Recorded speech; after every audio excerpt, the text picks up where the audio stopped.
Day number 2, it's a Sunday here, y'all, as we're headed once again for the Stay Plugged In Spin Showcases. This time, over 2 different games. We are looking at Valorant as well as SSBU. You couldn't see me, I did say 2.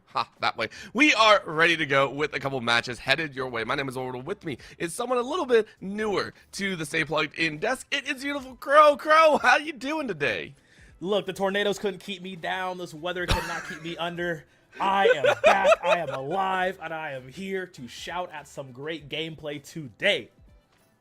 Yes, it's going to be a good time, of course. As we talked about, we are going to be here watching some amazing action across Valorant and SSBU. Hopefully, a great deal of both. But before we do that, we want to give a big shout out to those that make this very much possible. Namely, Stay Plugged In starting off. And if you don't know about Stay Plugged In, well, Stay Plugged In has a lot of awesomeness available.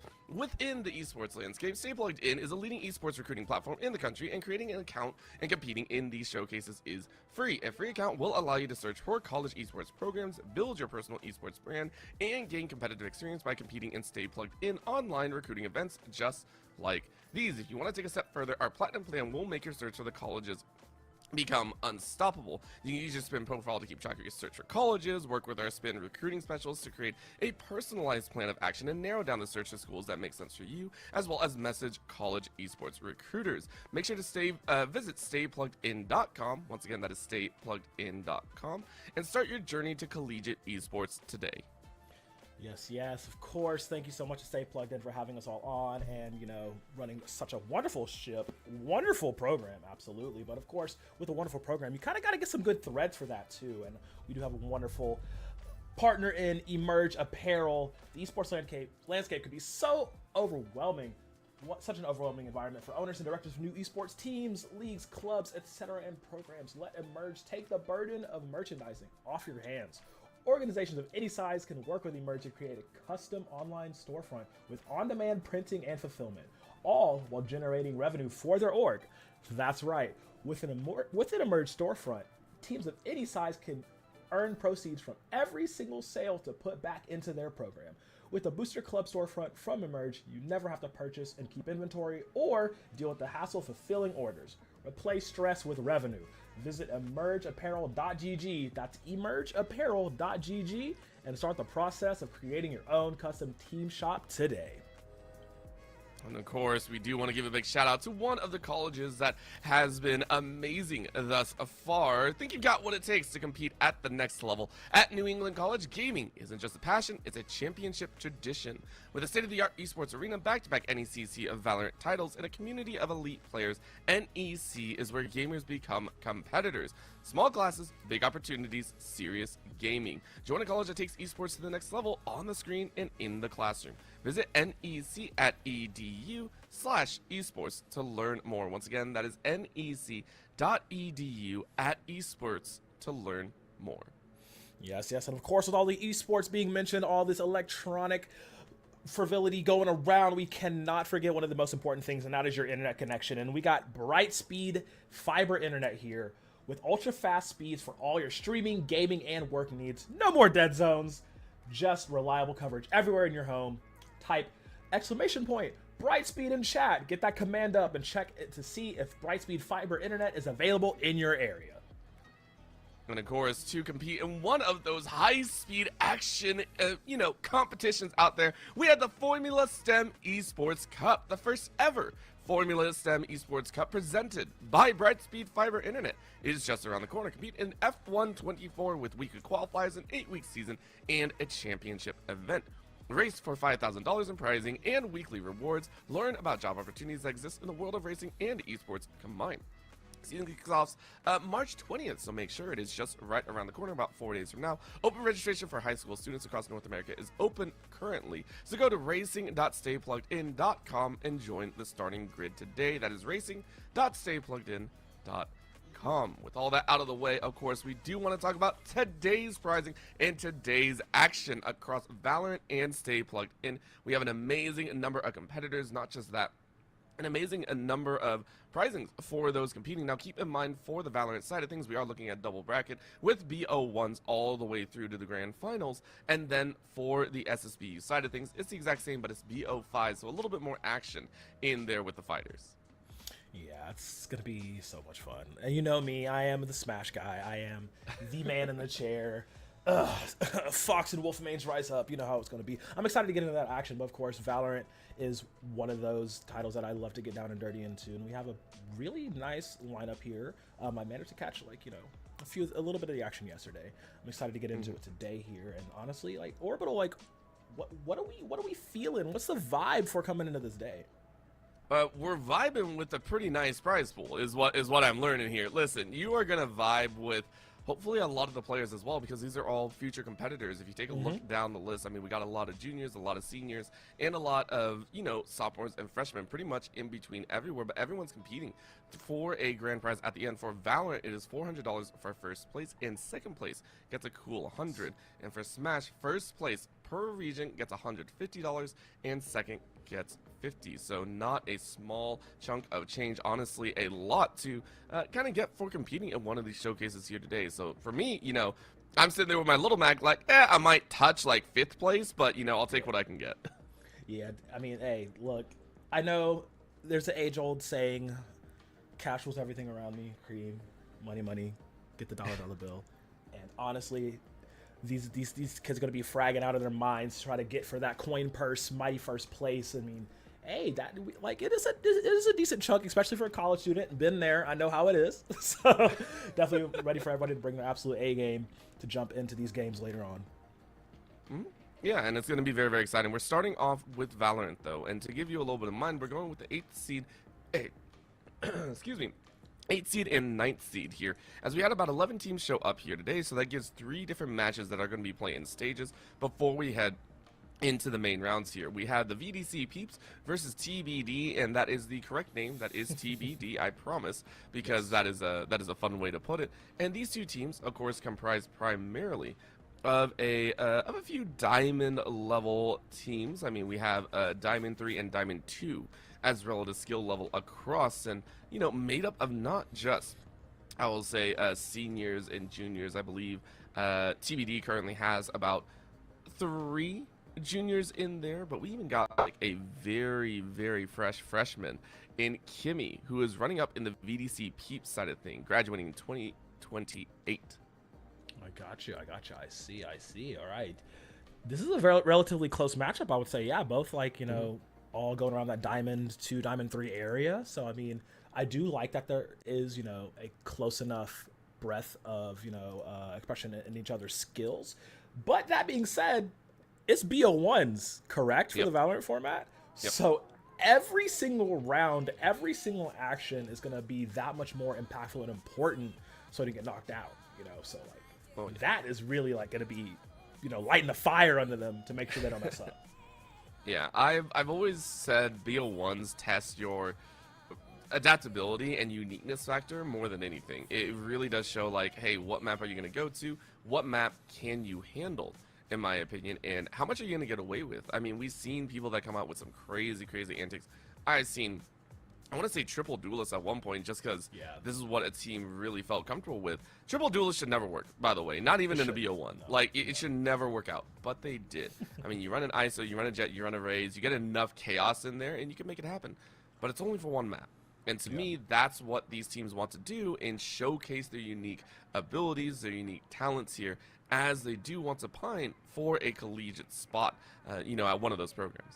Yeah, it's going to be interesting to see because, I mean, this is the start of the new month. This is, playing on the newest patch, and there were a lot of changes coming out of this post-lock-in patch. The biggest one, really, that I've seen start to take effect along the collegiate landscape is the changing of Clove, the nerfing of Clove, and the adjustments they made to Deadlock as well. We saw a few teams, popping up with like double controller a lot, and having that single duelist just run around, having a bit more freedom to do stuff with the controllers. Like all these site retakes get absolutely more ridiculous. And like I said, the changes made the Clove, because they were a very prominent agent, especially this past season. A lot of compositions were running this Clove, and now it's really interesting to see how they're going to do this. In best of ones, that adaptability factor coming into play, you might have to get that strike hard, strike fast, take no quarter, hold no mercy type compositions, and I don't really see Clove running well into that. Yeah, there's also the option of, you know, having a little bit of fun with it. You know, you go run the clove because that's what you played a lot of the time. So it really does depend on, even though you know the meta, even though you know that the clove might not be as strong as before, do you go for comfort level? Because at the end of the day, it is an FPS. Now, precise shooting is a whole different story, you know, but it's still an FPS at the end of the day, so, you know, you can do some work. Now, we have gotten word that we have banned out Fracture, Haven, and Pearl, so I believe we are going to Ascent, which is an age-old map out there, unless that is also a banned map, because there are quite a few maps in the pool. It's banned, also, it is banned, I've gotten word. Yeah. I mean, take it out of Sit. I don't blame them. Like you said, that is like that is like, you know, the Valorant map, and they banned Icebox. So, so does that mean Sunset is on the menu? I don't know. What is the map pool here we're going with? If it is Sunset, that would be crazy. I think Lotus is still in the pool, as well as Abyss. Now, I might be crazy about Abyss. But I think Lotus is where we are most likely going, which has been a fair standard nowadays. It is no Haven, of course, but it is a chance and a half, so we'll see what happens, of course. If it is Lotus, I'll be very, very happy, and a chance and a half as we go ahead and try and get Crow down from the telephone pole real quick. We should be okay there. So it is split ban away. I do believe this is going to be a Lotus game overall, and that will leave just a fairly big question on who is going attack and defense. For me, whenever we do see on the defensive end, we do tend to see more, obviously, defensive agents. You come out and you say, hey, you get a deadlock. Sometimes you get I want to say that you get a lot more controllers in there. We've seen chambers relatively often on the defensive end, and when you take a look at the attack, sometimes you get other pieces in there as well. So, hey, Crow's back. All right, so let's talk about this here. Let's talk about this. Yes. At this point, we have banned out Fracture, Haven, Pearl, Ascent, Icebox, Split. I'm pretty sure we're going to Lotus. I'm pretty sure it's Lotus at this point as well. Yeah. I mean, hey, that is one of the stock standard maps. Got real familiar with it last year. I'm not gonna lie.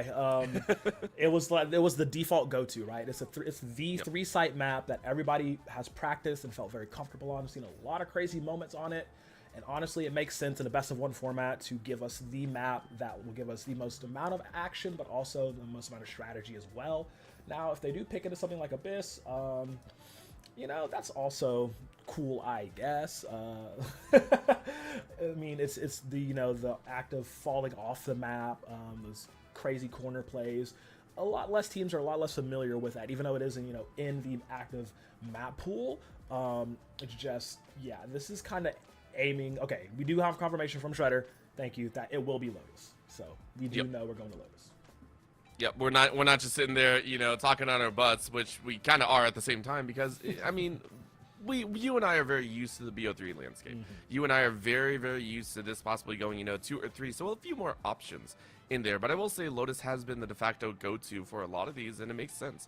Again, when you take a look at the attack and defense patterns, yes, it can be difficult to hit that C site, but we've seen entries be used very quickly.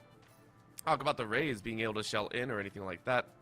B side is relatively compact, and then A, I mean, we talk about A main, long, whatever you want to talk about. That's a whole story in itself. That could be a map on its own as well. It's going to be so good. I am 100% expecting Tejo's on both sides, because ever since Tejo has come out, this man, loved this agent so much. I mean, just the amount of like offensive utility he brings. The amount of confusion he can cause, especially on larger maps like this, these 3-site maps, it gets absolutely disgusting.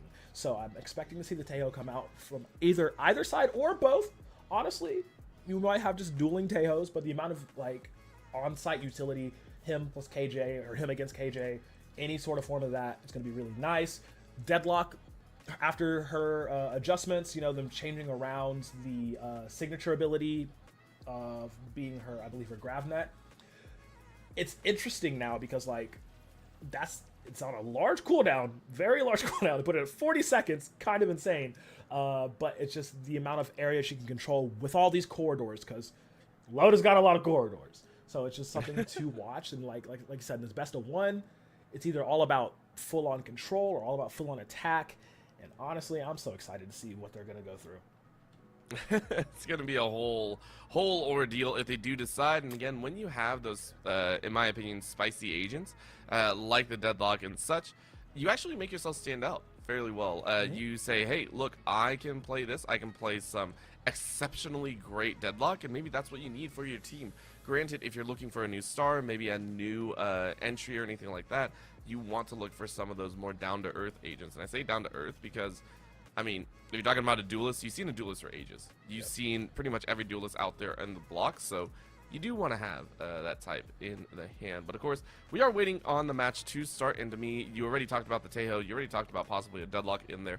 I'm ready to see an ISO. I'll be quite honest, even though with some of the updates moving in there, I love ISO's ability to bring to the forefront this aggressive stance. Now, we have seen Yoru's kind of make their way in as well, but I still prefer ISO. I love the fact that you can bring in the 1v1. It really amplifies the 1v1 aspect, and giving yourself a double tap, giving yourself that extra bit of shielding in there brings such a nice safety net if you are willing to be that entry for your team. For sure, yeah, the ISO changes were very welcome. We had seen them pop up a little bit, but I think we're seeing them a bit more now, just because, like you said, the changes to double tap gives, you know, the heavy penetration, like, it's so nice. I mean, and then the kill contract is just so great. But one thing we didn't really talk about was the fact that Raze is just still perfect in every single way. But there it is, the lock-in. I told you, like, going Tejo Breach, I think it was going to either Tejo Brim or Tejo Breach. Locking those two in, you're good luck getting on that site. Whoever you're going up against is going to be insane. And okay, so Shredder did confirm that new agent is going to be banned, so we do not get to see Waylay, unfortunately, today. As fun as she has been in solo queue, definitely going to have her sit out for this tournament. There's a reason I don't talk about that agent. She's so annoying. When you add in a neon speed and tech, right? Oh my god, the power creep is so real in this game, bruh. Yeah, man. Do you remember when, like, Phoenix was like, I throw a fireball? that was about it. That was about all it is. And now we got a whole 400-page essay. Like, yeah. Now we got a whole 400-page essay that I got to go learn up. They're porting over the we had 200 another years one. Oh gosh, yeah. Now we do have one of those, not only in the Tejo, but also in the Vise, which we kind of, I want to say glossed over, but it honestly, Vise has been a premier nowadays. As long as you're feeling comfortable and you do have tight corridors, I think Vise has one of the best kits to work with. Yeah, absolutely. And they've gotten a lot of great play as well. Just like since their release, people have been really like, huh, wait a minute. This character kind of saucy with it. And honestly, this defensive squad, I'm trying to see exactly which team this is starting on defense. But like that light up is actually nasty. I do like the Vise over the Omen take just because it gives you a lot more control and decisiveness. But, you know, you can never go wrong. Like an Omen main being called the Omen main, I'm going to be afraid of them on the server every single time. Oh, 100%. And now we got to go ahead and figure out how this plays out as we head into round number 1. It is going to be the VDC Peeps over there on the attacking side and TBD to be determined if they're going to win this matchup on the defense. And it kind of makes sense. You take a look at the entire shift and you kind of say, okay, they're very, I want to say, even. These are not, you know, heavily leaning attack or defense favored. These are very comfortable, interchangeable types. But the main one that I am looking for is this Vise, able to hold down the entirety of the C site very, very comfortably. And it looks like it's going to be a C-side hit to start off, as the VDC Peeps are going to be testing out if Looking is going to have a great time or not. Okay. Getting into it here. TBD, though, I'm still like, this is such a strong defensive composition. Starting off early is going to be really nice for them being able to set up and make sure, you know, they get to the site first. And there is a little bit of meetings of the minds here trying to get some information out. No info was really given, though. That's the problem. Of course, you do get info as Omen Main brings the Omen Pain.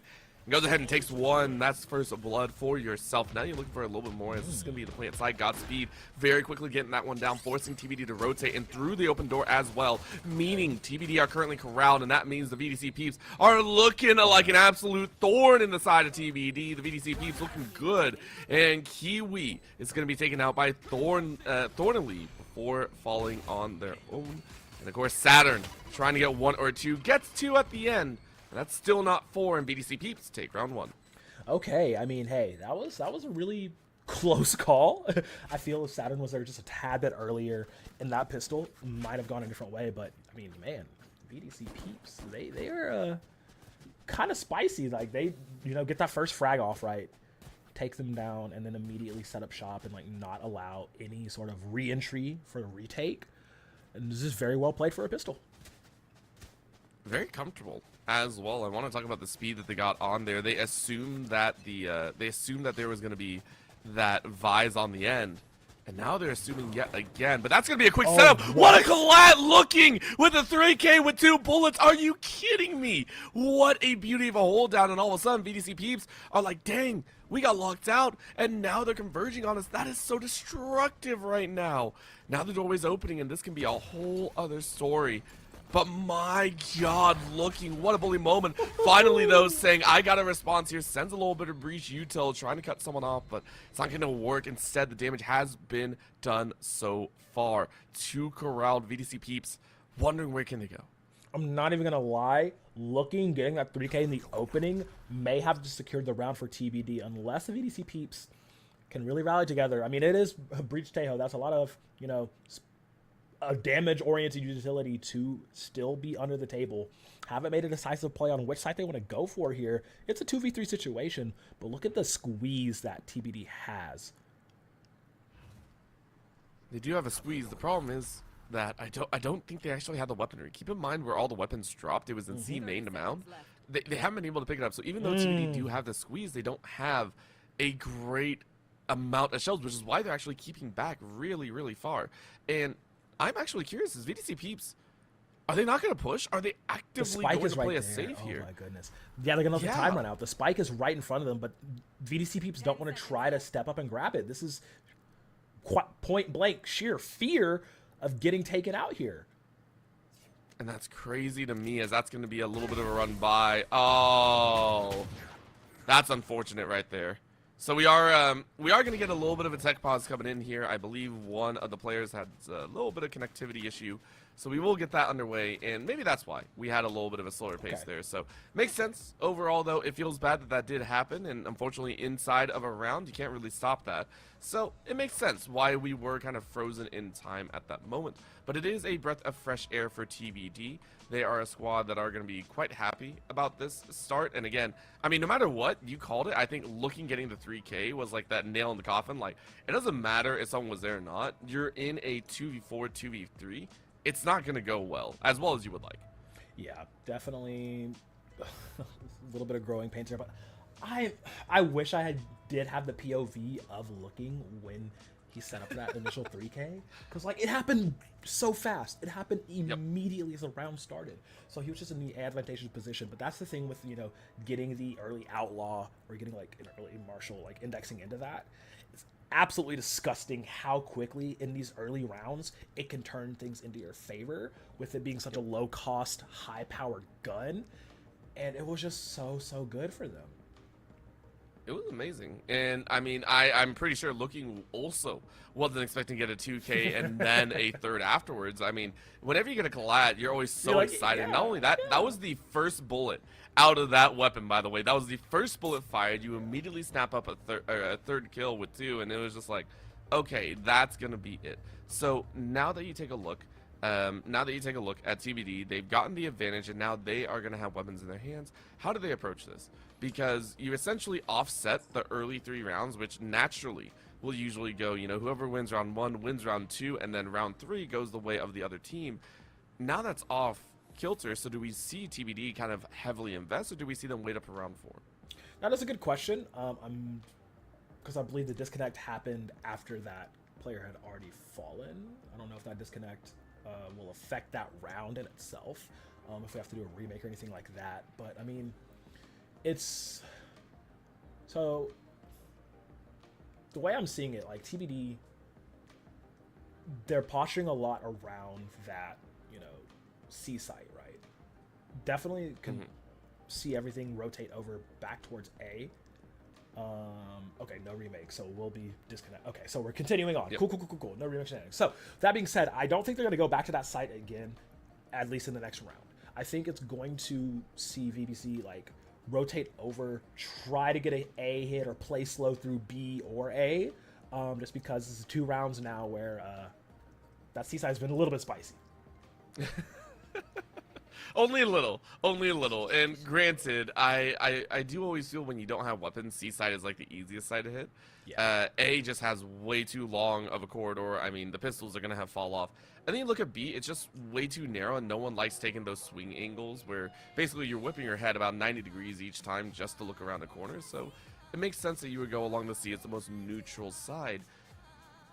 I do think we are going to get a spread after this. You know, once weapons are in hand, we're going to see everyone spread out a little bit more, and it'll take a little bit of a moment. So, you know, we'll have to wait and see how many more sight hits they go for.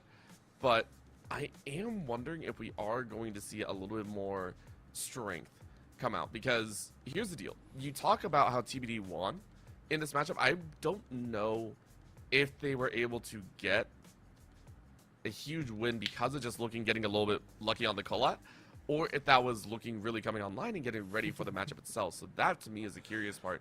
Are we going to see TBD be able to continue to step up? Because I'll be honest, round 1 looked amazing for VDC peeps. Like, we have to give them a lot of props with how clean they looked. Yeah, that's what I was really kind of getting into with that rotating sites, because that was a very much a unlucky type round. Yeah. I'm not gonna lie, like, because maybe they are coming online. Maybe that was that. All right, cool. You know, jitters off, practice rounds done. But also the peeps, they looked very strong in that pistol. So it's very, I think now these next 2 rounds are really going to give us more information about like how these teams are going to be playing on their respective sides currently in this half. It'll be, I don't know. I'm also still on the fence of who I want to cheer for fully, because both have really good angles. I mean, now at this point I'm cheering for Looking, because that was a chaotic 3K to have, and not only that, to have it on the Vise is going to have that garden down much faster. You're going to be able to lock down the site at a much faster pace as well. So, to me, I'm sitting there going, this is great so far for TBD. But for VDC, they are sitting there going, okay, we need to really come back into this. We lost that a little bit, but it's not out of this world just yet. We want to see them kind of step up. Oh, for sure. And like I said, like they're starting to ramp up, get a few more guns in their pockets. Definitely set up coordination with the Breach Tejo a little bit better, because those 2 agents grant you such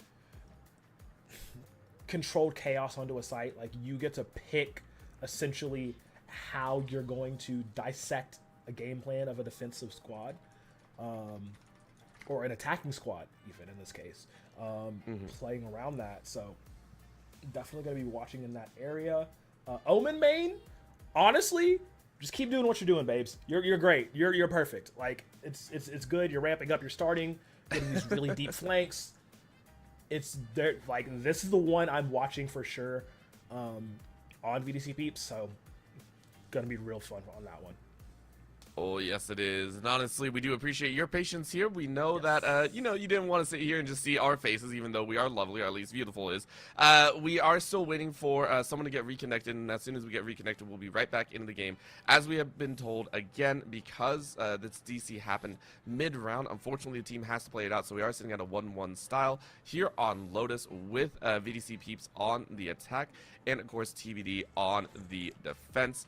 And we'll see how exactly that shakes out here, because, again, with an early 1-1, things can get quickly out of control in the economic standpoint. When you look at who has what, when you have when you have some extra action in there. Sorry, we just got word that and maybe Crow, we can help out with this. Apparently, there have been some discussions, we will say, about the new Cardi B album in there, so that That's why Wait, you and I Cardi both B? chuckled, I think, at the exact same time. Now, is it Cardi B or the Playboy Cardi album? Because I know Playboy Cardi. Oh, wait, dropped no, an no, no. album. It's Playboy Cardi. Yeah, I think. Playboy Cardi album dropped. Honestly, it was pretty good. I'll give it like a solid 6 or so. The surprise Kendrick features definitely threw me for a loop. I was like, okay, that's incredible. But we are, As soon as we talk about it, dude, the game's like, don't talk about this right now. Do not. We swear, do not talk about it. You gave the album a 6, and the game said no. Immediately, like, no, we get back in this immediately. Oh my goodness. We're diving in. Shells out. TBD holding it down. And as we mentioned, VDC Peeps not chancing that C site this time around. Was looking towards A, but with only pistols, you can't really do that much. So it's a much tougher in. At least they haven't lost anyone just yet. Yeah, I definitely think they're gonna look for that pick off, try to get the gun. Whoever's on entry, snipe them out. I believe it was God Hand or one of those two. Go ahead and take them down, get that race off of the table. There's going to be some paint shells coming out as well. Swinging through. Kiwi. Unfortunate recipient of the first blood. It always kind of hurts. But of course, there's more to be said as Fleet goes ahead. Sends one pack, and Godspeed with the beauty of a box break. Very, very neat. Kind of understood that's where Fleet was going to hide, but you only had 3 HP. This can be very, very dangerous. And I love the fact that you called it out. Maybe we got to see a little bit more, but looking rounds the corner, was able to rotate all the way from C to help out there and puts it to a 3v3. 30 seconds left. This is a very precarious spot for BCV. Just hiding up high. As soon as they step out of that smoke, Omen Main has to sniff this out. They're luckily covered by the temple, so they look at that spike plant, but 13 seconds left. This is about to get real, real spicy. Looks like a retake. Looking on 10 HP. Wants to dare to step up. Isn't seen, but is unable to get the frag and drops down to 2. It's all up to Saturn. Big Saturn once again. Big shoes to fill. Not going to happen. Not going to be done. Yep. That is regrets to come on in, and this is what we were worried about when you and I talked about this, right? We mentioned that VDC looked a lot more comfortable in their round 1, and we were curious if looking was going to be able to kind of carry on in there and say, hey, round 2 is ours. But VDC Peeps, without weapons in hand, were able to shut down what TBD threw at them. So very, very nice job by this attacking squad. Yeah, and that was one of the things that I wanted to highlight too. I saw it on Regrets. I saw it on Godspeed. I was like, hey, if they get that initial frag right, that's a free rifle up, and that's kind of exactly what happened. They had 2 small rifles and then manages to get 2 frags and boom, free real estate and immediately push on. And there's another reoccurring problem. This is the 3rd round where we saw Saturn just not arrive at the time where his team needed him, because like I said, that breach utility is so good at disrupting attacking plans, and they just didn't have it available. Well, for right now, we are seeing a little bit of a shift. It is going to be a look towards looking, because once again, they're getting shelled out, and again, I like this call, VDC Peeps. This is going to be a chance. Nice scan. Looking was behind the box. And now we get to see that little boom bot go by. But that's a huge jump in. Thornley said, hey, free for us. Fleeka gets a shell kill as well. I've yet to see one of those artilleries actually land, and it landed this time around on the specific mirror matchup. And again, VDC Peeps looking comfortable here on side of the C site. This is going to be a test. Omen Main sending out a little bit of smoke, making sure it's going to be a difficult entry. Little bit of space to work with, though.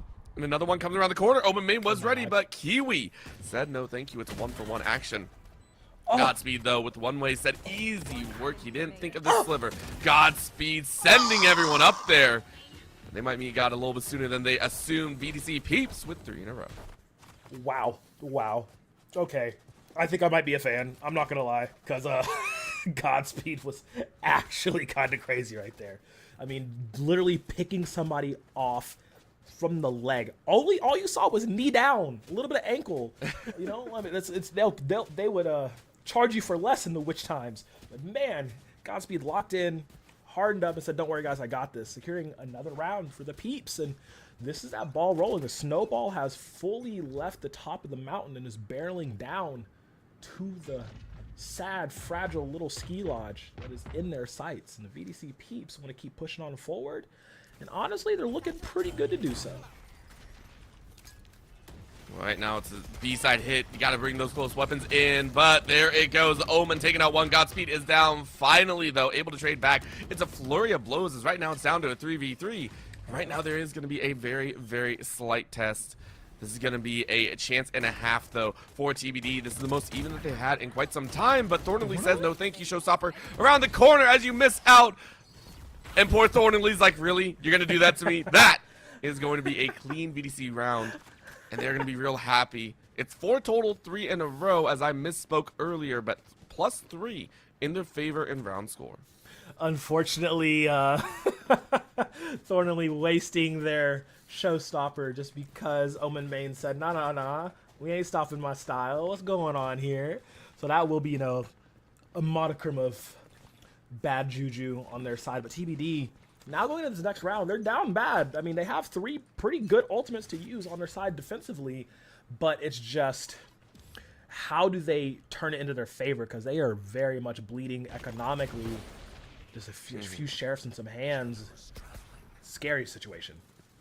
Oh, 100%. And it's not comfortable to be in either. You have to aggress, and you mentioned all the way at the beginning of this game, TBD's amazing defensive composition here. It's showing a lot, but at the same time, it's getting roughshod on. This is not comfortable for them to be in. In just kind of on paper stance, TBD should be winning these, but VDC peeps are just rushing. They're taking victories like this, and as we mentioned at the end of the day, it's just an FPS at the end of the day, and you take control. Yes, Looking gets a share of kill, but other than that, that's about it. It's a 2v3. In comes the Rolling Thunder to try and pop everyone up. Saturn, though, barely does any work, but Looking takes advantage. That's me assist number 1. Looking now, running around the side. That is going to be a little bit of blind. He gets another collide. Are you kidding me? Looking shuts down the round and says, thank you very much.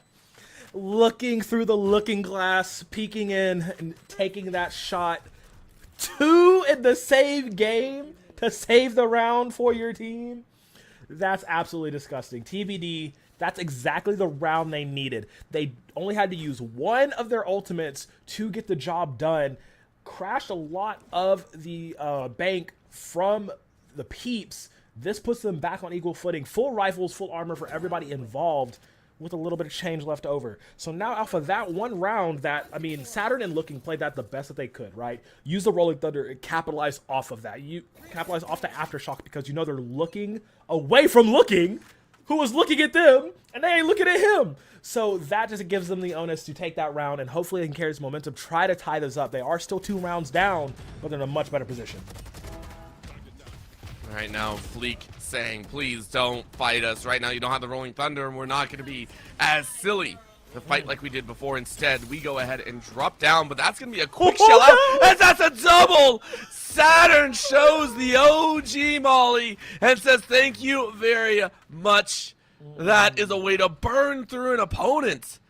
And that is wild that VDC have fallen yet again. However, guns are out. What a chance. The Omen wins it out as Godspeed goes down. Rolling Thunder on the attacking side, but unfortunately this doesn't have the same pop and stance. Kiwi finishes it off as TBD take 2 on some nutty util plays.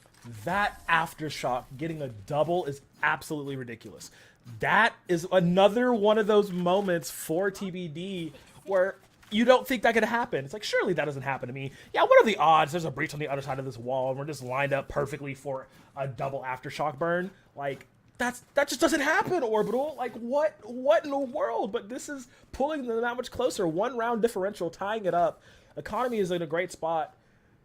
This is TBD trying to push that snowball back up the mountain. To be fair, the snowball isn't out of control yet. I will say, the snowball isn't out of control yet because it was more like a small little, it wasn't a heavy avalanche. It was just there. So I can sit there and really watch this one. But honestly, for VDC Peeps, considering how much they put into that round, they've lost out. And now you go ahead and get the Annihilation down. Yep. And that's going to be TBD just rolling on through. Gets a 2K. This is illegal from TBD. They have one round specifically on util. Now what? Almost 3 times in a row. And VDC Peeps are cleaned up on multiple stretches. It's a full house of frags as TBD win it flawlessly. A fully flawless fight going the way for TBD. Now they feeling comfy. That was just... Oh my goodness, I love Tejo so much. Fleek it. What in the world? Like, hello? Oh yeah, they're in it. They are in it to win it, and VDC Peeps are looking a little discombobulated. If that is the correct term, I think that fits here because they're just not striking as hard with the same venom that they had in the first 2 rounds, right? And even in the 3rd round where it was a little more scrappier down to the last man, they're not able to clutch it through, and now Kiwi with some wonderful paint cell usage is going to claim the first head, and this is the ball rolling for TBD once again. I mean, TBD are looking better and better by the moment right now. Maybe not exactly fragging out, but Kiwis definitely makes that change. Saturn helps out. That's going to be a bit of util back as Regrets leaves none behind. It has 9 HP to the name. This is getting messy. Thornley able to fight back, but it's only 2, and they've lost 3. Couple shots ring out here. Thornley comes around the side. Great double up on there. But that's still the finish. Regrets loses their last 9, and this is going to be the problem. Thornley now getting pinched in here. Has to get Spike and has to make their way out. From A main over here into a little bit of rubble.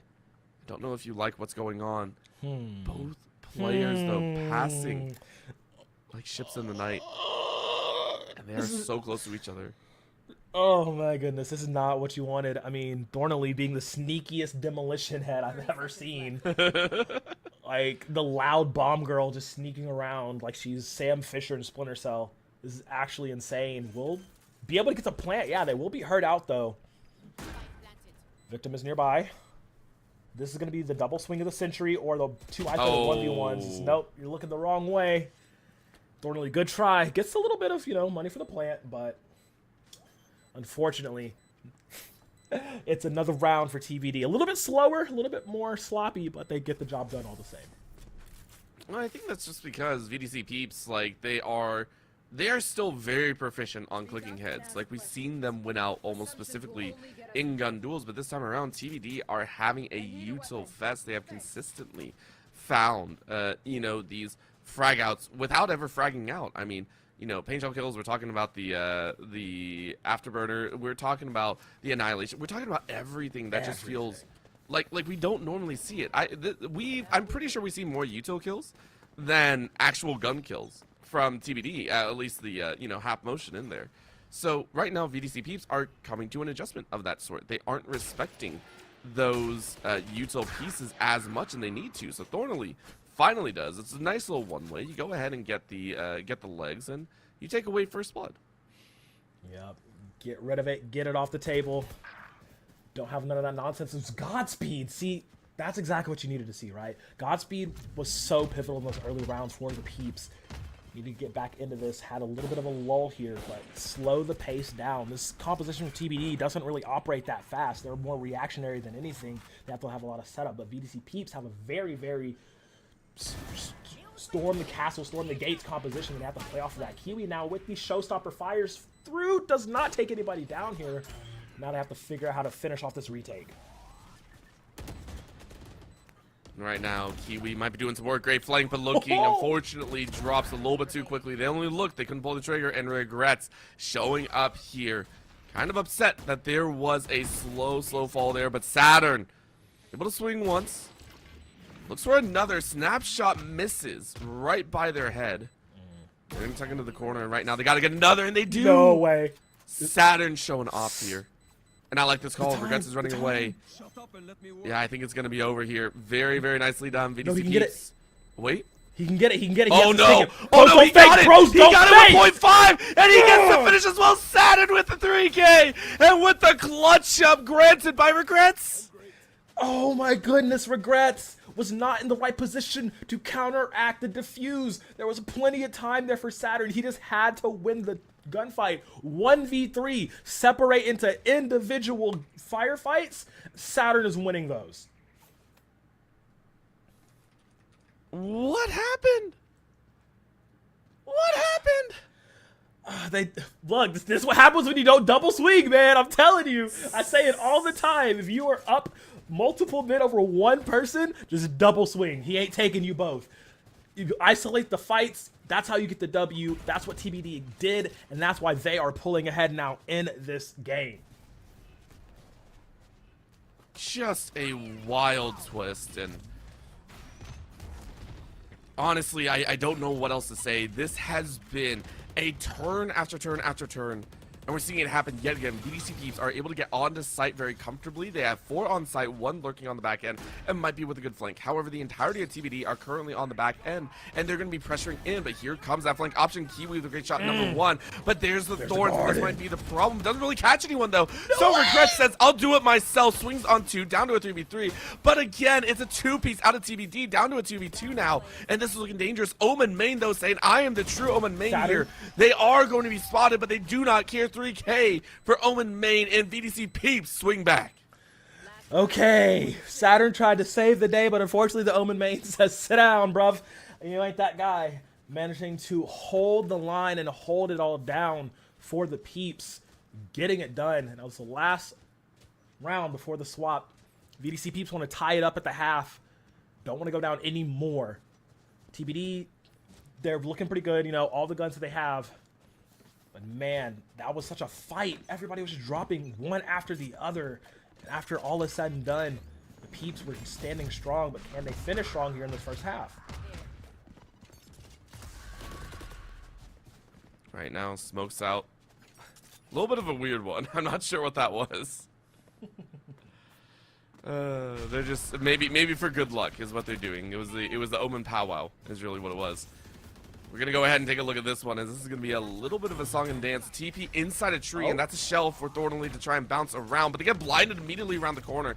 I don't think they're gonna enjoy this one. Inside a tree, they're gonna be rocking out. Thornley enters in as well, and right now we're gonna get an all-out firefight. Godspeed sends Godspeed right through Fleekit. Thornley gets a very nice read, and that's gonna be Kiwi down. Finally finds another. Looking though, answers back, but it's only one, and you need to do so many more. But the Omen runs out, but the Omen fights back, and we're down to a 3v1 bloody battle here on the backside of A. And unfortunately, I don't think TBD are gonna enjoy this one. Yeah, I'm not so sure either. Saturn was the clutch master, and so was Looking. Victim here, not so much, on 30 HP.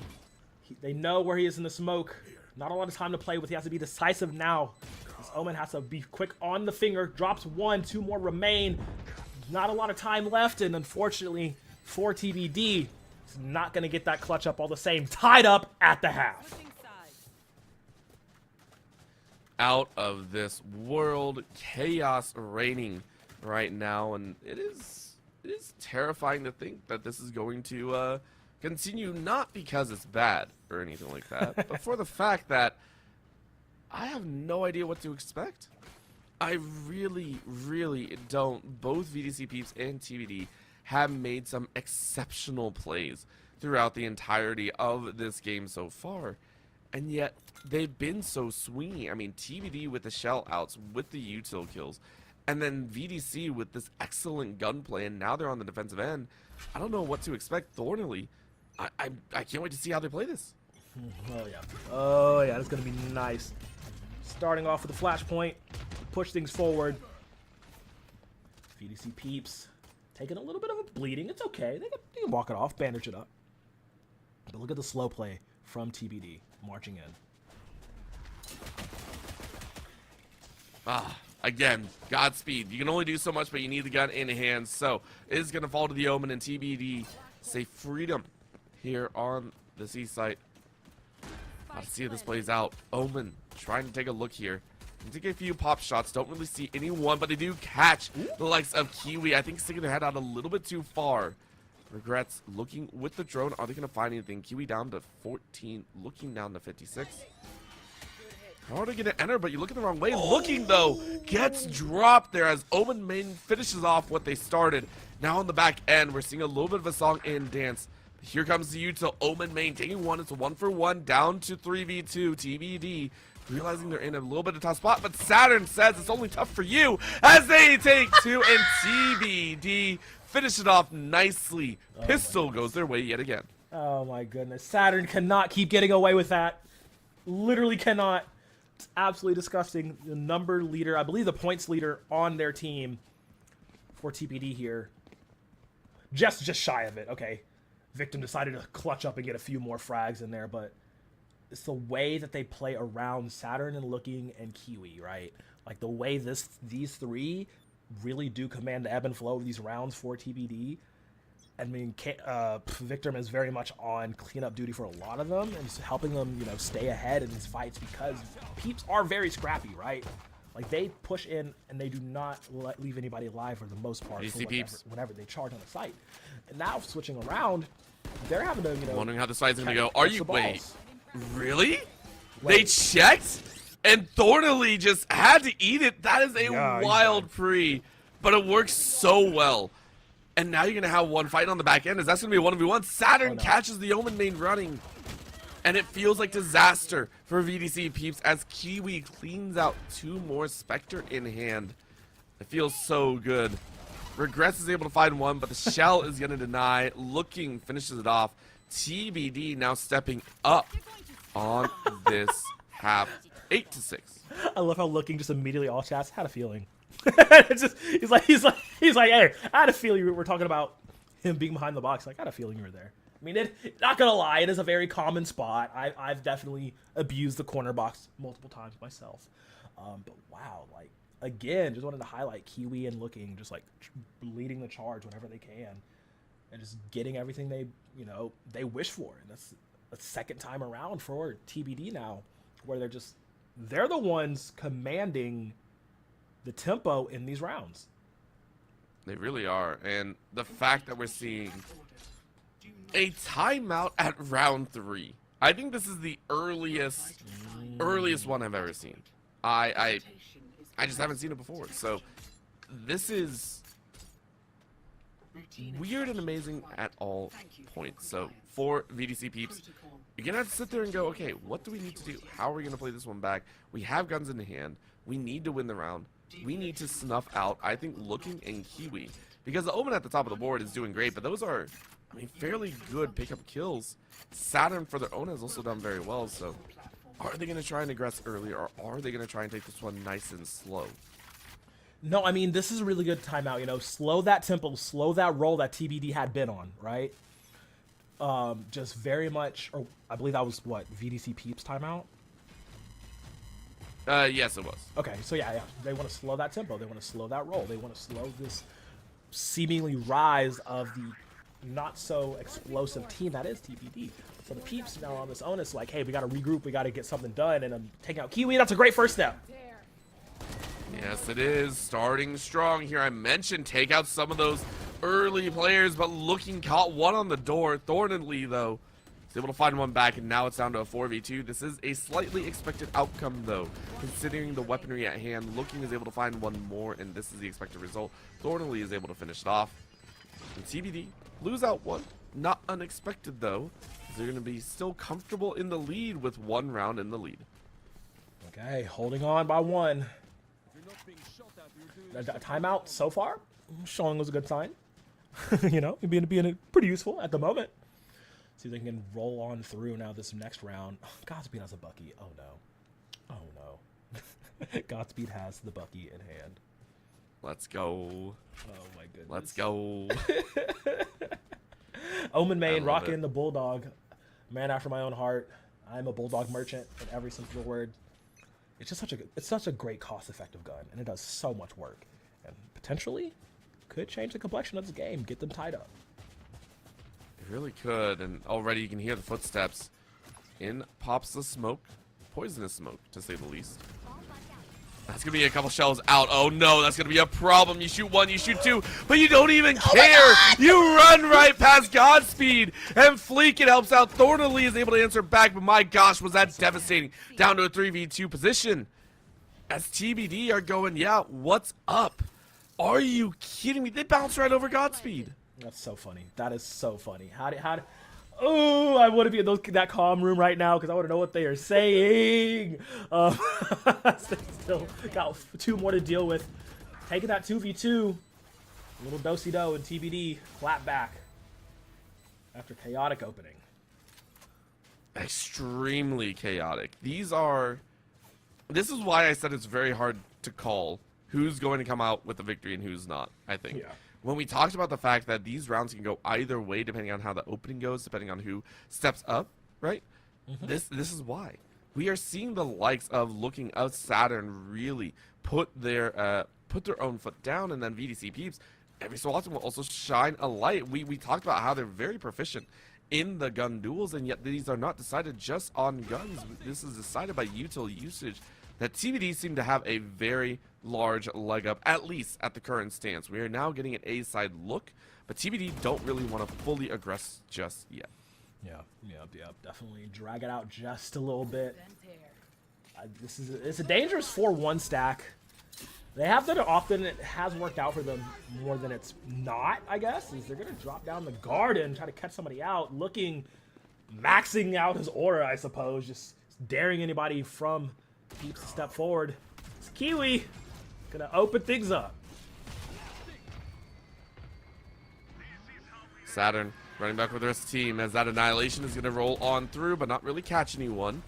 VDC Peeps, though, use that as a timer. Thornley able to swing, gets one with the showstopper, gets one with the Vandal. Might get 2 with the shell, but Kiwi said nah. But of course, the lineup allows Regrets to pick one off in front and off to the side. Kiwi with the 3K, though, needs an ace to close this one out. Great blind, though, as Kiwi does get tagged a little bit out and around the side. Shell out, but it's still Kiwi. Kiwi's still running. And right now, there comes the showstopper. Shots inside, 8 HP. And you blow yourself up, Kiwi! Unofficial ace because you locked it up yourself. Oh, no! I have to recompose myself because I just about jumped out of my chair. Oh, my God. All chat is saying what we're all thinking here. So, Oh my gosh.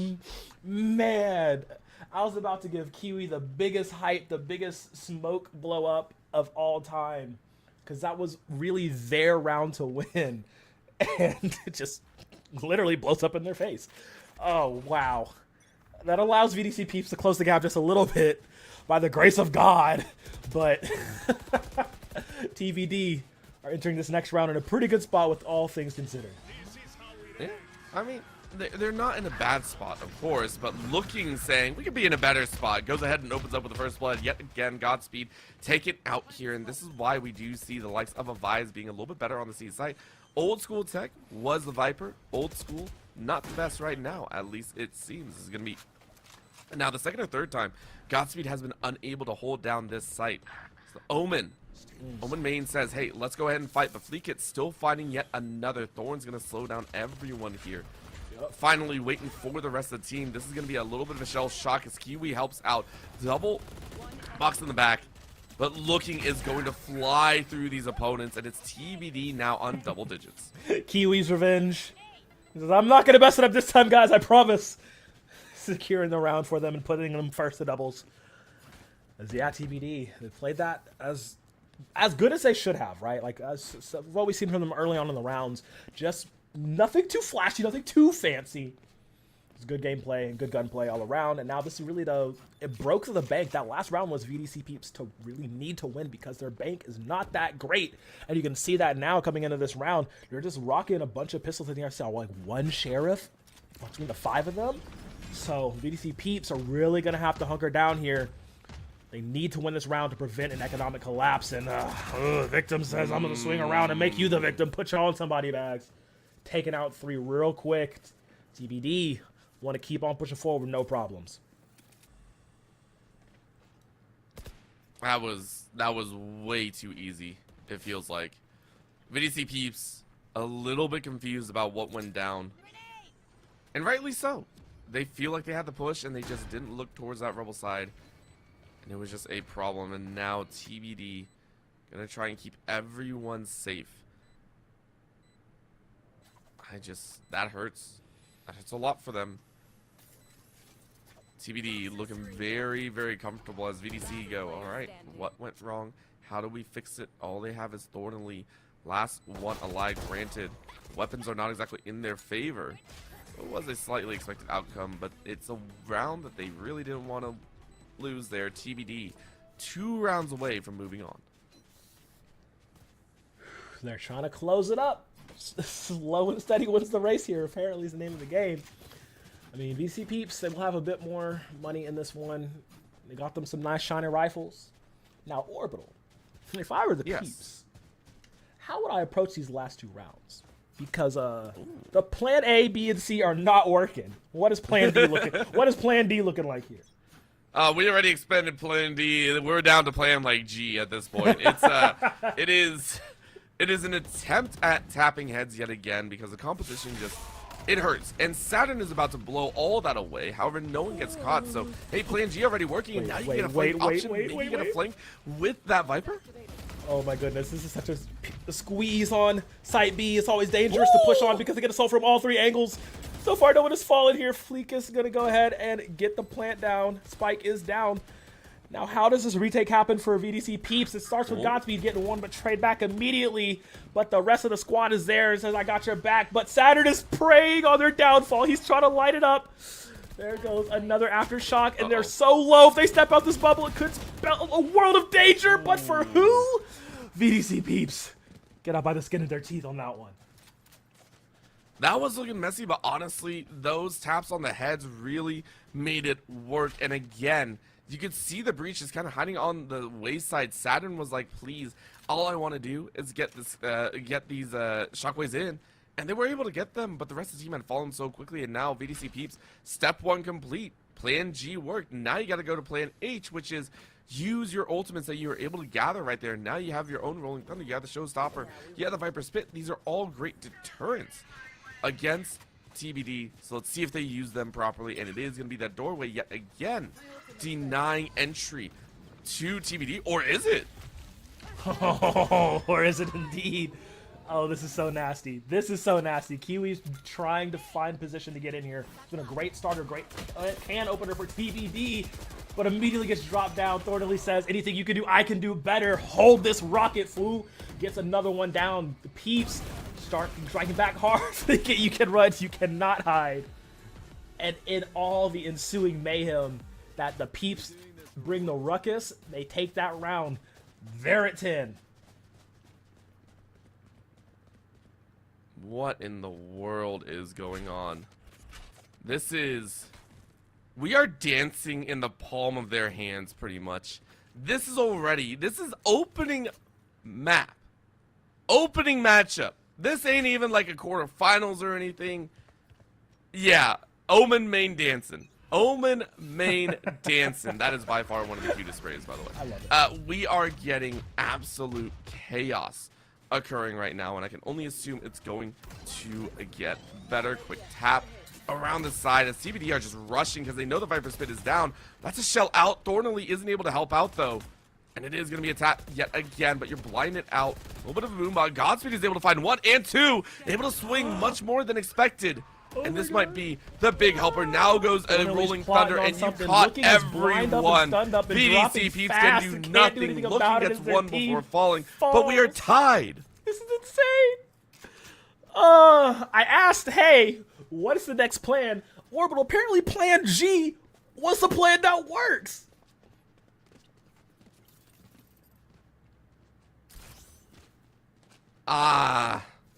What is going on here, Crow? I'm telling you, like they just need to keep going down the letters and plans. Apparently this plan is give Thornley the ball and watch him run. Even though Godspeed is sitting at the bottom of the frag table, they've been putting up so much work just off of the utility that they're bringing with the orb, with the wall, with the snake bites, just helping out so well. And now it's put them at this tie game. Ooh. Oh my goodness, finally. Oh my goodness. Why are these util kills occurring? That's all I'm gonna. Danger TBD have to make a move, and they can't. Finally finds one. Omen finds another, and Thornley finds the third. VDC peeps overtake, and they are on map point. Oh dear, oh dear, oh dear. The walls of the TBD kingdom are crumbling down fast, and I do not think they have enough cement and caulk to patch this one up, because it is looking real nasty. Going into this next round here, though, they do have the Tejo ultimate for Fleekit to use. Also, Victim does have that Omen TP, sitting on a pretty scrappy Walmart buy right now, but it is doable. They want to get this, force this OT, but the peeps looking strong. These past 5 rounds now potentially could cap this one. And I wouldn't be outside of the opinion to watch an Annihilation just roll through. This would be probably the easiest way to kind of clear out VDC peeps and create a great angle for you to run. Okay. The wall off on the A site from VDC peeps. I'm liking it. Godspeed, though. Holding the dreaded angle. Oh, you better check your corners. Oh my gosh, are they gonna look? You better check your corners. Oh, there it is. Looking new. This has been Looking's MO the entire time. Hold it down here. There's going to be the Annihilation, but there is a little bit of a side that you can hide in. You can see that no one was really caught, and that means TDD game 2. We're getting to that point. Crow, that I am very, very scared. Regrets hiding in the wings, finally able to find Saturn. That might be one of the biggest frags out right now. They get the plant, and now they can rotate back. This is going to be a push. Eyes out, shells out. Kiwi wins the duel. It's done. And Regrets does not enjoy that. Oh my goodness, it's so done. 4 ultimates available from TBD. They'd have to No, absolutely take their hands off the keyboards to lose this one. Up to finally, all down to you is this finality for you. Going up against 4, runs into it. It starts with Looking, and it ends with Looking. A 3K for TBD to tie it all up and send us to overtime. The first day of the game, Crow. First day of the game? Yeah, I don't know. Hey, we're so frazzled, it's got our words twisted. I totally feel you, playa. This is some good old Valorant being played. Oh my goodness. We're at that point, man. We got 27 for Thornley. Looking's at 23. It's been out of this world for everyone here. Oh, yes.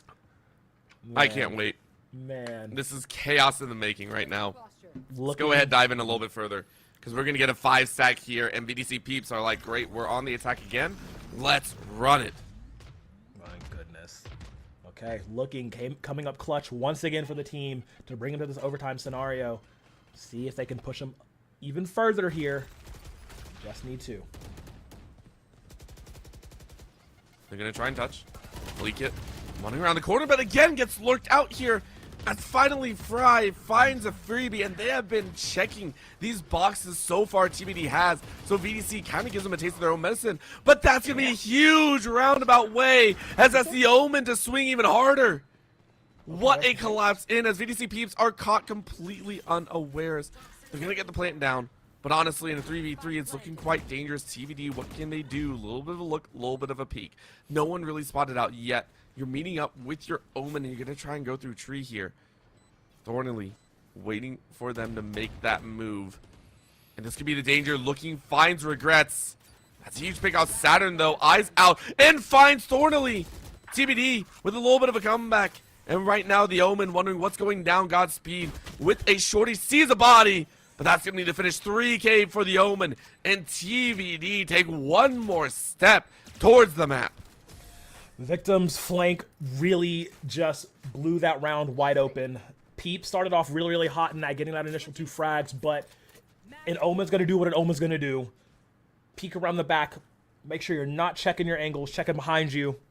Takes out 2, and immediately that puts the peeps into panic mode. TBD capitalizing on that. Pounce and finish it off. This is one they all need, man. This is almost through for them. We are down We are down to this very last point, it feels like. VDC Peeps, they've been good on the defense before, but they need to be great on the defense here. 1v1 action, possibly in the mid. It's going to be very, very dangerous. But a seaside hit again. TBD have used this expeditiously, and they find it yet again. Looking is looking in all the right places. Immediately annihilates 2. And TBD, with all 5 alive, are looking comfortable here right now. They've locked down a majority share of the rest of the map. They are going to get the plant down in a very comfortable way. It's going to force the rest of VDC to walk in, but 1-for-1s is not what you want. Looking rounding the corner, and Omen Main is on life support here, finally waiting, looking, guessing with the thorns. That is now what the bingo card of Util, as the final blow lands on Looking's way, and TBD take the game. GGWP for TBD. Absolutely insane pickup there. We just cannot sing enough praises of Looking here. Ending 28-18-2. So close to the 30 bomb. I was wondering if they would get it before it finished off, but will get it in the overtime, securing it for their team.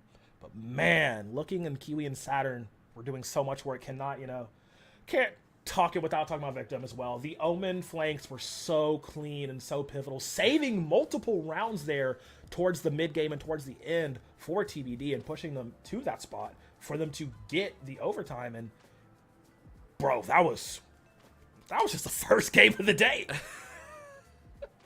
We have so many more. And also big shout out to TBD actually shutting down Thornley. Thornley did so much work in regulation. They ended regulation at 27 frags. They got 0 in the last 2 rounds. That shows identification of how much they were working with. We're going to take a look at some of these replays because it was necessary. Take a look. This little peak corner was so useful. Yeah. This apart from Godspeed was really what gave the juice to VDC Peeps, I believe. Getting them, that was allowing them to get, their win in their sales, but Looking time and time again, Looking in Saturn through the first half of this game, absolutely saving it and giving so much life for TBD. The definition of a clutch combo. Insane. This is going to be an amazing, amazing turn, and I can't wait to see even more because TBD have shown us that they're willing to fight. But granted, that was almost a play-in stage. They are now going up against Cheese, which is the top dogs. These are players that have all stepped up and played before. Granted, the name itself is one that's been used here in the Stay Plugged In scene for quite some time, but the players themselves very, very strong. So we'll see what TBD can do in that matchup. But of course, for us, we're going to be rotating out of the site, out of the map, and out of Valorant to take a look at some SSBU action. So please don't go anywhere. We here at the Stay Plugged In Spin Showcase will be right back. Ah, come on. Come on. Before I switched to Brightspeed Fiber Internet, things like slow speeds and random dead spots really brought out the troll in me. I mean, I spent hours causing trouble. But then I switched to Brightspeed's fast, reliable fiber internet, and the rest is sunshine and unicorns. Looks amazing, Barbara. Ultra-fast Brightspeed Fiber Internet. Switch to the bright side. Get ready for the first ever Stay Plus Formula STEM Esports Cup presented by Brightspeed Fiber Internet. The season kicks off March 20th, so gear up and don't miss your chance to make history. Open registration is now live for high schools across North America. Join this groundbreaking competition featuring weekly qualifiers, an 8-week season, and a thrilling 40-person championship event. Race for $5,000 in prizes and weekly rewards. Participate in live test sessions of racetracks led by a professional driver and explore exciting career opportunities in the world of racing. Your journey to the podium starts now. Register today.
Welcome back, everyone. We are set after that extended break, of course, getting ready for our next matchup, which, of course, is going to be in the SSBU side of things. $150 for first place, $50 for second place. Very, very important here in the State Plugged In Spin Showcase. We're going over to the West Division, where Donovan will be going up against XD Slayer 1-1. That, to me, will be a very, very fun one. That is the winner's finals side of things. Crow, are you ready?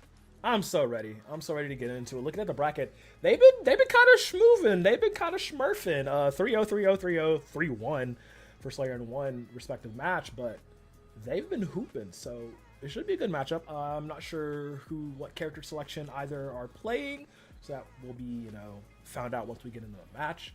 And this is a best of 5, so 3 matches to win. And, that's always the best scenario when it comes to Smash Bros. Or fighting games in general. See me in the first to 3 all the time, always. So they're going to go into it, and it's Stevie Cloud. Oh, my God! Okay. Oh, no. Okay. Oh, no. Oh, no. Why would you do this to me? Why would you do this to me? Crow, I wanted you to be here, and then you give me this, man. I'm so sorry. All right, Steve, you know him, you love him. No one really loves him. He is such a wonderful character in this game, and a lot of controversy. But if there's anybody that can combat against him, it would be a Cloud. And it does depend on the player. I know Spargo talks a lot about the matchup, saying, Cloud into Steve can be very difficult, but if you keep the pressure on, if the Steve doesn't know what they're doing, then it's very easy. But in this case, I don't think that's quite the case here.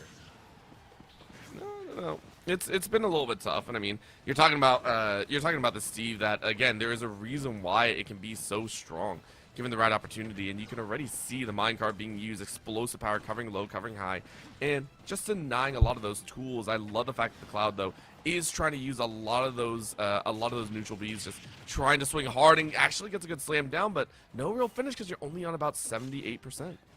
Yeah, it's going to be difficult when all Steve needs to get is one well-placed snare, and that's going to take him out at the high percentage.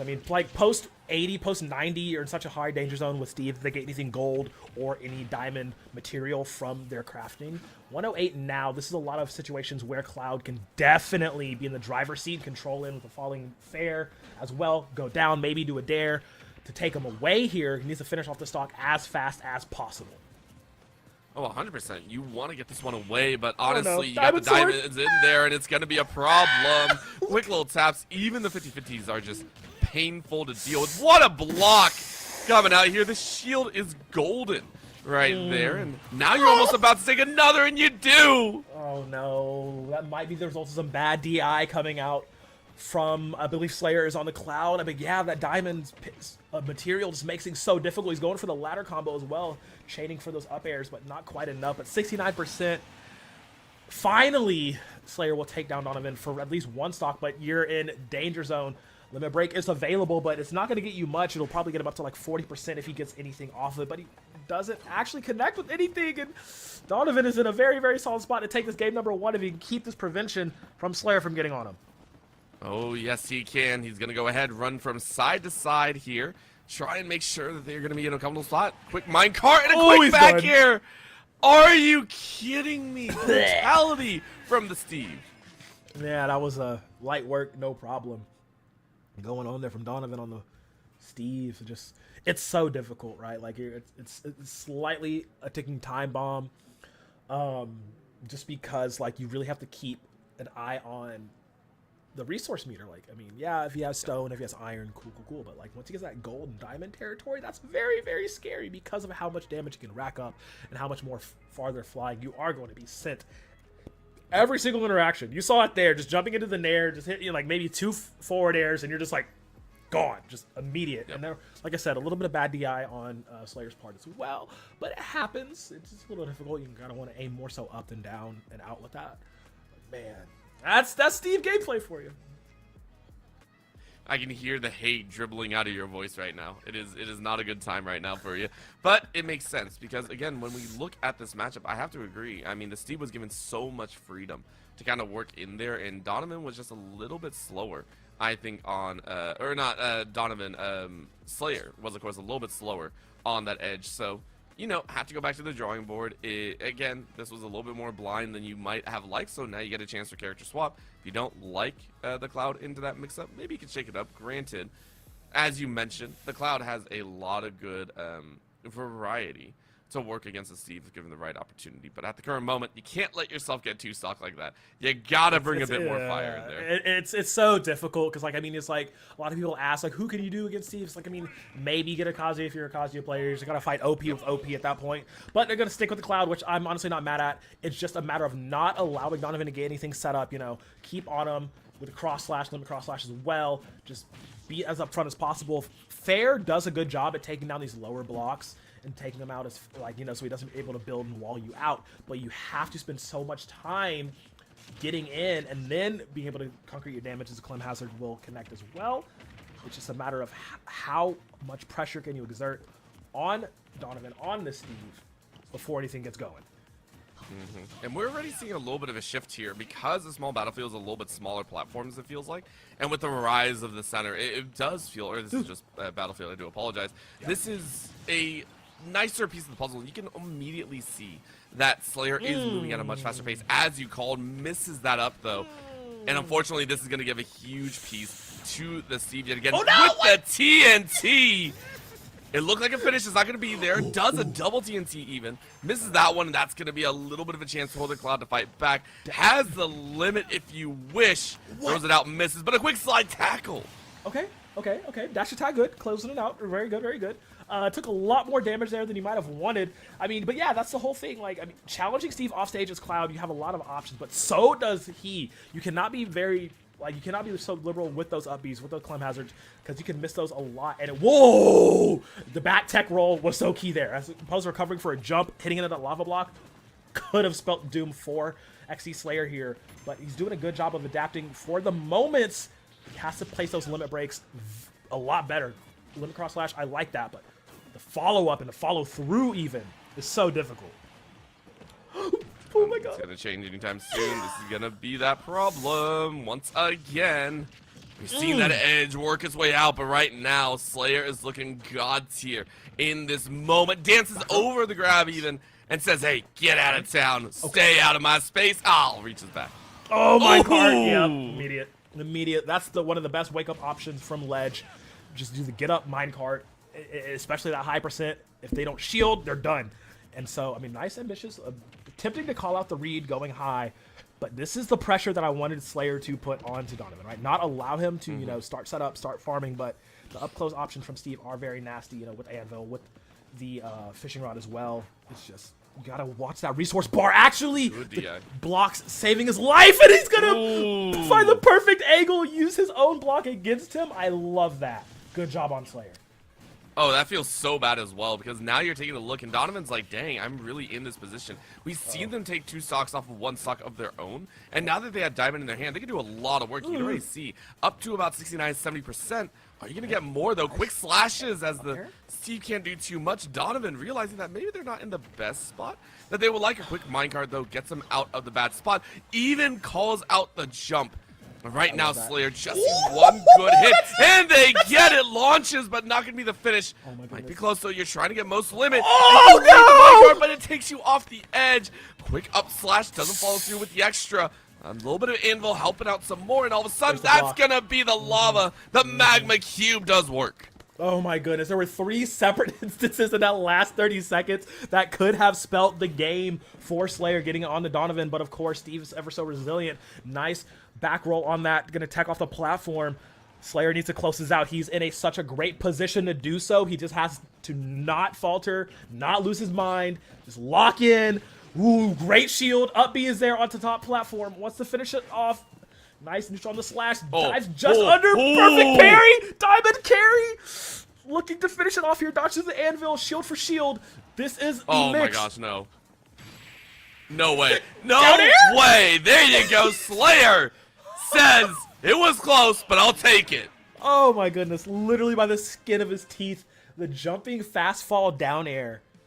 Actually, I didn't think that was going to take it. I really didn't, because the down air projection, but yeah, I guess that was just another case of just like really odd like DI off of that, but like jumping fast fall into down air, making sure he flies. Oh my goodness. Slayer really had to buckle down deep.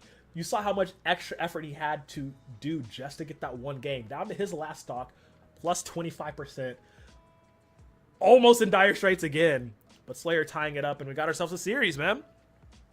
That was as close as it could have gotten, I think. I mean, we saw the diamonds out, and we know that Slayer has actually lost a stock off of what? It was only 75, 76% before. So you know they were in terrifying territory, and they took a gamble, by the way. If you slam down and you miss, we saw Donovan be able to perfect parry, what was it, 3-4 times in that game alone. So you know that they can block fairly well. So the fact that you went for that gamble and said, hey, I'm going to send it is huge. However, now you won this round, so it does mean that now for a turn, we are going to see Donovan decide to pick up a stage, and I wonder if we go back to the Pokemon Stadium.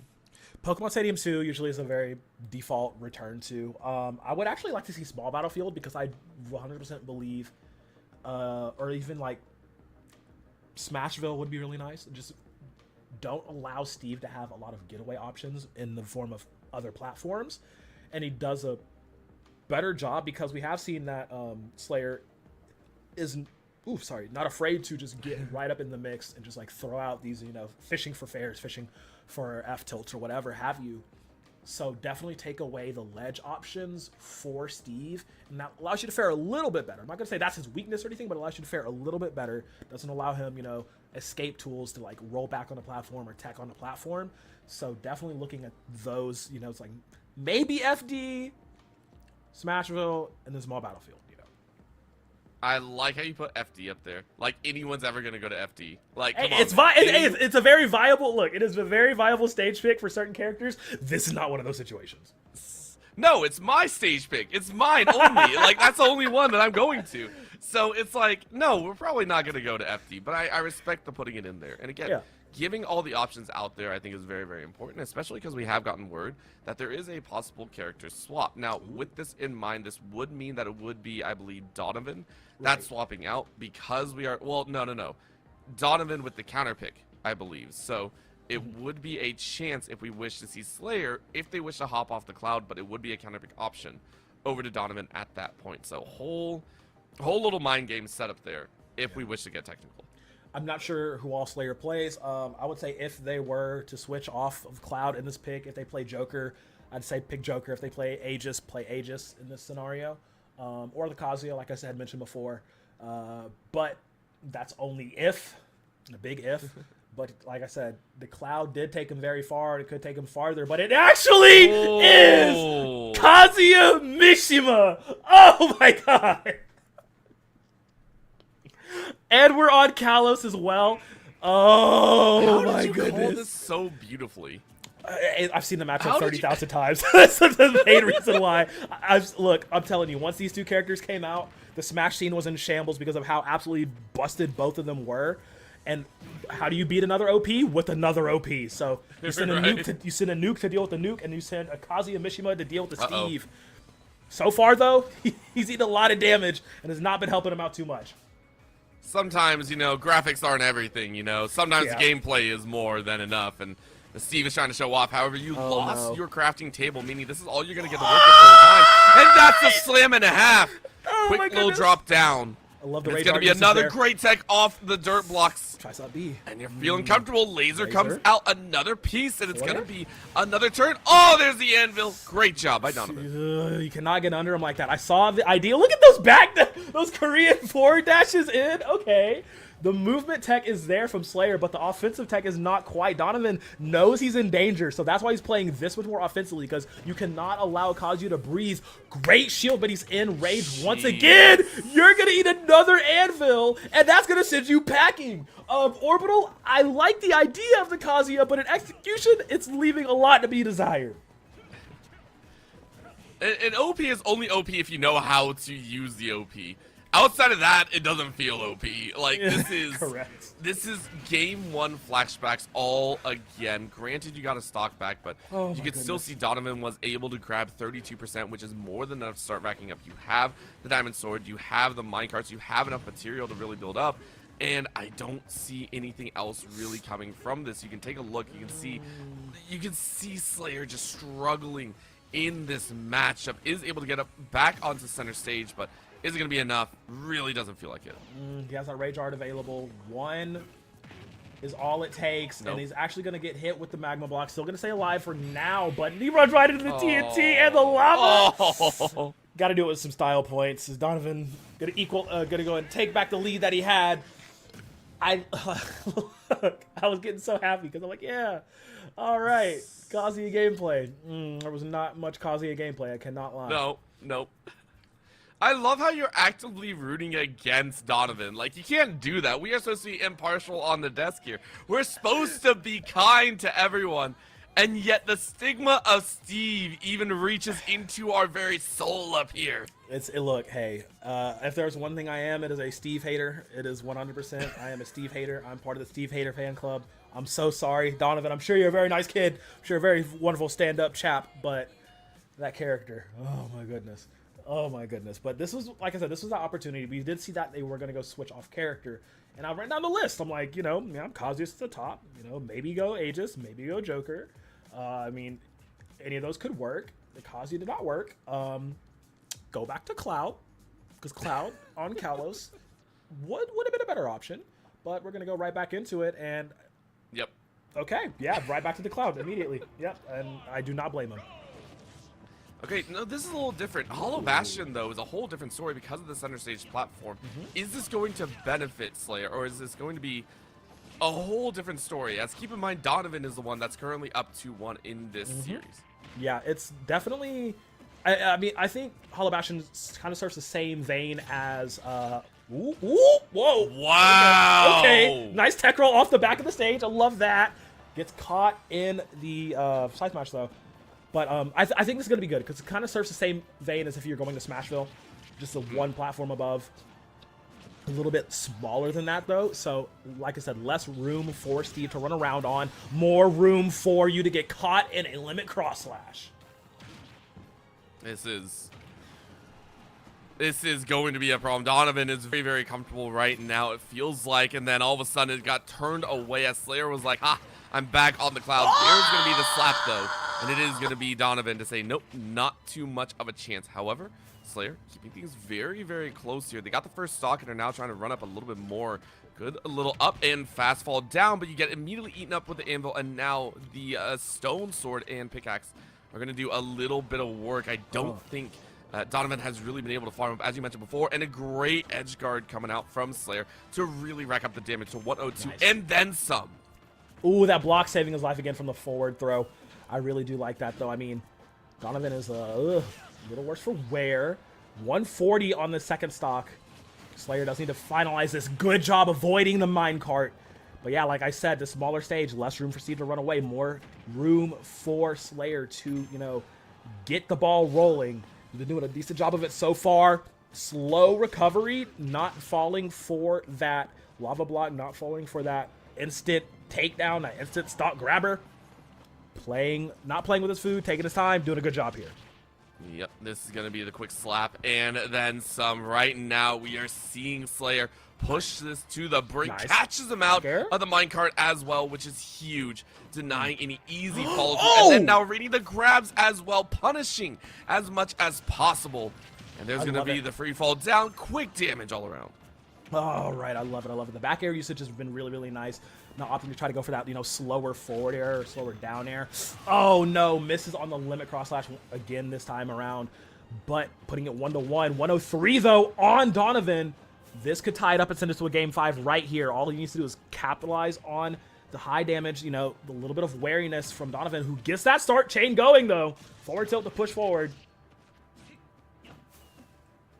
Let's see what they can do here.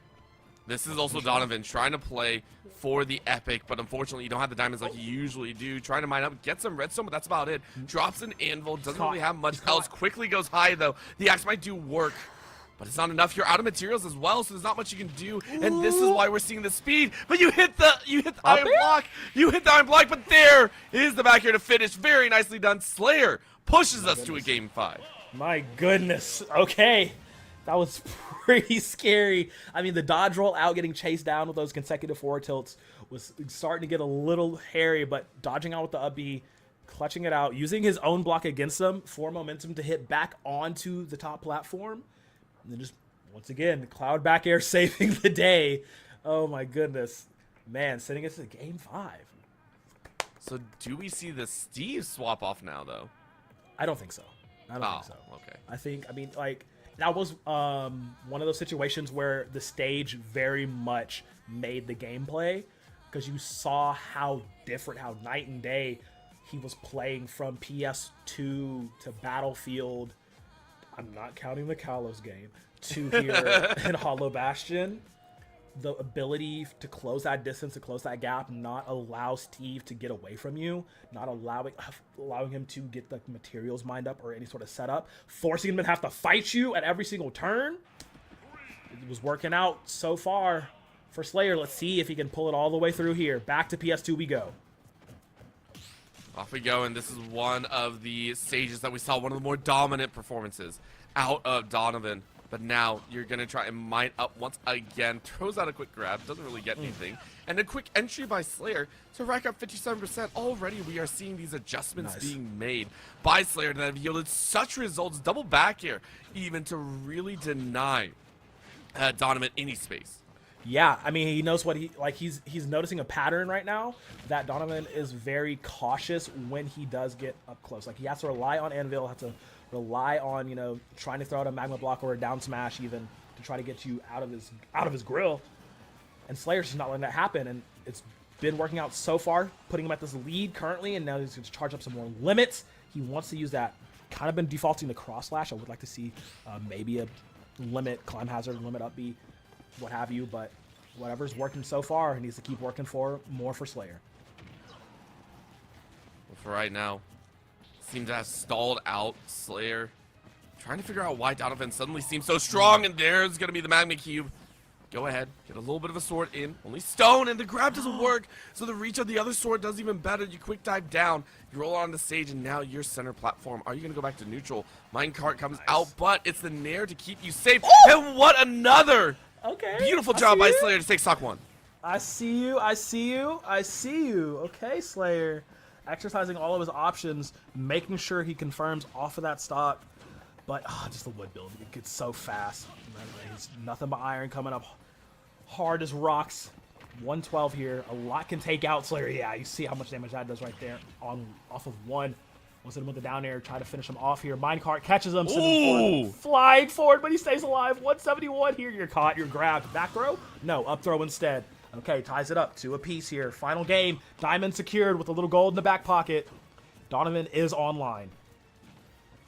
That's why you're trying to wait. You're trying to make sure to create enough space for yourself so you can mine it out, and the quick axe up might actually do a lot of work. The stone helping out as well, but you have to reach the other side of the stage. Minecart at the end hits and then sends the cloud a little bit further off, so this is gonna be a problem. Slayer realizing that they're on the back foot here, and they don't like where they at. There's the diamond that we were waiting for the entire time, and Donovan's like, all right, now I'm ready to fully tango. Oh my goodness, yeah, do you see how much he's using minecart as well, forcing Slayer to have to go into aerials? But Cloud, once again, with those reliable, long hitbox aerials, doing a great job. The back air connecting again, tries to go for a down air, not gonna work. Why are you ripping a forward smash right there? No! Oh my goodness, it's gonna cost him his stock and potentially this game here. No, quick return, all right, back air to seal the deal. Final stock here in the final game for both of these players. And only to go to the championship, the grand finals. This isn't even grand finals. This is just straight up good SSBU action. And I love every single moment of it. Quick chase, limit break already done. And now you're looking for a bit more. 61% on the Steve. You have the sword, but the sword's gone. Gold is gone. And all you have is a golden axe. This is going to be a problem. You make a stone quickly. You need to do some work. Quick grounding some more. Up you go on the platform. Good roll out. Slayer is still alive. Yep, still alive and in the lead. Tries to go for uppy right up in his grill. Will land the hit with the anvil, and you didn't tech that? That's going to be the game. Donovan clinches it here in game number 5. I didn't expect that. So sad. I didn't expect that. I thought we were going to be able to see Slayer have at least one more turn. I thought there was going to be at least one more round, and there was not. So well done. So well done from Donovan. Listen, the Steve rule's out, bro. How do you feel? Steve's gonna Steve and steal the win again. Yep. That was just miraculously placed down here, though. I'm not even gonna lie. Like that anvil came out at like the perfect frame, and I mean, like I said, wasn't able to tech through it, so it just immediately takes him down. We're gonna look at some replays of that very vicious 5-game series. Over time, it looked like Slayer had finally caught up and passed through Donovan, but man, it's just combating this evil demon that is Steve from Minecraft. Such a tall task.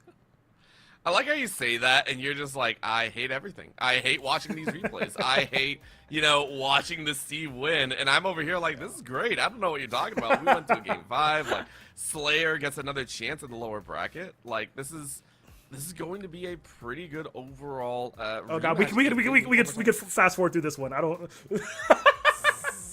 Oh man, but yeah, it's just sheer dominance.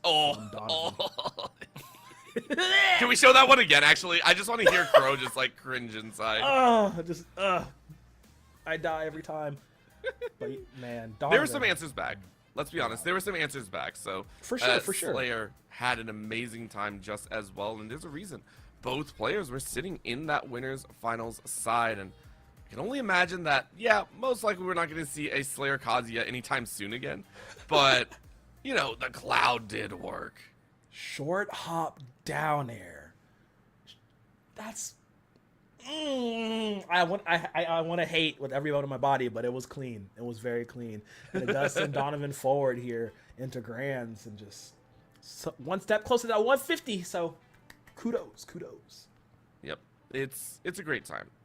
And honestly, we are getting straight into our next matchup as well, as we're headed over to the Central Division. We are going to be seeing Plant Gang versus Red White in the upper semifinals. And Plant Gang we've seen before in the Stay Plugged in showcases before. Not the Valorant one. This is going to be the SSBU side of things. So it is a plant. It is a plant, of course. Right, it is a plant. Piranha Plant Gang, rise up. It's okay. I still believe in y'all. I thought the character was fun when it first came out. It's going to be interesting. I mean, lots of 3-0s going into this. Like, I mean, look, yeah, been looking at the bracket for Central, and yeah, they just 3-0, 3-0, 3-0, 3-0, 3-0. So it should be another really, really close series. That's the thing when you get further down in these brackets. Generally, it's the best of the best, the cream of the crop, unless some upsets happen. Oh, yeah. So, getting into this one, though. Yeah, I think that's always going to happen. No, probably not here. I would say 3-1. I would say 3-1 in this situation, namely because, again, I think Red-White, I swear I've seen them before, and I couldn't remember what they play, but there's a reason they're first seed here, And if anyone's looking, again, when we get into this college experience, I am fully expecting these players to really step up because mostly in collegiate, you don't always see 1v1s. These 1v1 tournaments are a little bit different. Yeah. Normally, you're actually looking at crew battles. So Right. if I'm looking at any of these players, I'm looking at the diversity of characters that they can select. And not just that, how much can you bring with the skill? I mean, you do need to have some flexibility in your character pool. And at the same time, if you're playing a highly meta character like Steve or anything like that, you got to show you're the best of the best at the end of the day. Absolutely. And we're going to get into this game right now as... Gosh dang it. Wait, Vega Visage? Wait, that's the homie! Oh, wow! Okay. I can't be so mad now. This is the one of the best players in the Alabama Smash Bros. Scene.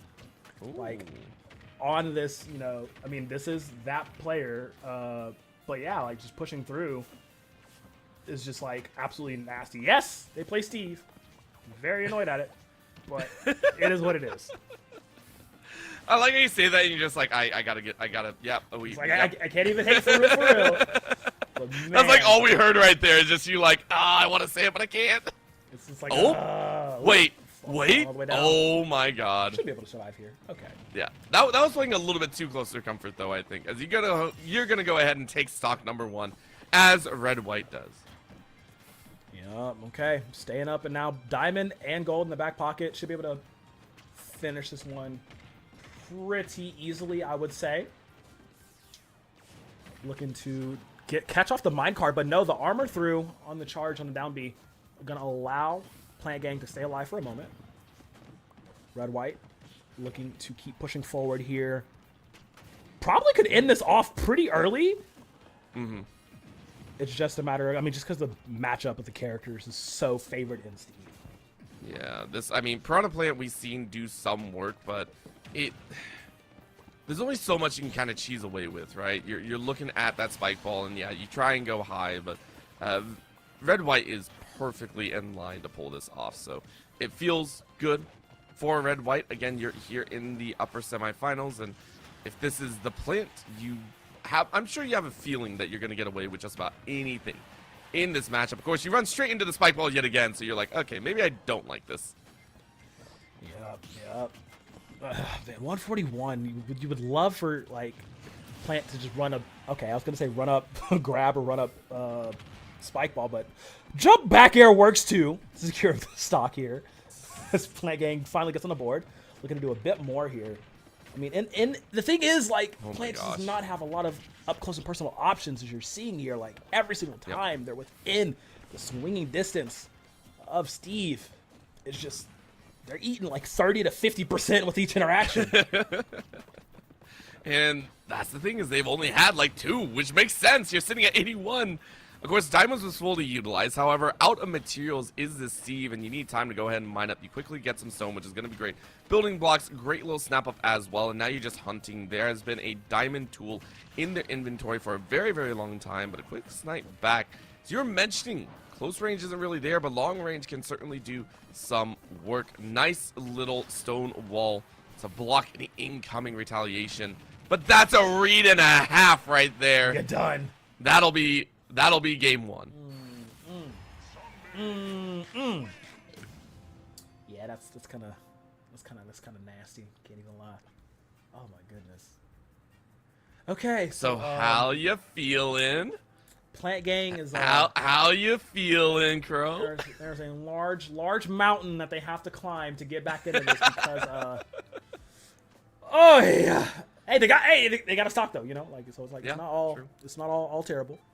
Potential is there. No, but I mean, it's just the way that they're gonna play this, right? Like, Red White being both a Steve and Cloud main, so like even one of the counters to Steve, they're one of their mains, is something that you really have to get around. But like, this is not even a hyper aggressive style that they're playing the Steve with. It's literally just I know that Plant does not have any options against me except for maybe down tilt, forward tilt, down B, or I think side B, the Poison Cloud, etc. So you don't really have a lot of options to get the Steve off of you, and the Steve doesn't even really have to mine that much to be able to take you out. So it's I want to know who all they fought to be able to, like, how did they get here? This is Playing Gang? yeah, Plant Gang is like, I'm looking at the bracket and they 3-0 everybody to get here on Piranha Plant. So I'm like, this might be the best Piranha Plant in the ecosystem or something, because this is insane work. Yeah, so we've seen Plant Gang before, and it's very, Plant Gang uses the orthodox and unorthodox, at least from the times I've seen. A lot of super armor, a lot of just kind of body blocking and kind of taking the hits, and Plant can get away with it. I haven't seen someone body Plant Gang in a while, and I wouldn't really call that a botting, even though it was fairly in favor of Red White, but Plant Gang has options. Are they going to be here? No idea, so we'll see how it plays out. I mean, hey, going to town right now, I do like that, but unfortunately you're gosh. in one of the crazier ceiling blast zones of Yep. the I was about to say, allowed stages. we saw the spike. It just didn't complete, you know, heavy pot plant. Heavy pot right now. Solid gold pot at that, you know.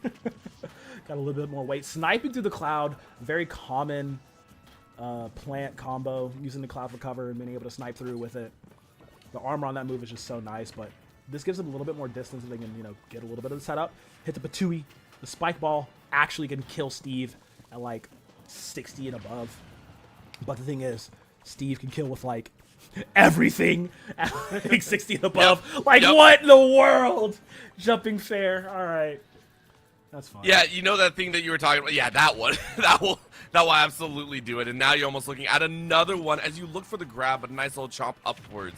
It's going to force Steve up and away, but Plant Gang needs a bit more than just that. Still sitting on about 63% here on second stock.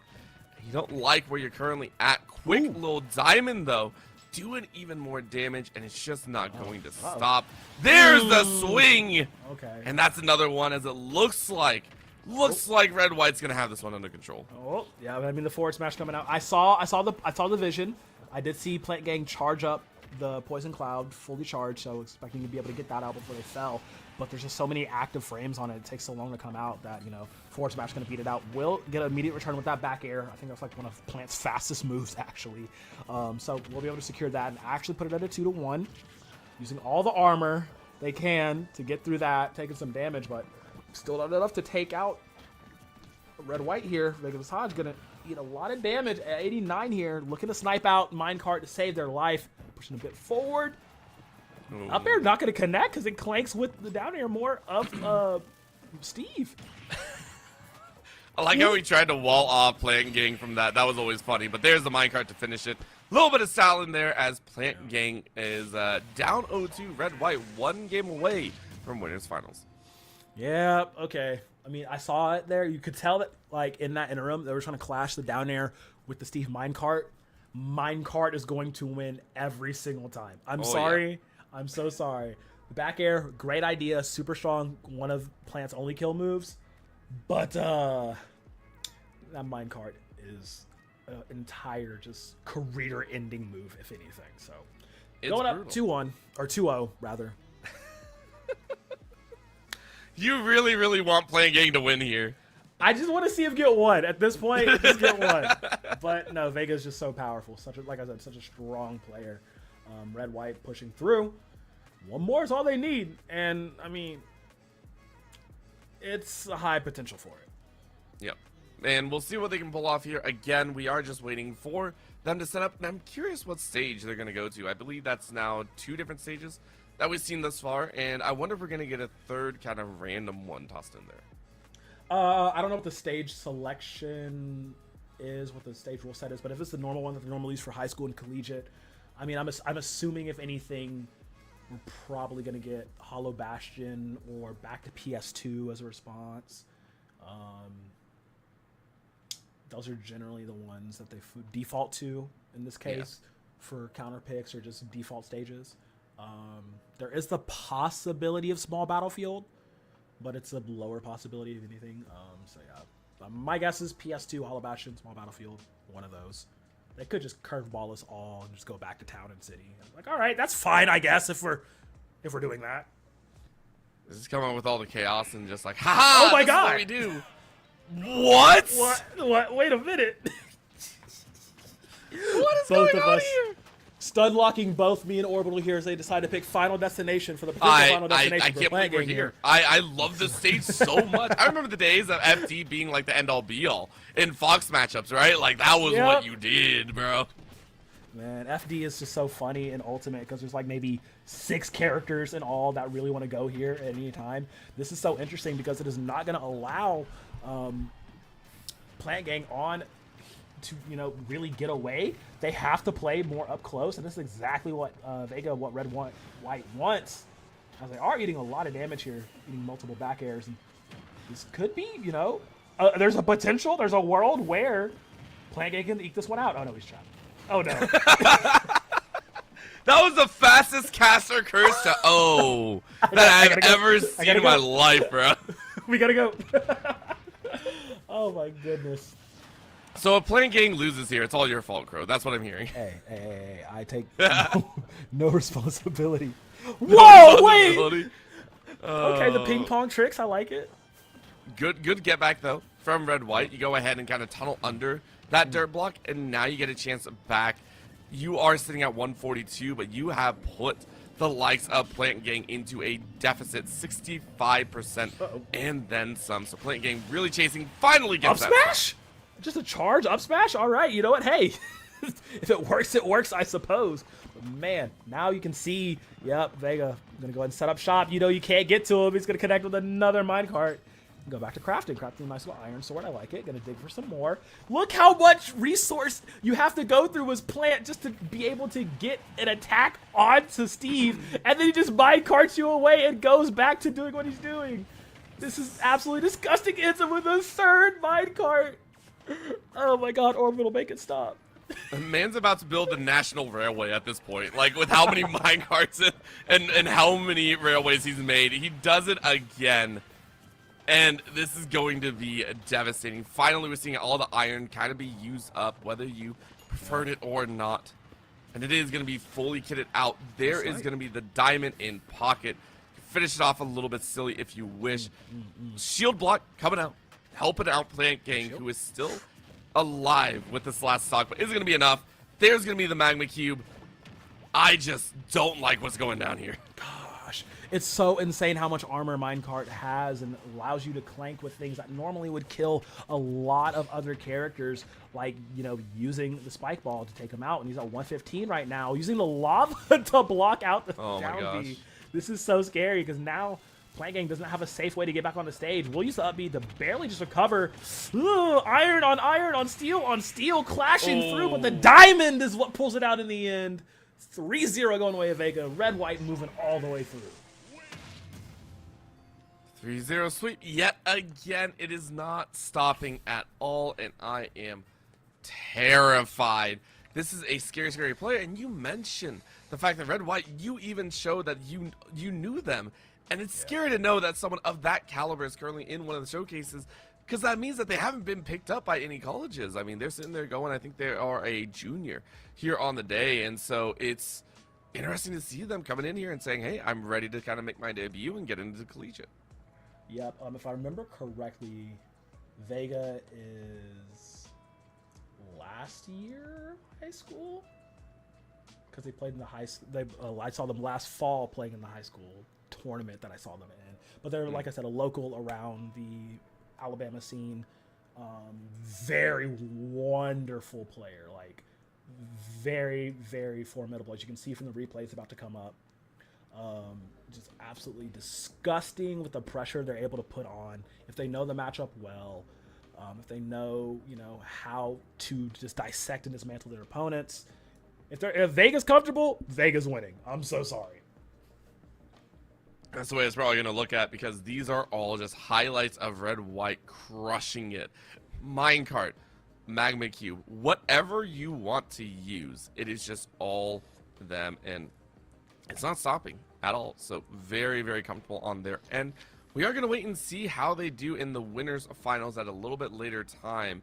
But honestly, those matches have run so long that we already have our next matches pretty much ready to go. So we're going to be hopping back into the Valorant side of things here with the Spin Showcase with Stay Plugged In. So please don't go anywhere. We'll be right back in just a few moments. Ah, come on. Before I switched to Brightspeed Fiber Internet, things like slow speeds and random dead spots really brought out the troll in me. I mean, I spent hours causing trouble. But then I switched to Brightspeed's fast, reliable fiber internet, and the rest is sunshine and unicorns. Looks amazing, Barbara. Ultra-fast Brightspeed Fiber Internet. Switch to the bright side. Get ready for the first ever Stay Plus Formula STEM Esports Cup presented by Brightspeed Fiber Internet. The season kicks off March 20th, so gear up and don't miss your chance to make history. Open registration is now live for high schools across North America. Join this groundbreaking competition featuring weekly qualifiers, an 8-week season, and a thrilling 40-person championship event. Race for $5,000 in prizes and weekly rewards. Participate in live test sessions of racetracks led by a professional driver and explore exciting career opportunities in the world of racing. Your journey to the podium starts now. Register today.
are back, ready to go for our next Valorant match as we have sped run through the opening round 2, and now we are into the upper semi-finals. It is going to be Fraud Watch versus Thuggin' Thugs, and this one should be quite interesting. Both matches previously seemed to go decently well. Fraud Watch was at a 13-4 over Saps Kittens, and then Thug and Thugs took on Dreamland and won 13-7. Yup. I mean, hey, the last match we got when we last graced your screens with some Valorant was actually explosive, down to the wire, going through an overtime situation. And now, I'm not gonna assume the same, but these are our second and third seeds going at it. So, like, Yes. this could potentially be another crazy banger of a game. So, Yep. I mean, hey, anything's possible. I'm just saying. I think the only upset that we've had so far is Wily Val in that 5th seed position over B Minor, and honestly, I wouldn't even call it really an upset if you take a look at it really, because it's just like it's a 4th and 5th seed, right? And they went 13-11. So is it really an upset? I don't think so. This was a very close matchup. Here's the issue. Am Cheese is ready to throw down. Am Cheese has gone 13-1, the fastest match so far in our bracket. And Wily Val are going up against them. And it's crazy because it's up against Am Cheese, took down TBD, who had that crazy barn burner against BDC Beeps, and they got one round off of him. So watch out for our first seed over here. But like I said, we're going to watch into the second and third seeds. Fraud Watch, Thug and Thugs. We do have information on the maps. I believe so. Yes. Yeah. I believe so as well. Okay, so taking out the Icebox, taking out Haven, taking out Lotus. So no, they said no Lotus. We are not doing that again. And I believe Ascent as well. So, this makes things a bit more interesting. What are you thinking? I dare I say it. I think we could be seeing Abyss here. Ooh. No! Shredder, We have been lied to. We have been lied to. We were told somehow it was a 1v1 red white versus playing gang in Valorant, and that was a lie. We have now been told a lie that Icebox was banned away. No. Icebox is the one played. So we are getting Icebox. This one, a lot of people I think haven't seen in quite some time, but it is still a oldie and goodie. The original, I think, introduction to verticality in a map state is the best way to put it, and this may also draw very old school agents to the mix. Yeah, I mean, I do think, once again, I mean, Vice and Tejo are just so good in the game right now, but it does look like we're doing a bit of a throwback composition, about to bring up the Chamber as well, still very, very good after all his changes. And yeah, this is looking to be the case here. Is that a Sova in 2025? That's crazy. I almost forgot that character existed, but no, this is very nice to see that pick up, because he just is, the basic utility guy. He's the OG of it, right? That was the initiator that everybody loved to have on there, and the ISO Chamber pick though, coming out for, I believe it was who was starting on defense? Oh my goodness, there's so many tabs open. TBD. It should be for this game rather. Oh, I think it's what Fraud Watch. I want to say starting on defense, if that's correct. Yes. Yeah. Yeah. So, yeah, Fraud Watch okay. is on defense. So this composition is actually insane. Very, very hard info gathering, but the Chamber and ISO, I'm gonna be watching that a lot, because they have the possibility of absolutely ruining the Thugs' day if they get ahead. Well, not just that. It's very different to see a double duelist composition on a defensive side first. Normally, you would see that, at least in my opinion, over on the attacking side, right? You'd see that, and that way you can take full advantage early on. Yep. And try and run up the scoreboard beforehand. So the fact that we are currently seeing it on the defense means Fraud Watch are definitely in here saying we want to be as comfortable as possible.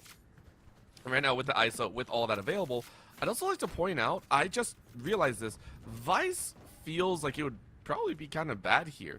Considering how large an open space this is, the garden and everything wouldn't have, I feel, as large of an efficiency. Yeah. Like, it can still be efficient, don't get me wrong, but I feel like I enjoy watching Vice on much more compacted stages, and this is by far, outside of Breeze, which no one likes Breeze, this is like the most open territory map out there. I mean, it's because all the corridors, a lot of people love to grab them in and stick them in B site. But it looks like a lot of that, or stick them in A site rather. A lot of the action happening around this A site to start things off in this pistol. Jeez. Okay. All right. Already one dropped a piece from here. But the thing is, they have a Sova. Both squads rolling with the Sova Viper, making pistols a little bit more difficult with the amount of blind spot utility and just information gathering they can have. Oh, 100%. And now we're going to see this little slow walk up. You take a look and you say, okay, how is Thug and Thugs going to apply this? A main now tuning into the site, but look at the look on the far end. Because Zanks goes ahead and takes out Bobstar, we're seeing Fraudwatch actually lean very heavily to this A site, but because 2 from Thug and Thugs was over there on B already, you can call for a rotate, and Fraudwatch are none the wiser. Great job from Thug and Thugs. This is so smart. This is so smart. They're so sneaky with it. B site for free. Fraudwatch isn't even going to be able to hear it because they are so far away. Now they are hip to it. It's like, oh no, we got to double down. But look who is holding in that angle. The double duelist, the Jet and Reyna. This is a season 1 composition if I've seen anything. Zang's going to go ahead and get one. Gizmo holding down. They're gonna try to outfrag each other all game long. I'm telling you, Mashed Potatoes is none the wiser. Falls to Santi. It's all on one. Zanks is so good. God, the Mashed Potatoes reminds me of the guy that used to yell mashed potatoes in golf. I have no Do you clue remember what that? you're talking about. No, because I didn't watch You have golf. no idea what I'm talking about? Are you serious? I never watched golf. That's fair. So there was a moment that I was running around, and basically, you know what, in golf it's so difficult to play. Super difficult that you need complete silence and everything like that. Apparently after a ball was hit, you know, cheers would erupt and everything, but there was a guy that apparently as soon as the ball is hit in golf, on the pro tour by the way, you'd hear someone yell mashed potatoes. Okay. You know, It became a thing and it was glorious. I get it. I understand the vision. Got to disrupt them. Get them off their game. Totally understand. Speaking of disruption, Seraph trying to throw some wrenches and some plans of Thug and Thugs here. Going back to the A site. This is very common in the earlier rounds. Everybody starts A for a few rounds before they want to try to jump off the B. Is going on the zip line. Comes CSP Pain. Take it down 2 before falling, though. Very nice job. Giving a bit of more advantage. But Fraudwatch still one man up. It is only 2v2 on the site. I'm Give curious. some props in the all chat. Yeah, I like good sportsmanship. It's something that I think anyone can appreciate. And right now, I think the information was given that Fraudwatch had tripled up on their defense, which of course means that B-side is pretty much free once again. Here's the difference: is Thug and Thugs do not have the great reliability that they had before. They had the player advantage. They had, you know, even weapons state. And granted, Thug and Thugs do have good weapons, but it's the Outlaw. And the Outlaw can do work, but it's a 2-tap, and then you got to reload. You're going to have to 2-tap somebody in the body, and you're still going to be in a 2v2 most likely. Yup. Hold with that sniper, holding that angle. All the time is ticking down. I told you, you got to watch out. The Outlaw in these early rounds is absolutely disgusting in the right hands. Putting quick work. Santi doing a good job holding on to that. As time ticks away in this 2v2 in round 2. Let's see what they can do here. This is going to be that test, and Lemur was ready. Lemur shuts it down. Thug and Thugs, it was a bit messy inside of the A site, but they're able to pull it off and bring it to a 2-0. Lemur looking like the star student in class right now, the way he was ready for that test. Oh my goodness. Taking 2 down, easy peasy. No effort at all. This keeps this very, very small lead opening for the Thugs here. As it does look like A site again is the name of the game. Going 3 times over to start the A to rotate to B. We will have to see, but Fraudwatch got to hunker down and buckle up because the Thugs are coming. Oh, 100% they are. And now we get to see Seraph go ahead and take out Gizmo. Fraudwatch, they're on watch for this. And remember, I always say Valorant starts on round 4. I will always stand by that because that's when we get to see the weapons in hands. That's when we get to see these exchanges really come out of the woodwork. At the current moment, Santi, realizing that they stepped a little bit too far across that threshold, they get taken out. Tag drops them, and This is Fraud Watch in a very comfortable position. I don't think they've really taken any damage outside of the jet, so Lemur being very, very careful about this one. They've done this before, but third time is not the charm. Tag will go ahead and finish them off. And Mashed Potatoes finishes off Pain as well. These are single taps here, and right now it feels like it will be the finish. Quick Shots Zanks has that outlaw, but unfortunately gives away their position. I don't think they're going to be real happy about this one. Vandal is out. Mashed Potato says no. And Fraud Watch with a flawless round of their own. Oh my goodness. Okay, that's one way to answer back. Nobody falling on your squad, getting maximum money efficiency out of it. Love that. Love that so much. Fortunately, there will be a call for attack. So I'm going to throw a little bit of a pause on for a moment. As things were starting to heat up, but I'm just going to cool down for just a few. As, I mean, Fraud Watch, they were starting to get put on Fraud Watch there for a moment. I mean, after that flawless round, like you said, round 4 is when the real game starts. I tend to think the early few rounds really dictate it, but like this could be the start of something different.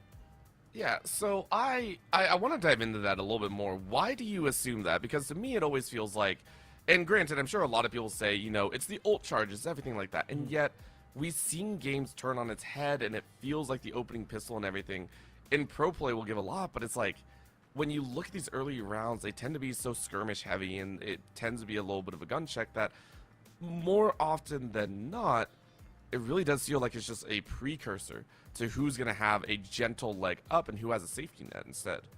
Yeah, I tend to think like the opening 5 rounds are very important. So the fact that like it establishes tempo, and team-based games are all about tempo and how you're able to adjust on the fly. Like, yes, technically, once you're able to buy the more expensive guns, then the round starts. But honestly, round 3, sometimes even in round 2, when you're able to get those like lesser impactful weapons, it can start the tempo for your team. It can, you know, which can change on a dime for sure. But it's all about, you know, establishing a base, that foothold. It's like climbing a mountain, right? You have to establish that foothold and keep going up, or you're going to go or fall down. So that's why I love these first few rounds, because it does establish that foothold, that base, that tempo that a lot of teams are looking for. And Fraud Watch regaining their footing here, starting off with a nice opening frag, but is quickly returned by the Thugs. It's returned once again. You mentioned tempo, you mentioned pacing, this ability to read the flow of the match and be able to really kick things into high gear if you need to, especially on the defense. You have to read how fast the opponents are going to move your way, and they have been read correctly. Fraud Watch are actually pushing up along that B side because Thug and Thugs have actively shifted from A multiple times. This time around, Fraud Watch actually lose everyone on the inside, meaning the Empress is not only going to be used. You get the play, and now you get to go back on defense with a comfortable positioning. One where all 3 are actually on the low end. Mashed Potatoes and Tag, though, quickly dispatch Pain and Gizmo. Mashed Potatoes even find Zanks, and it is 3 still alive as Fraud Watch continue to run up the score. Okay, I actually really love that round from them because of the way they played that retake. They left 2 of their, you know, the duelist, literally left the duelist on the site to defend it. They knew they could get at least 1, maybe 2 frags before they really were in trouble. All 3 of the Initiators and Sentinels were off of the site, rotating back over. That is so funny. Like, usually you would think it'd be the opposite. Usually the Sentinels and Initiators would hunker down and anchor on the site, and the duelists would be the ones to have to rotate over and pinch down. But because it was the ones of the most defensive utilities that rotated back in, they were able to clean it up. And because those star fraggers, those duelists, were able to take down a few before the patching needed to help to stop the bleeding, they're able to take that round. And this is the tempo, this is momentum starting to carry for Fraud Watch. So they are tied up 2-2 here in this 5th round, but they're feeling pretty nice, you'd have to say. Oh, 100%. Now you've actually forced Thug and Thugs to actively push for the B side, which is now going to cause a rotate. Take a look at that mid split. It's a 3-1 split up for Thug and Thugs, and the problem that resounds is the fact that the Killjoy is all the way on the other side, meaning Mashed Potatoes gets free reign in these duels. Zanks is able to find 1 great tap, and so does Sansi, but honestly, the damage is still done too much. Gizmo is down on 5 HP. You don't really have the weaponry, so this is tough as is, and with Spike down on top of site, Fraud Watch have the free opportunity to push. They know they can get away with this. Wow. Seraph and Zuda go ahead and finish it off. And I mentioned Seraph earlier. The closing off of the midsection leads Fraud Watch to carry on with 3. So smart. This is like that slick, controlled, thoughtful gameplay that you see in the, like, a lot of higher tier of competition, right? It maybe played just a tiny bit slower, but it's just the fact that, like, they're playing these really high execute strats, and their execs are really, really nice. So Fraudwatch currently pushing back against the Thugs here, and the Thugs are just trying to brute force their way in, but it's not quite working the way they wanted to. Fraudwatch could continue on this roll. Well, of course, that means that, you know, pushing forward is the right way.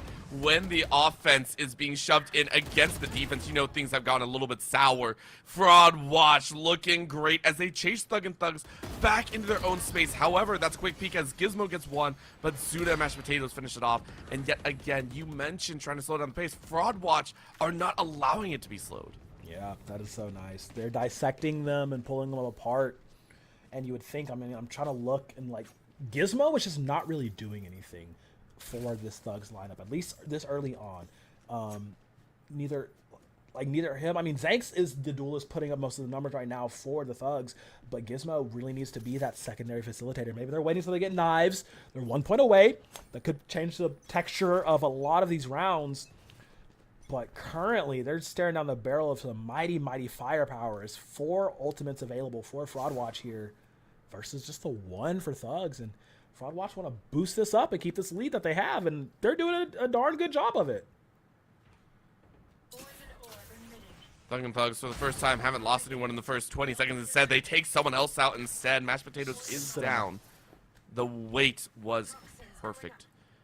And now, we get to see if they can cook just right, entering in the kitchen side, or at least tiptoeing their way through Fraudwatch. Now realizing they might not be in the best spot, Bobstar hiding over here on the A site, and hearing at least one set of footsteps up on the top ropes, realizing they might be in a dangerous spot, but quickly swinging out, backing up with the rest of the team. Recon's out, trying to get some info. Recon Bolt is destroyed, and now you're gently corralled by the rest of Thug and Thugs, and now down to a 2v5. This one has turned on its head. Thug and Thugs trying to maintain in the space, and they are. One less alive as Thug and Thugs have all 5 pretty much untouched here. Zuda going to try their best. Zuda on ISO does have the ultimate available should he want to try to isolate the fights and then push off from there. But Thug and Thugs is going to complete it with a flawless round. Thug and Thugs kind of took a playbook out of Fraudwatch's playbook and dissected one by one and took down the frauds, which was really, really nice to see. They played it slower. They picked off their enemies. They just won with superior numbers. I mean, they knew that Fraudwatch wants to split up the map and not allow them to attack on 2 fronts. And Thug was like, okay, cool, we'll meet you at that. We'll do you one better. And absolutely, like I said, just dissected them that entire round and then netted them a flawless. I mean, these yields are amazing. Seraph, though, bringing out the big guns and just like, I'm done with this one. Tag, though, brings one of their own to her to the force. To her to the face.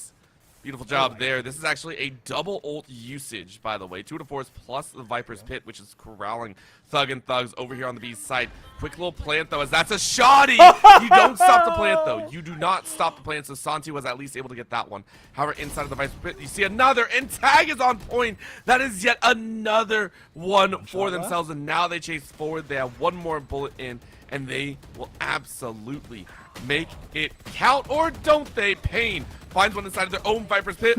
Knife out, Mashed Potato brings the pain with the Sheriff, and Zuda finishes off one more. That was a silly, silly round. That was very, very silly. Fraudwatch had a bunch of ultimates available to use, and oh no, they're in it. They're angry. They're upset. They want to put the finishing touches on things early on and make Thug and Thugs pay for even trying to disrespect them. That round was so gross, so bully coded, and it's all because Tag on that 2 to force just letting it rip, and then Mashed Potatoes with the Viper's Pit. Look, the Fraud dared Thugs to fight them full 5v5. I don't think the Thugs liked it very much. Nope. This is we're starting to see some pushback a little bit. Thug and Thugs going ahead and swapping out who's carrying that spike, but namely to me, we're starting to see some frustration build up here. We are going to see that push out. Once again, Tag here on the B side is going to hang on, and that's the tap and a half, bruh. He is on one, tagging left and right. Oh my god. Definitely deserves that riot gun, buddy. I'll say that's for sure. The Killjoy ultimate, the lockdown will be called to stop the retake, or the advance rather, from Fraud Watch. Fucking Thugs just now getting the plant off, but the Hunter's Fury from Fraud Watch now letting it rip. Lemur dodging out. Bobstar trying to get something, but gets nothing from it. Well, we'll take a little bit on to the Killjoy, but the spike gets planted all the same. A little bit slower than they would have wanted. The retake from Fraud Watch could be great here. No, Santi with the operator. Oh my goodness. You didn't see the body? Oh. Oh no. Oh no. It's all unraveling here for the Thugs. Fraud Watch trying to pincer it down. Bobstar from the side. Nice little pistol switch, baby. I like it. 2v3 though. Still the numbers on the side from the Thugs. Potential for Bobstar to defuse. No, he gets put down. Can you isolate the ISO? Zuga, no. Gets felled. Thugs clean it up. Prevent the retake. Close that distance. I mean, we say close the distance, but they've been chasing the backside of Fraud Watch right now for a few rounds. But honestly, Woof. I mean, I was watching this kind of break out here, and Zanks is starting to step up as well. Zanks sitting at 8, 6, and 2. Yep. Weapons hot. Thing is, Fraud Watch have a very comfortable creds limit right now. Even if they lose this round, they all should be able to buy up. So for Thug and Thugs, want to see him really break out the big guns here. Want to see him take over, and Santi is going to try and do just that. Oh my goodness, Santi with the operator in hand again. Really kind of saved them last round. Allowing them to get the numbers advantage and push ahead. Not allow any nonsense. Now they're going to let rip the Hunter's Fury. Also popped the Reyna ultimate going in. Gizmo finally gets something on the board. Take that mashed potatoes has been such a key for Fraud Watch here. It's just all dropping left and right. 2 for 2. Zanks might be able to do some work here. Has the Empress out, but Lemur's taking all the glory and all the fun away. Fraud Watch kind of frustrated about where they're currently standing here, and this might be the danger. Quick plant going down. And Tag needs to make some magic happen. Empress no sooner is going to be arrived as watching one right along the rails, but Zanks called it out. Bobstar is gone, and Tag is the last one alive, and unfortunately, you got to do a lot of work here. Take a look at the number of bodies just running around. You look down, and Lemur was ready. 5-5 is the current count as Crow, we're headed what feels like a straight up tied half. I'm telling you, these teams, when they're so close like this, the second seed and third seed, right? This is just absolutely what I expected from this matchup, for it to be this close. I mean, round traded back and forth like this here in the second half of the first half, rather. We'll call it second quarter, sure. But it's just Fraud Watch is kind of losing their grip on that they had established early on. And Thugs are just running with this momentum. We talked about both of them running both double duelist compositions, but the Reyna Jet doing a bit more forcing than the ISO Jet. Alright, now let's see if the knives can work, though. Fraud Watch expending that ult. This is pretty standard with the Jet. If you haven't ever seen a Jet play, this is how they do it. This is all what they do. If you haven't run into a Jet, go play more Valorant. That's all I'm gonna say right there. Immediately. We are. That sounds mean. That sounds mean. We're gonna keep moving here. Thug and Thugs sitting up in the mid, going through kitchen as well as mid, and we're gonna try and make some work here. But this dance could be very, very dangerous. Take a look at how much space they are getting. Zuda setting up shop here in the lower grounds of A site. And honestly, Gizmo was waiting. Seraph is gone. Out go the blades, and all of a sudden, Fraud Watch realizing that this should be an A-side hit, but Zanks clears them out like candy. Pain with a Phantom, and Fraud Watch with one left. Mashed Potatoes, the last one alive, and going, what the heck just happened? They fell. It was really Big Z hunting them down. All that Reyna, I mean, they fell because of Tag, but literally just popped up, said, nah, we going rabbit hunting for sure. And that's actually going to pull them ahead here. Now we're entering the last round before swap to the next half, but Zanks really, I had mentioned it, I want to say about maybe round 3. Zanks was pulling up numbers then that early. Clearly the stalwart, the big head for the team, dragging them all the way through now to a lead against Fraud Watch. And let's see if they can keep it up. Or, I mean, we saw a tied half last game. Potential for another tied half this game. Crow, are we just gonna get OTs every single time? Is that our Yes. curse today? Yes. Is this? I'm Yes. never ever speaking to you again. Then I'm never. It's the volatility of BO1s, man. Everybody's fighting for their is. lives every single second as Gizmo jumps in. Lemur taking out Zuda, but immediately gets returned from Pain. Bobstar lurking in the mists with Tag and mashed potatoes alike. A-Site, though, is all for the Thugs, so they plant their flag. Can the retake be good from Fraudwatch in this 3v3?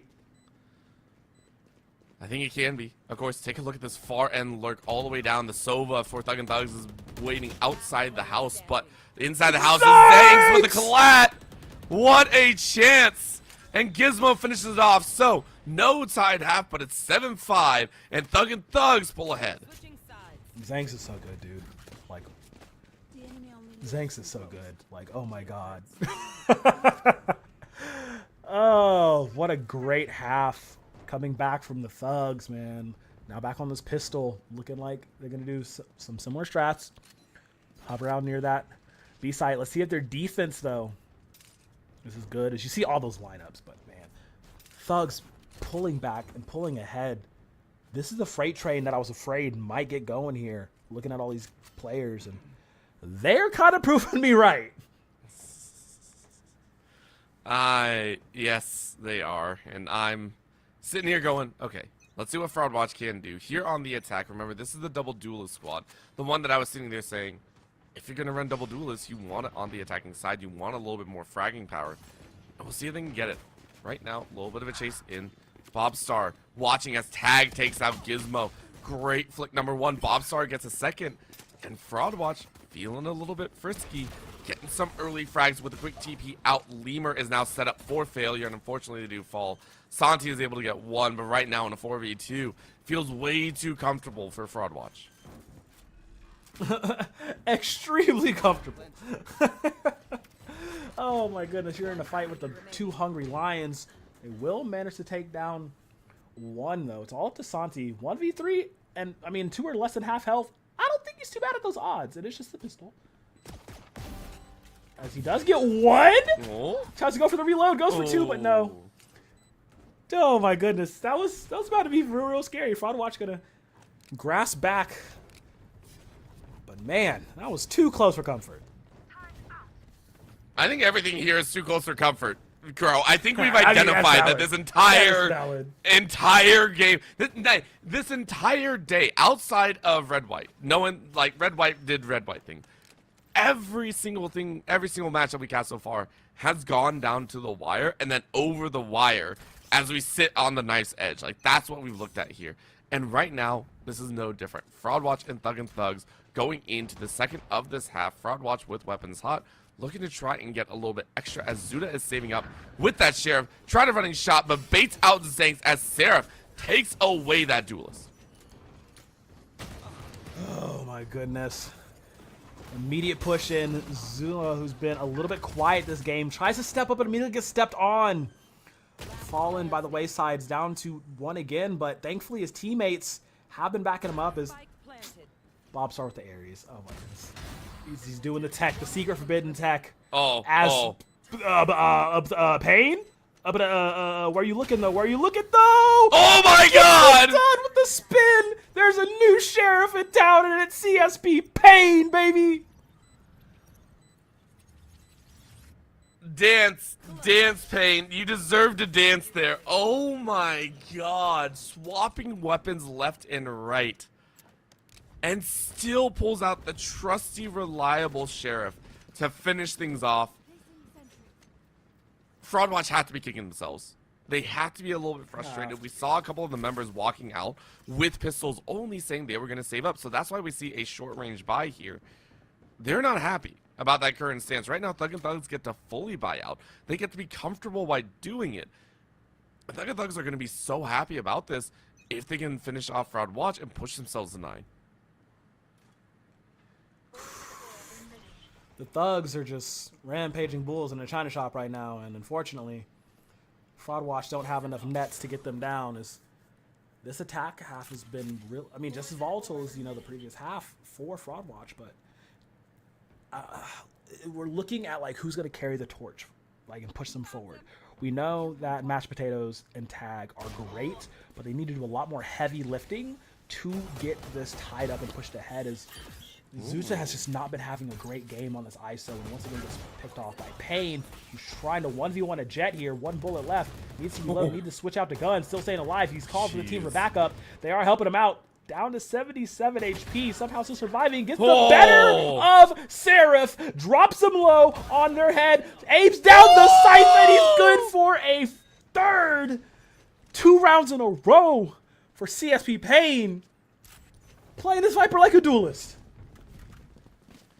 That is some Max Payne level stuff right there. That was amazing work to come out as CSP Pain now tops the charts at 15 frags.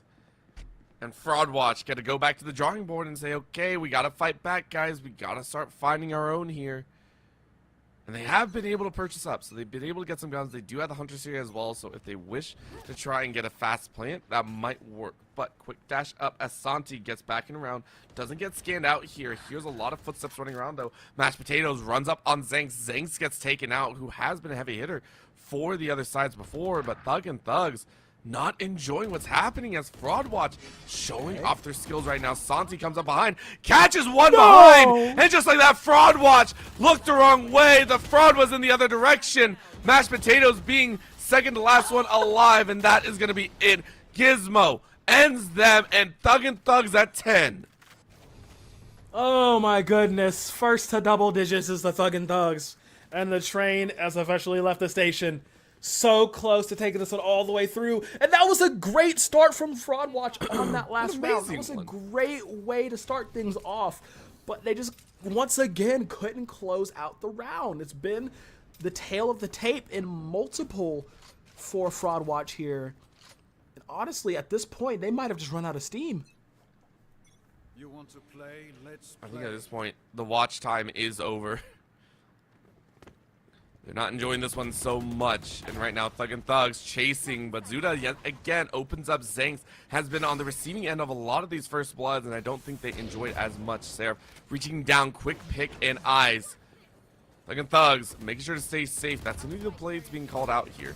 Seraph tries to chase in though. Lemur with a quick swing. Pain was ready. Seraph and Tag though. Tag one apiece, and it's down to 2v2. Who's going to find what? Tag gets the plant. You hear some running in there. This is going to be the lockdown, and I actually really like this call. They're going to force him to walk around, but Seraph was ready. It's down to a 1v2. Man. They got to find it. They got to find that option. No lockdown any further. There's the eyes, but Pain spotted out now, has to rush. Quick bite out, but Seraph is ready on the top end, and Fraud Watch get around back. Okay, stopping the bleeding for a moment. Just for a small moment, a nice little patch on the wound, but they're going to need a bit more gauze if they want to get back to form. I mean, they are tasked to do it. Looking at, you know, the guns in this round coming through. They spent it all to get this, though. Zuta and Bobstar, though, still not having the best of games here. But Mashed Potatoes and Tag could potentially take this all the way, tie it back up to this 10-10. Thug and Thugs, though, want to put a stop to that. I mean, they're doing so great. They are doing so great. It's a matter of keeping composure, not letting it slip out of their fingers. As Tag, though, sees Lemur through his lens and lets it fly. Right now, it's another test in the waters. This is a hard chase in, though. Hard spray, nothing hit. Finally, it does. Zanks getting one before falling much later on, but with death and galore in a single corridor. It's only Mashed Potatoes. Poor Mashed Potatoes. He was trying to hold down B. He was like, I was there, guys. I saw it. But unfortunately, in a 2v1, you do not have many chances.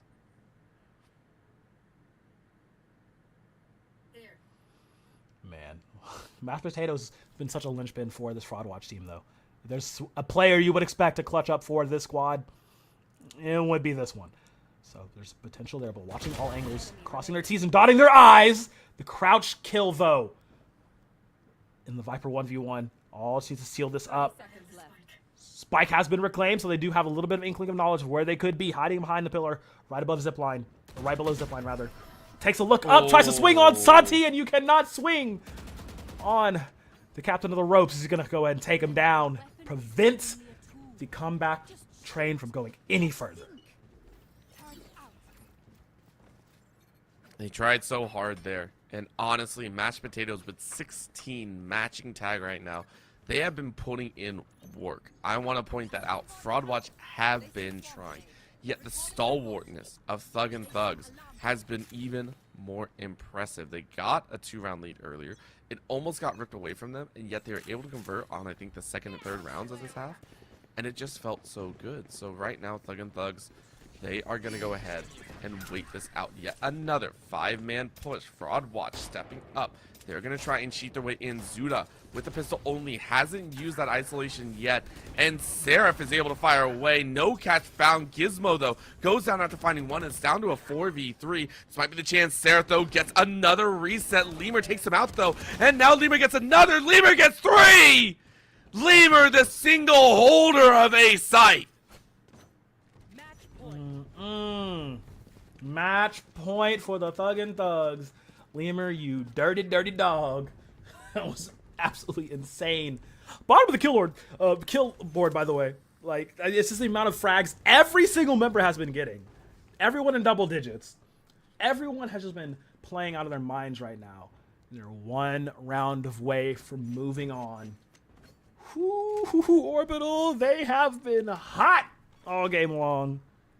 And they're looking to put the scorching finish on it here. Just 1 more round. Yeah, this is that test, and Fraud Watch to go into a much more open side space. Pain, though, taking out Zuda. Not only that, a triple Hunter's Fury!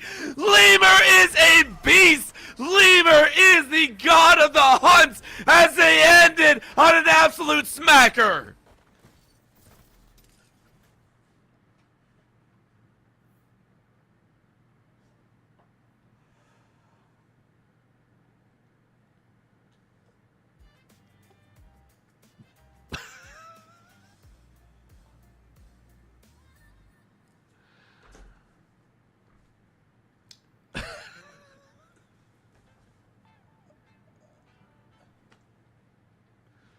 Throw the break. I got nothing. Go to break. We'll see you guys Go for to break, go to SSBU in break. a bit. Give us a moment.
I'm back and alive right now. There were some shenanigans in the Valorant side of things that we're just not going to talk about, so we'll leave that to the wayside. We're headed over to the SSBU side of things. Earlier we were watching the west side bracket, now we're on to the east side as we are going to run through the lower bracket finals into the grand finals and possibly into a bracket reset. We are going to take a look at starting up Kitchen Soup versus Uni. Those two will be facing off to go up against Myth 19, who did beat Kitchen Soup 3-1 in the winners uppers finals. Yep. Looking to get that run back is Kitchen Soup here. Unless Uni decides to play spoiler here in the lower finals. That's always a fun time to do. But yeah, just if you're joining us back, it's been a wonderful day of action so far. And we're going to keep on trucking back to some Smash Bros. Ultimate.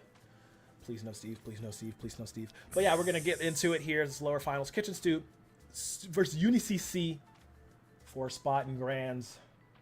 I'm so excited. Please give us a Steve Ditto just to piss off Beautiful Crow. I Please. will actually Please do spontaneously it. combust, like right here. Just pure Dulcim level immolation. Give us a Steve duo that's not good. That would be That actually watching is Steve try and throw minecarts at each other all day. But you know these two are going to be good. Either way, you know they're going to be good. They have made it here into the lower bracket finals. I mean, I'm sure they played quite a bit, and I'm curious to see what they play. Because Uni went ahead and 3-0 G-Locker, who even Myth 19 had a little bit of trouble with. So we got a Kazuya and a Toon Link. Okay, I can rock with this.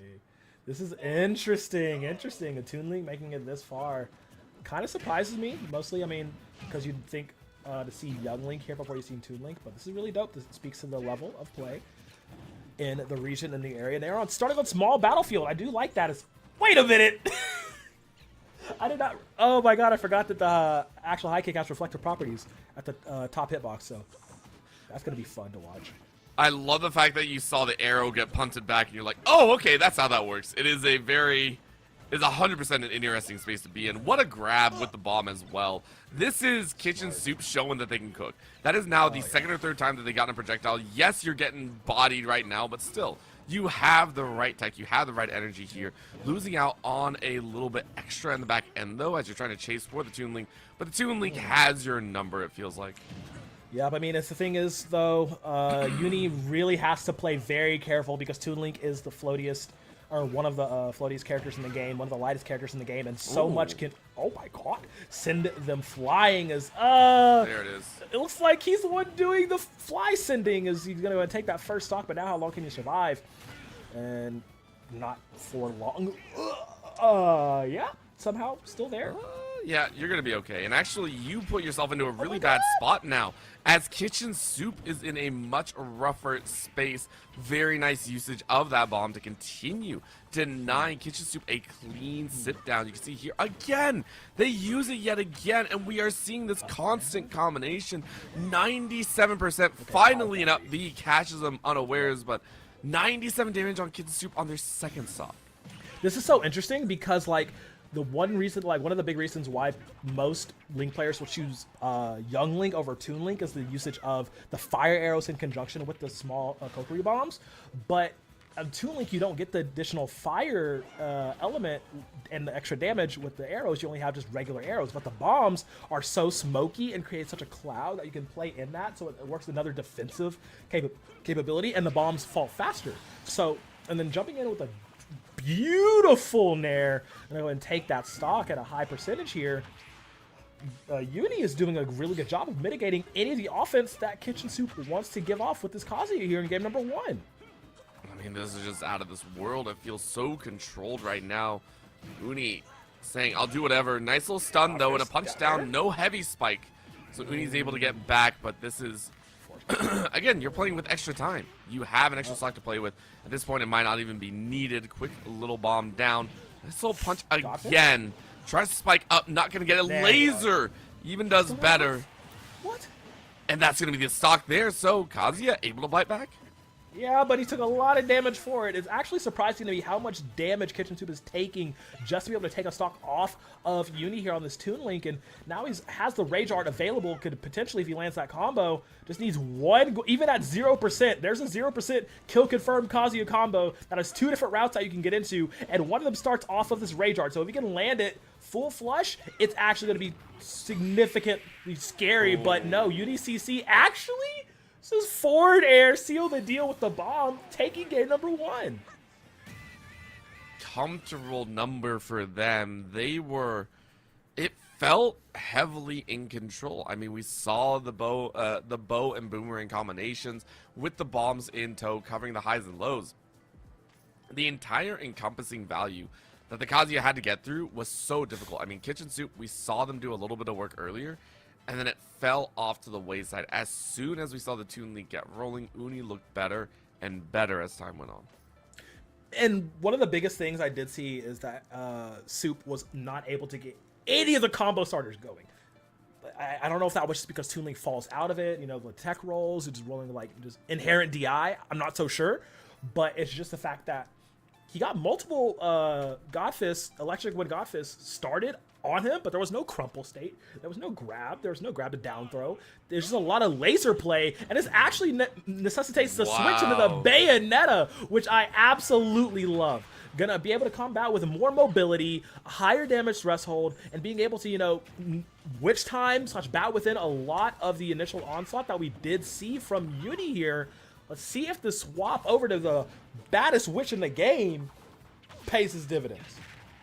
And for right now, it's not doing as much as we were hoping, right? Like, we know Kitchen Soup loves the combo game, but that is a quick stock, because for sure Bayonetta is way, way lighter than Akazuya. And what is this turn? Uni throwing out everything in the kitchen sink at this point. Oh, man. Okay. All right. Reset. Refocus. As this Toon Link is cooking with some hot oil right now. We'll eat the side B to up B combo. Going off the top. Not enough in the top blast zone to take him out, surprisingly. Even at 110. Needs a bit more damage. They did nerf that, I remember, several patches before the last patch. But it's just the amount of damage that Uni is pumping out. Okay, pummel combo. Blocked on the shield in the last gas. Roll tech to back throw to finish it off, maybe? Oh, no. This is out of control, it feels like. Oh, a miss! A miss by both, but still the fairs work wonders. That's so nasty. And that'll be Uni taking 2 with the price of 1. That is so nasty. So I wasn't even falling off the first one. And one of the big things of Bayonetta that I said was going to be so pivotal in helping her, you know, get through a lot of this onslaught is that witch time, that bat within, that dodge that slows down. But you have to hit the right timings on it. And Kitchen Soup has just been kind of throwing it out willy-nilly and has not been able to get anything off. And no, like, damage extends with the gunshots at all either. It's just Uni is in full control here now. He has to set up shop. There's one witch time. Lets the forward smash fall. Manages to take 1 stock off, but bro, you're on 83% on your last. I know Bayonetta is a great character, but unfortunately you are not Lima. You are not that guy, and Uni is trying to take you all the way out. It's going to be a painful one, as that's going to be the finish. Little bit of an up tilt, and it's all done and gone. Uni finishing off game number 2 in style, really saying they want to meet back up. As they have been running the gauntlet, I want to point out. They lost, I believe, all the way back in round 2 to Kitchen Soup, by the way. To Kitchen Soup, and has now been given the opportunity to knock Kitchen Soup out of the West tournament. Or East tournament, I'm so sorry. Oh my goodness. Yeah, I'm looking at it now. I'm like, where was Uni at? Lost 3-0 to Kitchen Soup BTW. So that means this man has had to play so many more series just to get to this spot, and is potentially looking to give him a taste of his own medicine, knock him out of this loser's bracket, not allow him to get that run back in grand finals. He says, nah, I want myth all for myself. And so far, this Toon Link is doing it. This is insanity. Let's see if he switches back. He does. Switches back to the Kazuya, changes the suit, now in the white and burgundy. Let's see if it helps. Well, the thing is we stand on the same stage as well the entire time. Do you feel like a stage swap would have helped here? Not so much. I mean, at most you could go to Kalos, make it a little bit wider and higher for the platforms, but this is the best case scenario for him, going to Battlefield or Small Battlefield. Maybe a Hollow Bastion if you're really needing it, but it's just the fact that Kitchen Soup has not been able to get things going. There's a jab 2 combo for down laser, but he's already at 89% this early on in. Okay. Maybe. Well, a little bit of a difference. We're seeing that shake-up. Right now, a little bit of a chase in, but again, the slashes are just so good. Uni keeping that space open, but unfortunately no launcher. There's a launcher that you want to see. That's a quick swipe and stop. Huge stock running in. Of course, the bomb stops any further, and that might be the stock right back. It is. No, you're still up and good to go. Okay. Looking to get something done here. This first stock, 128. You've seen Kazuya's kill at lower percents. Goes for a raw upbeat off wake up, brother. What are you? Oh man, this is spicy. This is stressful. We'll get him on the ledge. Get him on the ledge. Yeah. Okay. He takes 1. Once again though, in the high 80s on his own stock. This is very scary for Kitchen Soup. Could start the combo. There's the 2, but he doesn't finish up or follow through rather with the next 7 in that sequence. I love how angry you get at all these kind of like fun character type beats. You're like, please kill the Toon Link, please kill the Toon Link. And we're sitting here like, I mean, Toon Link's doing work right now, so He's I mean, doing so much work. we're having a good time, and right now it's Kitchen Soup that is fighting on the absolute nail right now. Gets launched by a bomb, and then we see the same song and dance that Uni has done so far this series. Oh my goodness. Okay, now he looks to get in, goes to the wall behind. Yep, jab combo, back air, laser down, not going to be able to land it. Surely would have given the stock there. Playing on the edge, goes for the mighty, mighty chop, not going to land. Getting bounced up by all the bombs and the up air. Goes for it again. Uni wants to finish this one off. He's so close to doing so. 88, 86, or 81, 86 now. Parries up, raw up B. That time will work. Putting it 1-1. Can he clutch this through? Rolls back through.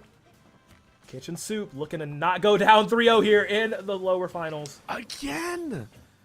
How often is Uni connecting those bombs, by the way? That is like the third or fourth time they've done it in a small window of time, and it feels to disrupt so much of what Kitchen Soup wants to do. We're now sitting at 141-0 on Uni's side. Yes, we can turn it around, but look at just that gentle catch. Another bomb setup could be the call here. This looks like it could be the finish, but what a sword and stone moment, as that might be a problem. Little bit of a tipper, doesn't get that spike. And danger is abound here. Quick slap. Laser out yet again. Bomb to cover low. Nice. But is Uni going to get it? He's looking for it, holding on a shield. Oh. You should have held on longer. Kitchen Soup falling out. UniCC moving on to Grants after a crazy lower bracket run. I mean, it's not done yet. There's still one more person they got to get through. They still got to get through Myth. He climbed out of the dungeon. He did. He's seeing daylight once again for a moment. But yeah, you're right. Now it is that grand finals. But the thing is he's light and is only gonna be punted back down the stairs, bro. This is gonna be John Wick all over again.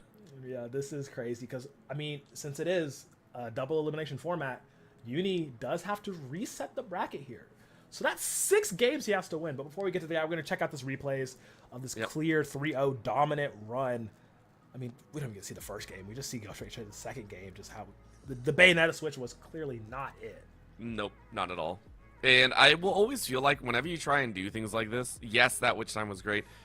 Whenever you swap characters, it can be a twofold issue. If it doesn't work, it's a problem, right? That's number one, obviously. Number two is it kind of throws you off your rhythm. I feel like you can lose a lot of steam even if you win or anything like that.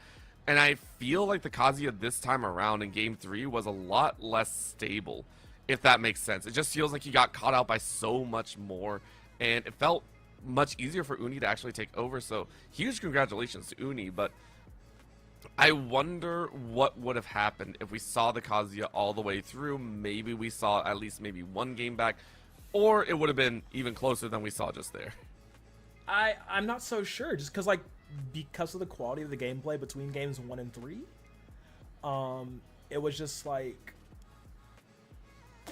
I don't know if him sticking with it all 3 games might have done anything different. I mean, it just like clearly looked as Uni had the matchup completely scouted, you know, download complete, whatever you want to call it. It's just like the way they were playing. They were a man on a mission. And clearly they got it done. Gets to 3-0 here in lower bracket. Like I said, moving on to Grands to fight Big Myth 19. Sit him up. Love it. All right, well, we'll be interested to see what they play. And honestly, we just saw the Kazuya fall to the wayside. We know Uni's Toon Link is really good. What would you hope to see here? Because granted, yes, Myth just watched that matchup, but Myth has also never run into Uni. Uni, as we said, has run the lower bracket the entire time. What would we want to see out of Myth, considering almost every game that we've seen so far, or everything that we've seen, has been Myth dominating 3-0 their opening match, and since then 3-1s across the board. Yeah, that is a very big thing to bring up, is the fact that Uni has not met Myth in the upper part of the bracket at all. They are the number 1 and number 2 seeds, though. So this is, you know, as projected, if anything. And I don't know what character Myth plays, so I don't really have the insight there. But if this is how Uni's been playing, like, technically Uni has had to play, you know, more games. Like, they've had to go through this entire thing and through lowers. And now, getting back up here, they have like that momentum behind them, and that could potentially carry them. But again, they do have to get the reset, so they have to win 6 games. As we are going into the grand finals between Myth 19 and Uni CC. Well, let's see. I mean, this could be one of the bigger matchups here today. I mean, we've gone down to the wire in multiple games so far. I mean, obviously the last Valorant game was a little bit spicy. First one of the day we saw went the absolute distance. So let's see what they. Are you serious? Are you serious? Are you serious? We get yet another Kazuya. Hey, I mean, if anything, then he has experience, but the level of difficulty and difference between the two is he does land the stone headbutt to go in. Okay, Uni could potentially exercise the demons. He's like, I'm fighting every Kazuya in this thing. I don't care.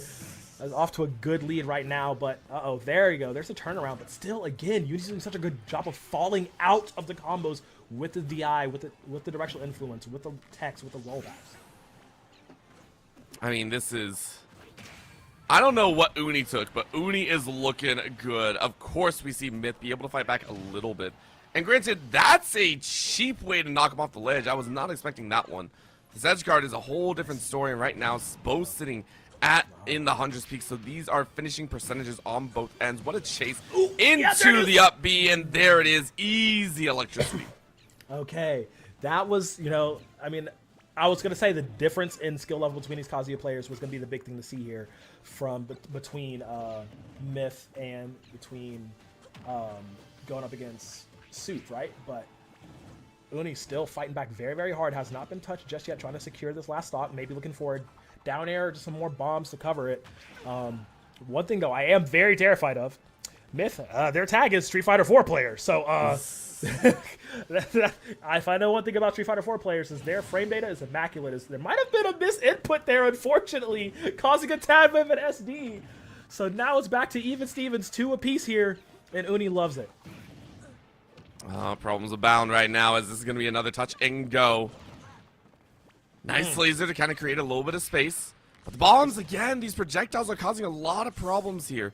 Nice insert back laser across the low end of the screen, and now hitting the feet of Uni. Myth starting to get a little bit of handle how they want to play this matchup. And again, game ones are always interesting, but the boomerang stops you out. And now you got to float high land, and you're grabbed immediately here. Yup, and this is one of the things that Uni has been doing really well until he gets caught by a critical rage art charged command grab. That's going to spell end of that stock. I mean, Uni's been doing a good job of avoiding it so far in the past 2 series. Don't give your back to Kazi at the ledge because you're not going to like it. Gets a full charge forward smash. He likes that. 0 to death. Last stock in game 1. This is much, much better that we would like to see here. Quick little toss, quick little punch. Eyes out here. As you can see, Myth really trying to chase as quickly as possible. Don't let the setup occur. Don't let the bomb setup be there. Don't let the boomerang setup be there. Great, perfect parry. And you go ahead and swing a little bit more. Another electricity. And another uppercut. It's not going to be the finish. It's 102. You can do work. Another one to come out here. But the chase is good. Laser to snuff out any further. Boomerang out. Bomb up. Uni trying to play for their life right now. And it's looking dangerous. One more punch could do it. You chase. Forward air, want more, a little bit of up B, and you grip the grab. That should be the finish, and that will be Myth taking game 1. Oh, it was so close, but unlike Suit, Myth does not drop those. He knew exactly the range, the distance for the command grab, and I mean, that's just one of the most dangerous things about Kazuya, especially on a very light character like this Toon Link. And I will say, Uni has been doing a good job of using his DIs, using his directional influence, using his air control on this floatier Link to be able to get out of range from a lot of the aerial conversions that Kazuya can do. But at the end of the day, say it with me now, Kazuya Mishima. Kazuya Mishima. You worry me. You worry me, but it's so true. Very, very true, and I, myself, am a little bit worried about how this is going to pan out. Uni looks so good, but now you run into another Kazuya main, and now we get to go to Kalos. Okay. This might be that shift needed. This is what I was talking about, was one of the good stages you can really pick out if you're not going back to small battlefield, but this also gives him, oh, he's landing the combo. Goes to 5, but misses out of it. Once again, the floatiness coming into play. But look how much damage. That was 6 hits. Like, the span is already done, or close to it. Tied up immediately, though. Oh. Projectile play from Uni has to come in clutch right here. I like that falling grace, though. It was very, very powerful, and now Uni is just like, please give me a little bit of spike. And you waited perfectly. So, difficult chance. I think you're going to be able to get back up, but again, Uni knows how to play that edge. It is a perfect combo to finish off that stock, and now you get to play with extra time. You cannot edge guard young Link like that, or Toon Link like that, rather. It's just the fact that, I mean, Uni's been doing a good job of double bombing, which is like one of the key pivotal things you have to do. Slow wake up means boot to the chest and the stock returned immediately. You have to get back to this game plan, but Kalos, like I said, is a really good area for him to do it. 2 God Fist and a 3! It goes for the down air as well. Oh my goodness, racking up the damage so fast. And just like that, takes back the lead, and he's going to be able to finish it off here with the up B. No! Just enough to stay alive here. 130 though. Dire straits for Uni here in game number 2. This is getting super, super close here. This is also becoming a problem. Another bomb coming out here. Boomerang. It just seems they're not doing anything. Akira, we're sorry. We can't play Splatoon 3. It ain't going to work right now. We're right in the middle of this grand finals of the Eastern Division. And it is showcasing the strength of the level. That's going to be a jump down. Myth getting back up on top. Both sitting Up on high air. percentage, and that'll be the up air to take it, but immediate response back. Dash attack! Immediate! Yeah, that's, I mean, this is significantly closer, right, than what was going on with him versus Soup. And now Uni has to lock in here.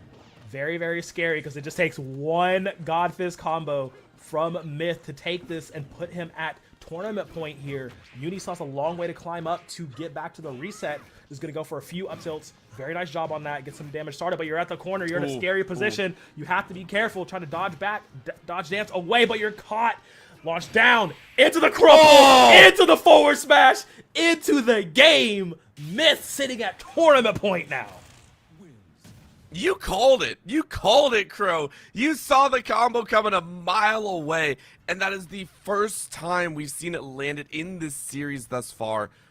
You pull it out at just the right time, and Myth is in this grand finals for a reason. I love the fact you called it all the way back at the beginning of this set itself, that there are combos that can immediately squash a Toon Link, and it makes sense. You saw it get thrown down. You know Uni could run. Uni is so good at running. You get caught once, though, and it's pretty much over. Yep, and I'm really happy he did go with the crumple instead of trying to go for the double God Fist up, down, because there was that chance that we had seen multiple times before that Uni could potentially fall out and, you know, DI out in the air to get away from it. So he took the surefire option to make sure he was going to get that game. And now, like I said, he's sitting at tournament point here. Back to small battlefield we go. Uni got to lock in deep to prevent that situation. Five games so far in a row that we've seen here on this battlefield, and that is brutality. Now another grab coming out here. Uni trying to turn things around, and with that bomb, you are able to get them off on the platform, or off on the edge. But of course, the follow-through might be different, and you're trying to knock them out of these jumps. So for right now, another catch as a small fist hits, but leaving your back open, and Uni in center stage really controlling the pace. But there is that cut. I thought Uni was coming back. Nah. Myth said no thank you. He's trying to speed run this one now, and now you're at the corner. Oh, no! The bomb actually saving his life there. Surviving just barely. 65% though. This is still a situation where Myth controls the entire tempo and flow of this game. But Uni will strike back, managing to take it, putting it at 2-2. Surviving a little bit longer. Running through the smoke, trying to use the smoke screen to his advantage. But he gets caught once. Myth trying to pounce like a panther.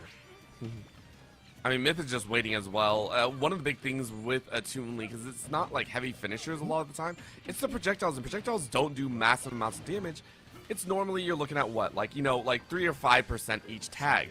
So that's what you're watching here is this slow chip. That's why Uni has to play at such a high speed, at a high pacing. Because Kazuya only needs 1 or 2 hits like this. That might be the grab, and punt backwards is not going to be the stock, but it's close No, what a Oh ball! my god! Oh my god, Myth! Instead of finishing this right now, making sure Uni Oh, cannot no. get back to the platform, sends him flying again. God. 58 though, still staying alive. Uni has to shake it off. He can. This is not out of the realm of possibility No. of winning. No this yet. footstool. Nice tech. Oh my That God. was so good. This footstool actually might have saved Uni's life there, making him fall out of the combo. He's able to tech roll immediately on bottom platform. Goes for the up bomb. Tries to go for forward as well. Falling behind. Needs to stay alive. Forward air off bomb. Does so much damage. You're going out in no man's land. Hits him with the bomb down. Up B connects. Still not enough to take him out. Oh my god. Myth living here. What attack? 147. Wants to stay in this. Throws one more bomb. Air dodges through. Oh, And he got gets it! in. He gets the read. Pushes him farther away. He can make it back though, I believe. Yes. What is this? Up B stays alive for now. And he gets the confirm. What is this? What is this BS, Crow? What am I watching right now? This is like anime level protagonist here if I've ever seen it. This is out hero of this world right time. now. As Laser is coming out Hero here. time. Oh my god. They're playing. They're playing as hard as possible. Another grab comes out, not really gonna be landing. There's a punish! Platform. He's on He's still good. platform. He's still good. He's still good. Are you gonna fall? Bomb out. Throw it backwards. Lands. Toonling holding on for dear life right now. Uni God. setting themselves up. You need a great combination. Oh. And you're juggling. You're doing it. But there's a slam done. once more. That is it. No, he's still alive. Uni survives by the skin of their chinny chin chin. And all you need is one strong. good hit. Up B, raw, not gonna land. No, the bomb! Oh my god! No, he fell out of it. I thought he got the grab. He didn't get the chain grab. He's going off the platform. Up B to get on the platform as well. Rolls through, dashes back, tries to go for a forward smash, not gonna connect. He's staying in it, goes for the up air too. 169 to 78. It's gonna take one interaction to dodge back through. It's a grab for grab. He's almost there. One to seal the deal. Oh. A third command grab to end it. 3-0 Myth 19 will take it here all the way after a frantic matchup. Congratulations as your East champion. You gotta breathe after that one. That was Cinema, man. glorious. If I could have a game 3 like that every time I played in a BO5, I would love that. If I were Uni, specifically. Uni went God mode, and then somehow we watched this Myth go absolutely legendary. That's one of those moments, man. Like, we're gonna get into these replays, but like, I'm sad it was a 3-0 because I definitely would have loved to see more of it. But man, this is the night and day differences. I say, like, you know, this is one of those high execution characters, like top tier at the highest level. We saw Uni 3-0 a Kazuya player literally just minutes before this, and now he gets to the Kazuya player of this entire bracket. And Myth just absolutely played on a different level. I mean, Uni was doing their best. All 3 games came down to a last stock, last hit scenario. It's just the fact that Myth was able to pull it out and, you know, get the W each and every time. I mean, it just worked better. That stock heal, right there that was heal. wild to watch. That was a style move if I've ever seen one. It's an option no one ever uses, so it's like, yeah, sure. so it's good. just pure style points. But man, once again, congratulations to Myth 19. Yep. Because that was a hard fought. It wasn't 3-0, but it was a very hard fought 3-0. Yep. Can't go by just the numbers. You got to go back, watch what they did and how they threw down. Because that is your championship mentality in there. Runner-up, straight up to Uni. Great lower bracket run. You still got $50 for yourself. But, of course, it was Myth that came up with the 150. Either way, though, we are going to go back to Valorant into those that were tuning in for the SSBU side of things. Unfortunately, this will be the last SSBU matchup that we see. So, heading over to Valorant to go ahead and finish out the bracket. Please don't go anywhere. The Stay Plugged In Spin Showcase will continue in just a bit.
Before I switched to Brightspeed Fiber Internet, things like slow speeds and random dead spots really brought out the troll in me.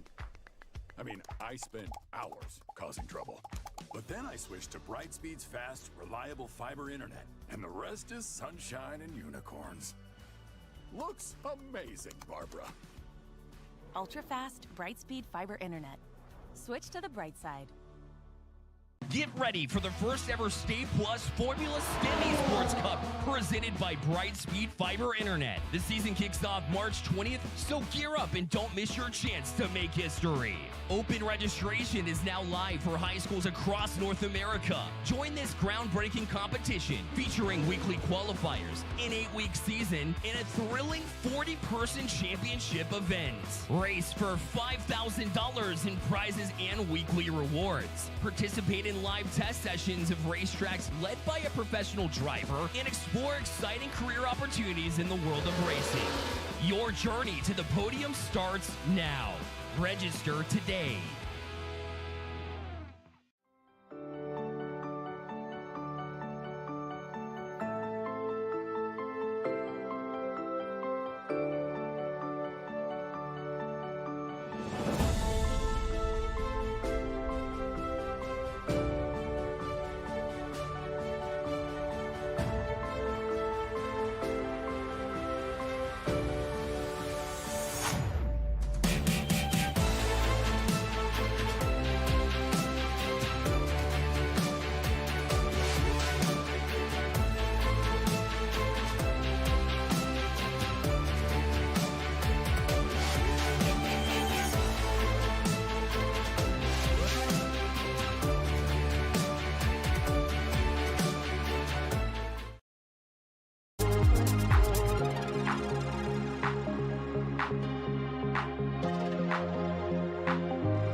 Welcome back, everyone. We are set to go after a little bit of an extended break. We appreciate y'all for sitting here waiting with us. And of course, we're getting started with more Valorant, as that is going to be the remainder of the day. We have 4 Valorant matches lined up for you here today, as we are starting in the lower bracket quarterfinals. And with that being stated, we are going to be shifting our way all the way through to the grands. As you might have noticed, the upper finals have already been completed. AM Cheese winning that one out in very convincing fashion as well. AM Cheese, of course, a name here in the scene that has been around for a while in the Stay Plugged In series, so none the difference there. But on the lower bracket, we'll be looking at Wily Val versus Dreamland on that quarterfinals. Okay, yep. Looking to see who goes up against them. Thug and Thugs in the loser semifinals, that lower semifinal breath right there. But yeah, Wily Val versus Dreamland. Hopefully another spicy one. I mean, both have taken pretty good roads to get here, I would say. But it's just seeing, let's see, I want to say it was Dreamland. Yeah, they dropped to Thug and Thugs, so they want that rematch back. 13-7, respectable score line. Hopefully they still have a lot of gas in the tank, a lot of wins on their sails. And Wily Val looking pretty nice, as they're the ones that took the most games off of AM Cheese that are sitting in grand finals. And we will be going to Ascent, so we finally got here, Orbital. It took a time and a half, honestly, but this is also going to be one of those moments where I'm very excited, because we do get to see a Yoru come out here. We've had a plethora of different agents to kind of grace our screens, but Yoru has been one that's been kind of curious. Ain't no ways easy. I don't even want to talk about that. I don't believe you. Yeah, so Yoru is going to be a very interesting one. It is going to be paired up with a double duelist setup with the with Akio, so I'm curious to see how it pans out. Again, we've seen some double duelists really pop off, but namely the fact that you are able to pull this off on the attacking side, that gives me a lot more hope for it. Yeah, I mean, it's just pairing Jet with another duelist. It's like you lock Jet, and then whatever secondary duelist you want to have in there, go ahead and throw them on there and see if it works. And in this case, it will be the Yoru. And this, I believe this person plays a lot of Yoru, as their name is How to Yoru. So I just have a feeling they spent a lot of time on this Yoru. And about a similar complexion for both teams. It's just, instead of Yoru Jet, it's looking to be Yoru Reina, possibly, if these are the lock-ins for our defending squad. Yep, this is, please do it. Please do it, Cute and Supreme. Please do it. Run Oh, up. Yoru. The Yoru. Yes! Oh, that's so funny. The only reason I'm excited is because I rarely ever see a Yoru, and now we have a Yoru on both sides that are going to be causing a lot of antics with each other. The only main difference that we're seeing here is the difference in the secondary duelists. We have a Jet versus a Reyna instead. Yeah. And I mean, that's kind of a tale as old as Season 1 in this framework. But I mean, it's just the use of the Yoru is going to be really interesting. I doubt we're going to see any Fnatic or Vitality Durka clone plays in this one. I mean, hey, it might happen. What am I talking about? It could possibly happen. The dupes could be key here. But yeah, similar compositions, trying to achieve the same thing. Just so a little bit more mobility with that Jet. As we are getting things started off here. It'll be a good time, I'm sure. We'll be making our way through, as honestly, this one will be very fun. Wily Val versus Dreamland. Two teams that we have not fully seen here on the desk too much. We'll go ahead and give them their chance to shine, as of course they are working towards trying to get some of their own members into some of those colleges. I know for Wily Val, got a couple seniors, but a majority share of juniors. Actually, 95% of their team is juniors, all graduating in 2026. And then Sub, maybe their shot caller at the top, graduating this year. Well, let's see if they can get one more victory before they do done graduate out of here. You know what I'm saying? This is the first step in that course. Looking to put pedal to the metal. A little bit of slow start on the pistol. Meeting around here in the market town. But you can see everybody's so spread out. No one wants to make first contact just yet. No, it's because Wily, for the composition and how they want to play, they are trying to play this one a little bit closer to the chest. They're trying to rotate everyone at the right pacing. There was some, I think, gunfire traded over there on the A site, as we're now seeing a little bit of a walk. And so everyone's kind of jostling for a position. I wonder if this is due to the double Yorus. You know, having a couple questions there. Sub now peeking out on the side, ringing a couple shots, but missing a lot of them. That's going to be a huge swing coming out, but Bap was ready. So how to Yoru, unfortunately, how to die is now going to be their name. Breaking through that box. That's a quick swing on the right click. Cute and Supreme, though, able to help out. Now the Ghost rips through one more. Dreamland only had one alive as ZZ goes ahead and falls. Everybody just crowding behind Turbine. Just everybody on A side goes party behind it, apparently. Just falls left, right, and center. Wily Val popping up on top off of that one immediately. I like the grab of the adaptive shields. I like that. Or the regen shields. I like that. Just low-cost option. Still very, very viable in this game state. And getting, you know, the non-expensive weapons. I love the Stingers and the Bulldogs as well. I mean, early goings here, looking pretty nice off that first one, all things considered. Yep, go ahead, take a nice little point, and granted it was messy, but now you have the guns, and I feel like Ascent, you can get away with a steamroll a little bit more often than not. It feels like this map has been well worn out with play, and so with that in mind, if you start getting a lead, maybe you can use those guns to really work your way through, as Cute and Supreme does just that, snipes out Akio.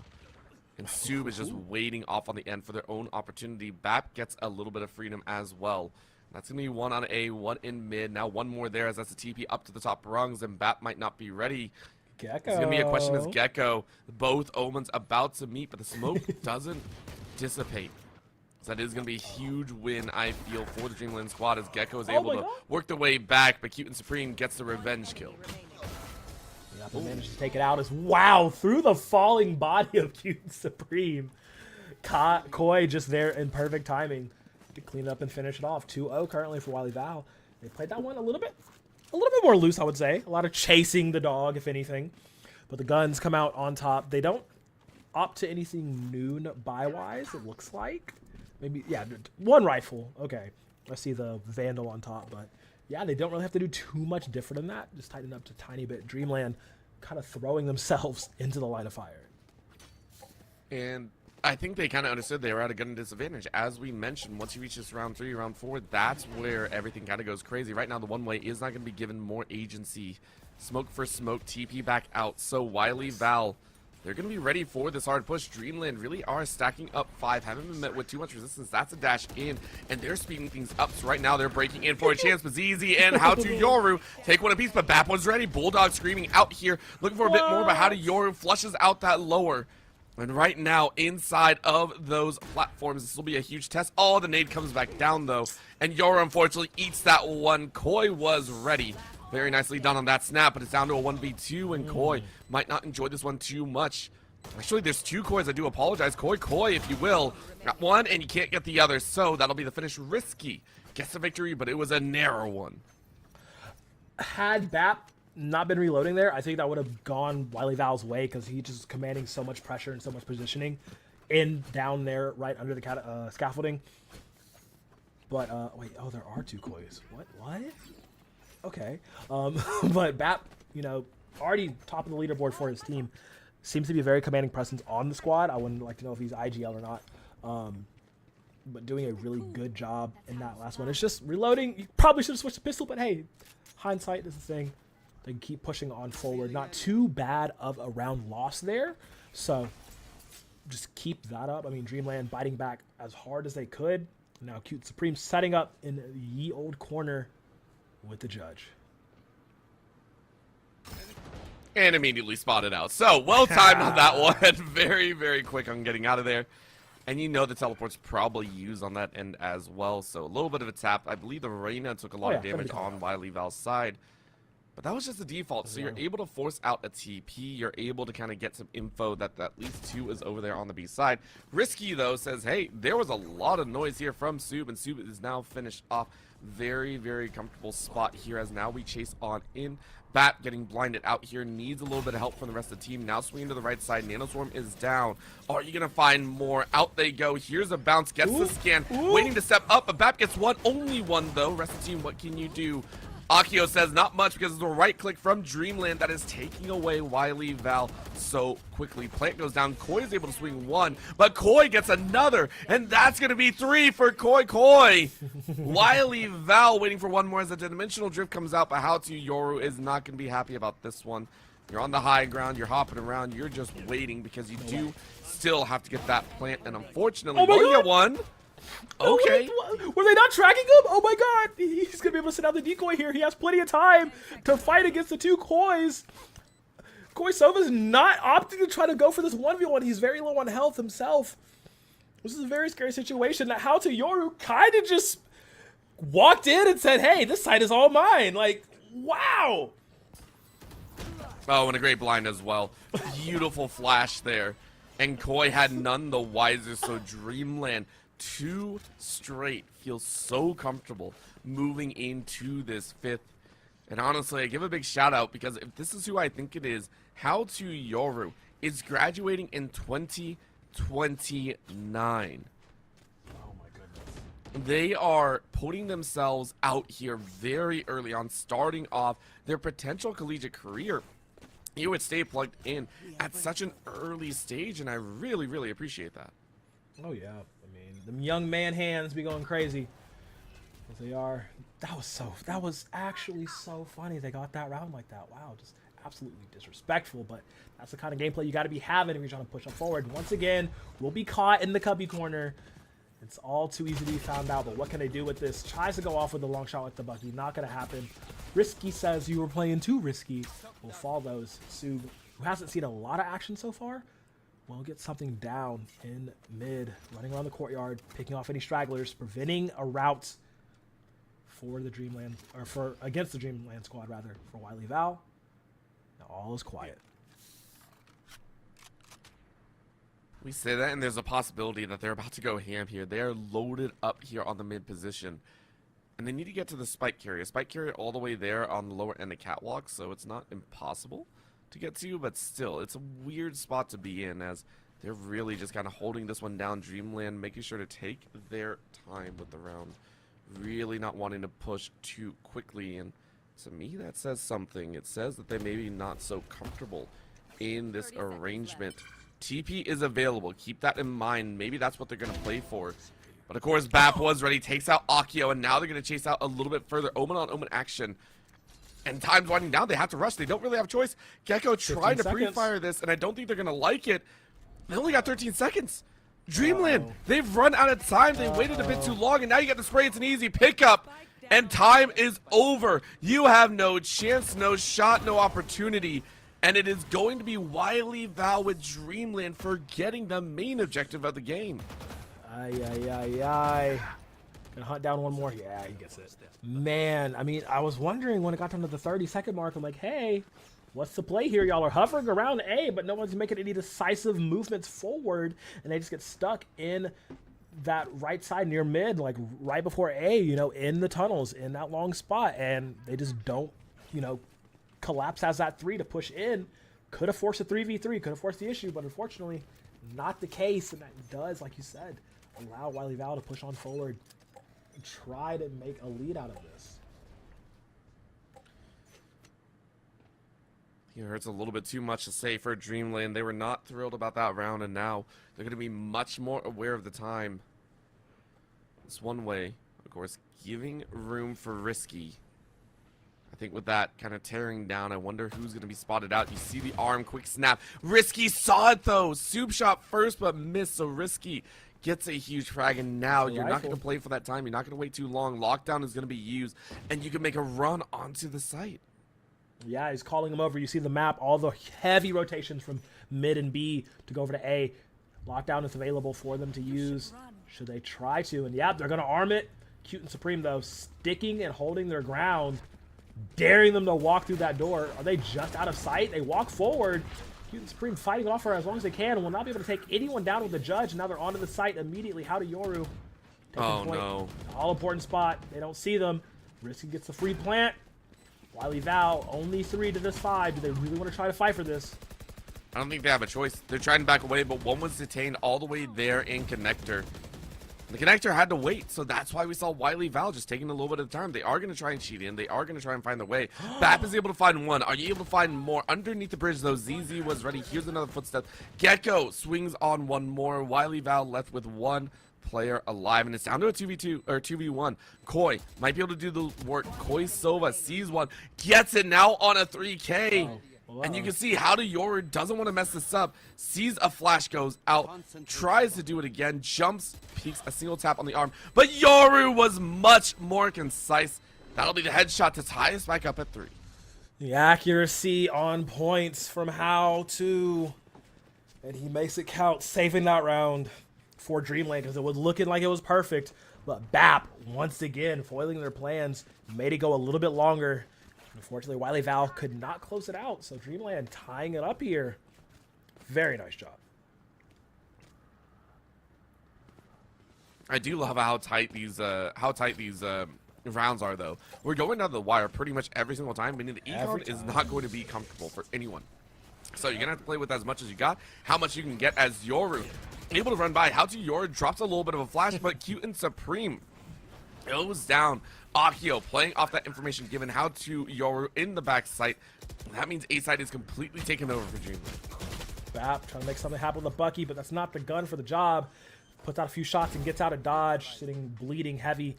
As what? Going through the smoke actually picks off Akio tremendously. That was something that was needed. Shock darts fly. Now the Wily Val answer will drop down. This lockdown. And have to finish off How to, lurking in the backside, never could get out. Unadvantageous position. Oh my god! Looking to be cleaned up, but Gecko Wecko says no, sir. Pulls a 3K. ZZ for the assist.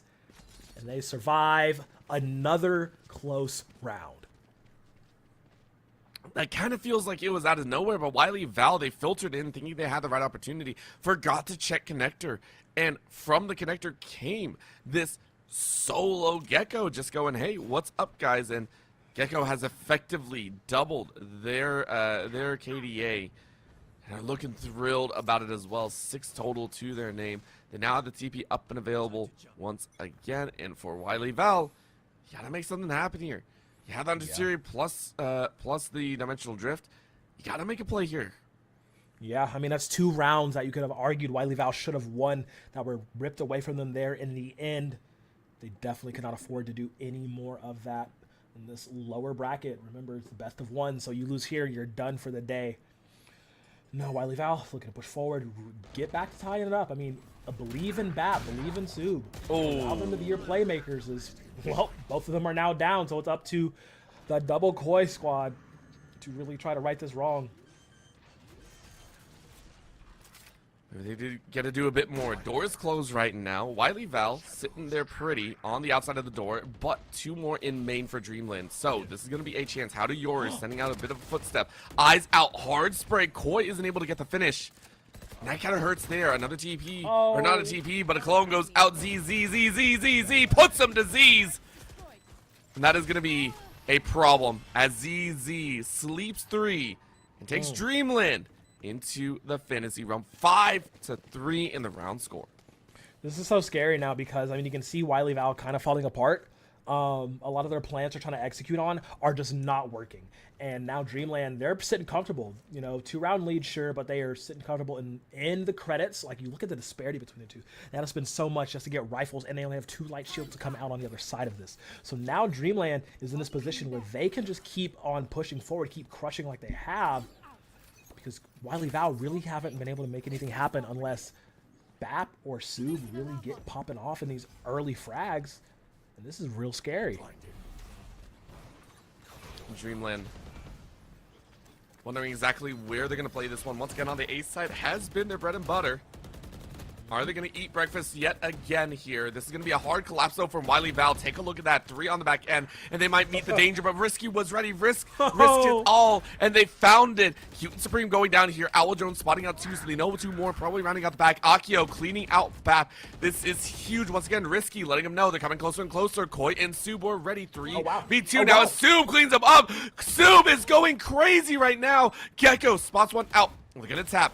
This is down to a 2v1 right now. Swings left, swings right again. Trying to hit the head, but can't as Sub with the 4K. Without the ult, sets Wily within 1. You see what I mean when I said Wily Val really do need Sub and Bap to get things going? That was one of those rounds I'm talking about. It's just them coming into it with the bravado and the confidence to be like, no, dude, we can fight this. But honestly, it's just off the back of, I mean, those 4Ks were immaculate. Sub, like you said, didn't even have to pop the ultimate. But looking at the Sova Koi being able to set up and get a lot of information out of that. The shock darts were really nice, and the recon dart and the owl drone, you know, getting a lot of info, allowing them to fight through that, really helped out a lot there. So Koi and Sub, real big MVP points coming out of that last round. See if they can keep it up to tie it up, and Dreamland can clutch up and push on ahead. See if they can do so.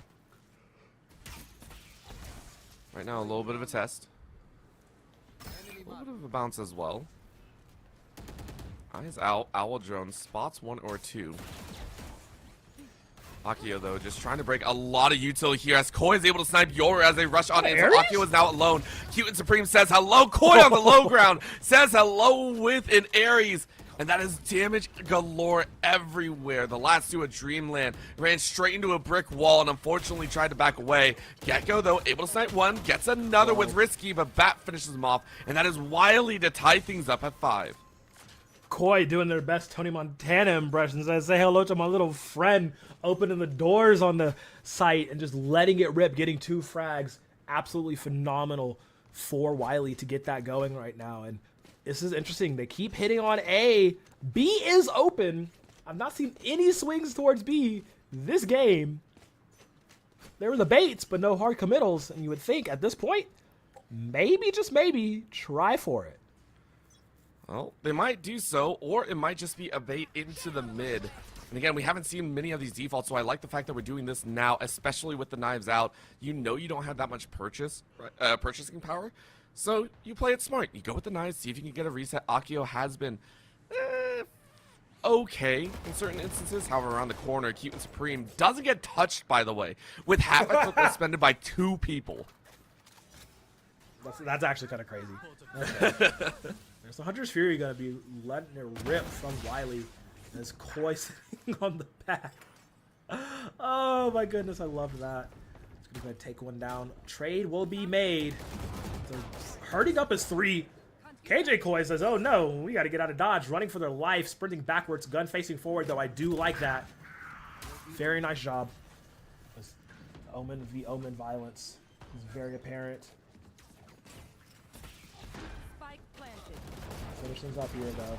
We are back on the A site. Fighting tooth and nail, clawing for an advantage. See if they can get it. Oh, good snaps there. Both Dreamland are able to find it, but the Kois, the twin Kois swimming in unison. But it's not enough. ZZ finishes it off, and Wiley go ahead and drop down one more. Dreamland at 6, reaching the halfway point. Oh, man. Tiny lead. These games have been neck and neck all day. That does speak to the volume of skill for these teams. See if Dreamland can keep this lead up, though. Pull ahead before they swap over to the other half. Wiley, though, I mean, both are poised to do some damage here. Oh, my God. I think everyone is doing some damage here. That's kind of what I'm seeing. There's like fat damage, though. Like, yeah. Oh, ZZ, do you have a lineup? Please tell me you have a... Oh, you don't have a lineup outside. That makes me sad. All right. We're going to go ahead and get the recon. Now you go with the Dimensional Drift as well. Yoru trying to make sure that everyone knows how to Yoru. You clean up pretty much everywhere. Oh my God, did they both meet? Oh my God.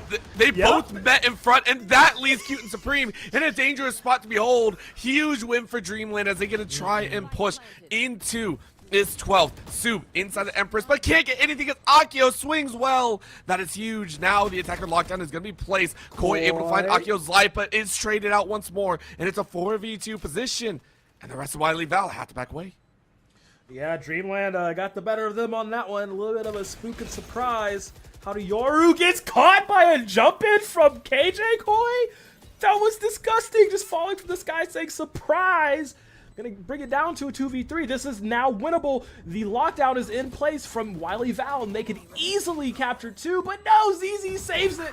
Takes down 1, takes down 2, keeps the lead and the dream alive for Dreamland. We saw the multi-kills with the Hunter Series, and ZZ's like, I didn't get any kill with my Hunter Series. I'm gonna get 1 at least. So I appreciate that one a lot. I love that. Just a little friendly fire for the homie, you know? Only a little. Only a little. With, like, one of the loudest ults in the game, by the way. Right. It is so loud and deafening, and then you get caught by it, and you're like, I hate life. I just hate everything, so. It was a big one, though. Very well needed, in my opinion, because you take a look at the double duelist setup. Dreamland are also going to run into a very spicy point here, where the Jet and Yoru are going to be matched. Wiley Val... You take a look at the composition, yes, the auxiliary pieces are all the exact same, but Wiley Val, I'm assuming, are also going to be trying to run a little bit rough shot here in this half. Rough shot is definitely what to call it. I can't even lie. So immediately off the bat, Risky. Don't forget about me. Gets 1. Oh my God, gets Risky. 2. Vapta, we'll trade it. Oh my God, Risky! Risky! Give it the yes! Risky! Yeah! Okay, KJ. Risky says it was too risky to step up on my site. Pulling out the 5K, getting the good old ace to start things off as immediate tech pause to cool that down. They said, hey, that wasn't supposed to happen. We're calling foul play. So here's the deal. I don't normally call out technical issues. I cannot. Okay. Like, like, normally I don't. But here's the deal. I don't know if anyone saw, there's a reason why How to Yoru did not move that entire time. DC'd quite literally when the round started. Now, we here at Stay Plugged In, we want to ensure fairness. We want to, all the time. So we understand that if someone DCs, it's a problem. However, it was one of the most mission failed successfully moments. That was a 4v5, and yet they chose the 50-50. That's a 50-50 all day long. You chose, unfortunately, wrong. You ran directly into the hands of the spicy KJ, and they took off. Like, there are moments that you just have to be in awe of the talent, the skill, and sometimes the unfortunate unluckiness that comes with Valorant. I love this game, man. I love this game. Man, that pistol transfer? What? Dude, I swear, if we hadn't seen this KJ miss multiple shots before. Like, we've seen the KJ whiff a lot of shots. They've been on point, but they missed shots. I would have been like, bro, ain't no way. Ain't no way you just hit that. But they did. That was the most locked-in moment I've ever seen. Oh, yeah, dude. That was so nice. Oh, man. And those first round of the new half, that's what you're going to start off with? Okay. I got you. I got you, guys. Wow. Oh. Wow, but yeah. Oh, Crow, now I gotta ask. Now I gotta ask, which was better, the 3K Hunter Series or that ace right there? Which was better? Yes! That made me self-destruct. Like, I genuinely could not believe. The last shot, like, them thugs, man. You gotta pick, man. You gotta pick one. Look, I think, okay, hear me out. I think Alright. the 5K and the pistol just now was just a tad bit better. Ooh. Just because of how many bodies were right in front of them. Like, True. Right there. Like, the fact that he had to shoot one, immediately transfer over. So it was 2, 3, 4, 5. The fact that he had to hold it perfectly to go from the 3 to 4, 5 when multiple eyes were on it. I will say in the context of what happened, that is 100% true. The technical skill that came with that, Risky immediately jettisons to the second to the top of the leaderboard right there. And honestly, I gotta agree. The crazy factor is both held such large implications. Keep in mind, Dreamland, they really needed that to continue to push onwards, and now they get another turn in the second half as well. This has essentially pivoted them into the lead of a possible 4-round extension, which we haven't seen so far in this map. Akio slamming down some kills with the Outlaw, sending members to jail. And that is huge work, as Wily Val currently have nothing to offer. They have 2 alive with very low equipment output. Woo-wee. Okay. Oh my gosh, So they finished it off as Akio. Oh my that gosh. Outlaw, I'm telling you. The Outlaw is just that gun in these early stages going on. Now we are in this new half. The money's been a little bit set. Can afford to do so. It's Koi, though. Tries to say something about it, but it's a 4K going the way of Akio. More money, more problems. Dreamland up to 9 now. I love that ZZ ran interference right there. Like, Akio, yep. You go ahead, give guns over, because that was the greatest, like, I got you, bro. I love that skin, by the way. Beautiful Shout out one. Vitality. Yep. But, that difference is going to be painful. Right now, we do get Wily Val. They get a chance here at a turn. They get a chance at their own aggression, and I like this call. You go ahead and lean into this B-side hit.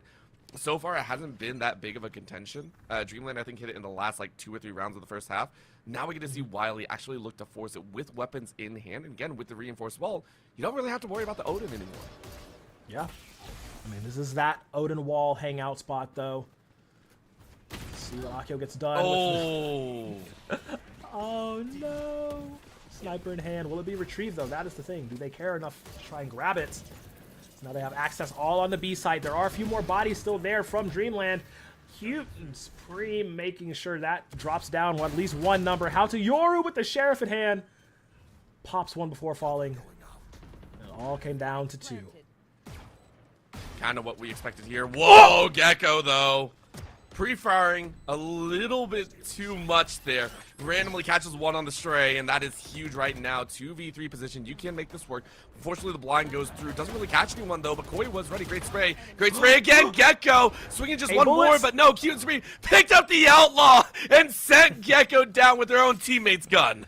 I love that. I love that. A little bit of poetry in motion. I'm gonna make sure they secure that round and stop this bleeding for a moment. Man. Hey, it was almost terrible. I'm not gonna lie. Gecko was starting to do Gecko things again. We saw it in the first half. He got a wonderful 3K and a wonderful 4K, but simmer down for just a second. Dreamland still ahead though. Wily Val looking to close his lead, and that was the tempo they needed. They needed to win that round. See how far they can carry it forward from here. I think they can do quite well. That's going to be a great bait with the clone. Go ahead and force Cute and Supreme back and away, but because of that factor, you don't want to put yourself in harm's way, so you TP back to the B side. And you say, let's play it safe. But Akio, this time, doesn't have a TP, but has a dash, but ate a lot of damage, so multiple members of Dreamland are actually in a very, very rough spot. Wily for their own, of course. Their Yoru is low, Dreamland's Jet is low, so now it's all about that entry. How quickly are you going to get that first kill? Who is going to go down? Connector side hit right now. Garden being a chance option. Wily Val stacking 5, but ZZ recognizing that they're all in that corridor, and Bat wins out in the 1v1. Huge pickup. Cute and Supreme on the lower ground, checking along those rafters, but is it going to work? Gecko looks right, swings left, realizes someone's on the left side, and they're going to duel it out. Who's going to get what? Swings what? And just waits to take out Sue. Ooh. Patience paying off here is how Yoru to take out his compatriot. He's looking to fire up high. Koi missing many shots. Just take him out. Oh my god, it's not going to happen. Akio finally falls thanks to BAP. But it's not going to be enough. Dreamland securing it and are going to be the first to double digits here after I don't want to say crazy, but quite a maelstrom of mayhem there. Those final few seconds. That's the best part about it, though. This is why we said we love this game. I mean, there are some people that hate the fact that, you know, there's so many abilities in the game. It doesn't feel like a shooter at points, but at the same time, there is just zaniness and craziness all around. I love this game so much. It can cause chaos, and it can cause some of the best to crumble under the weight of the pressure. And right now, it kind of feels like we have players that are also stepping up in the chaos, in the frenetic pacing, while Eval realizing that they may be the ones on the back foot because they are now 4 rounds down. They do have the Killjoy lockdown. They have the From the Shadows. But you have to create a little bit of space. You have to create an opportunity to be able to use it. Yeah, opportunities created, not granted. As Akio now, sniper in hand. Big game hunting. Lands them a big one in the Yoru. Wily Val dropping off the board immediately. And all is reset. That was the game plan. Try to get something started, and now you look at the chess pieces on the board scrambling. Oh, Babsum's one right back instead. That's a huge pick. Oh, but the feels bad moment comes by as Dreamland turns to a nightmare as Wily Val. They find multi-frags out. And that's going to be the option, but how to Yoris sees. Akio sees a gun poke out, knows one's a market. Do they call it out? Maybe they do, and I think they have. Of course, TP back to the rest of the team as that's From the Shadows being used over to the A site, and now it's a marketplace standout. Akio, though, with the second shot, streaks straight through Sub. And in a 1v2 position, Dimensional Drift might be the key playmaker. BAP realizing that they're not in a really good spot here. How to Yoru, though, getting into the mix, realizes lower is free. And now they take a peek. I think they saw BAP there. I think they identified BAP's over there. Yep, they do. And how to Yoru with the toe makes it happen, and Dreamland salvage that round. Quite the salvage indeed, pushing them forward to 11 now. How to Yoru is definitely showing us how to Yoru in a lot of these scenarios. I mean, oh god, what a strong team the Dreamland combo is. We need to finish it off here, though. They are pulling farther and farther ahead from Wily Val, who are still putting up quite the fight. That is one thing, like, if you are watching right now, you have to, you know, take heed of.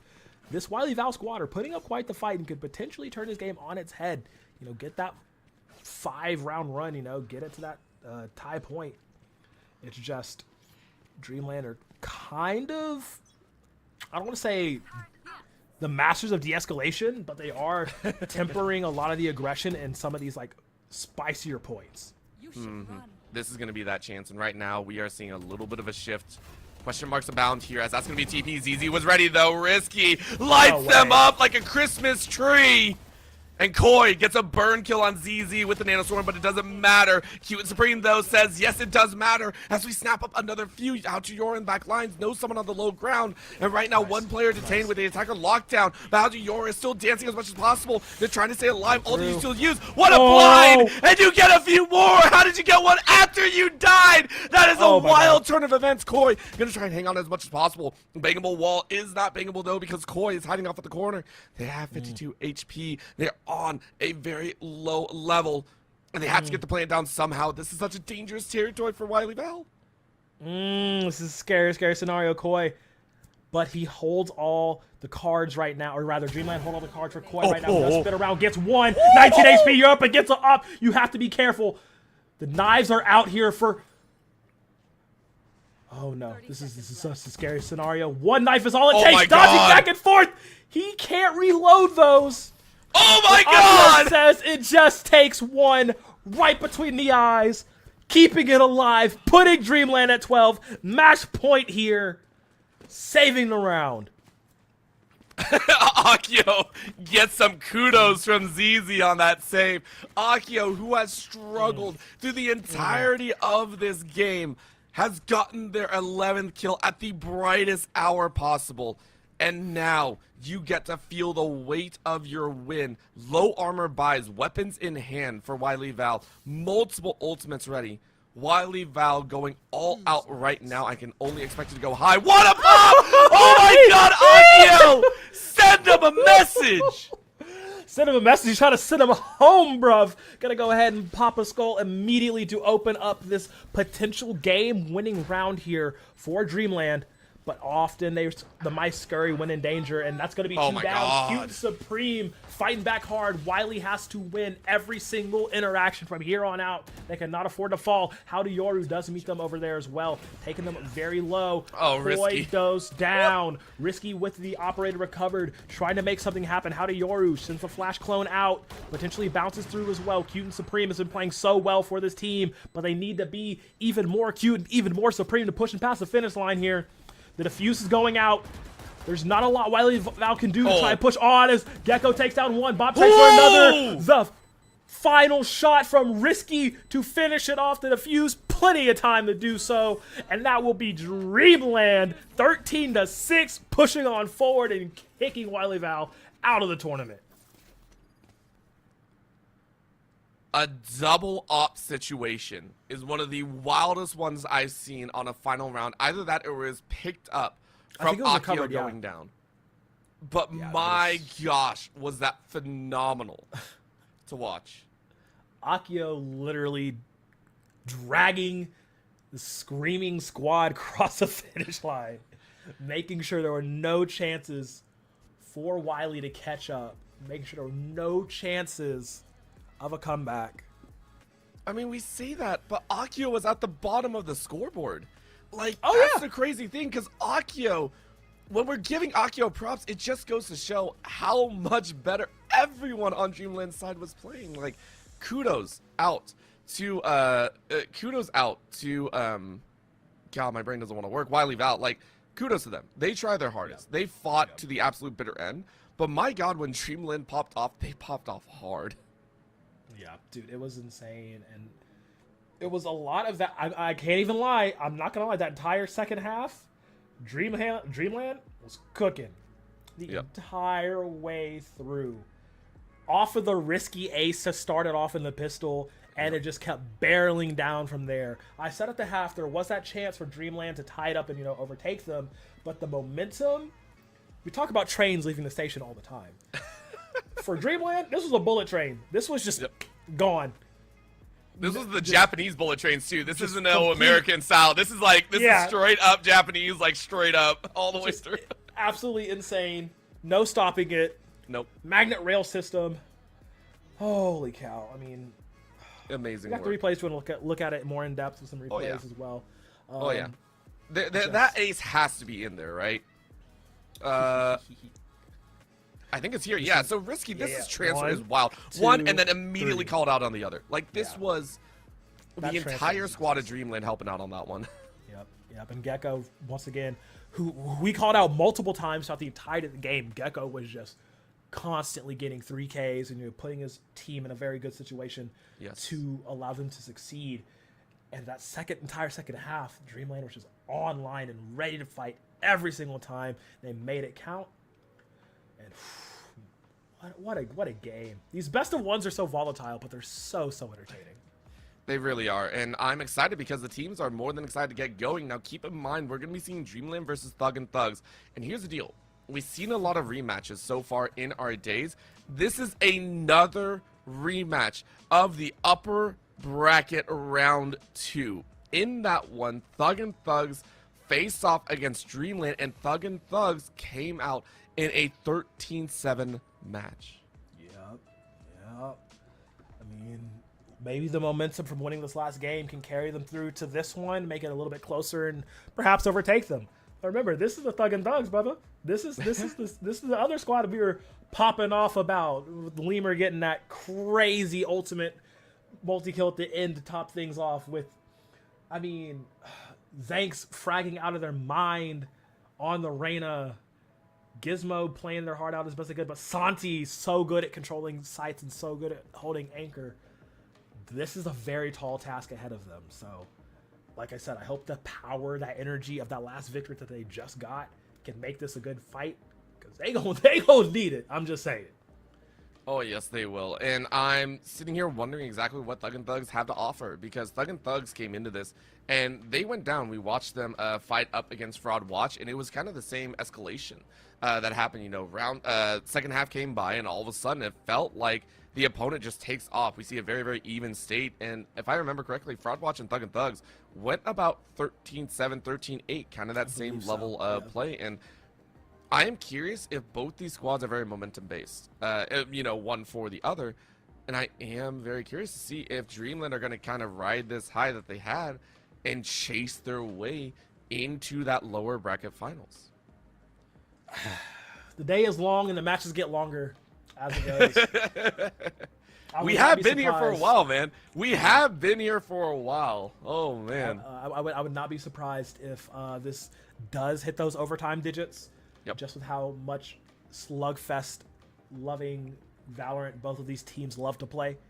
You want to know the funny thing? We hold on though. We get Lemur versus Risky. Yeah. Yeah. You want to know the funny thing, Crow? What? Outside of our 1-14-12 that we cast, there have been 0 OTs anywhere else in this bracket. We have had a 13-11. The closest we've had, we quite literally started off with a bang, and then everything else has been relatively quiet. And so it makes me think about the level of skill in there. And like you were just talking about, the setup between Risky and Lemur is going to be phenomenal. Oh, yeah. Okay, the bans are now coming out. iSpot's off the table. They don't want that. Immediate. I was like, all right, I understand. I totally understand. Fracture, Split, and Lotus to follow. Okay, so we're not going back to Lotus either. I do that. Oh my god, are we going to go back to Ascent? Haven's still in play. But, yeah, but most teams don't like Haven. Yeah, which is weird. I love Haven, personally. Granted, I said this a lot. I personally love 3-site maps because it causes enough chaos that everyone hates it. And I will always love it because I feel like it can diverge a lot of 1v1s a lot more as well. When it comes to 2-site maps, I feel like it's much easier to cover because it's more like a 3-2 split most of the time. That's mostly me, though. Yuck, Haven and Ascent. Wait, oh, that's from our producer, by the way. That's not Beautiful Crows. Our words are not our own right now. I mean, I do. Haven does tend to yuck my yum. I can't even lie. Remember the days of like we rotated through those 3. It was like exactly. Ascent, and we just cried Ascent, every time. Split Haven, Ascent, Split Haven, Ascent, Split Haven. Ugh. Save me, Abyss, save me. No, I wish for Breeze actually back in the past. Breeze was like my all-time favorite because everyone hated it. But I'm a sniper at core. Like, I love sniping so much, and Breeze was like the ultimate sniper map, it felt like. But it looks like we are banning out Pearl. Okay. We forgot about that one in there. So this is leading to Ascent again. Oh, God. Okay. Yeah. Yeah, we got it. We're going back to our producer is making us laugh on more ways than one. Just very upset that we're going back to Ascent once again. Hey, it happens. I mean, it's comfortability. At this far along in a best-of-1 tournament, you want to play comfortability. You want to play maps that have easy XX. Nothing too crazy to have to go through deep into the playbook about. So, honestly, I understand it. I respect it. It's cool. We're going back to Ascent. Yep. But we know what to expect. So, this is going to be really nice, and it will more so be down to the players' abilities. It'll be down to them just trying to make things work once again. And I think when we talk about these playmaking abilities, we do have to talk about the giant elephant in the room, which is Risky. Risky popped off once in that, and it turned the tables. And I will always talk about this because I think when you get towards the end of this, I want to talk about the fact that we've been here for about 5-6 hours now. We're closing in on that. This is going to start to get tiring, and you need those propelling forces. You need to have those all-stars kind of step up.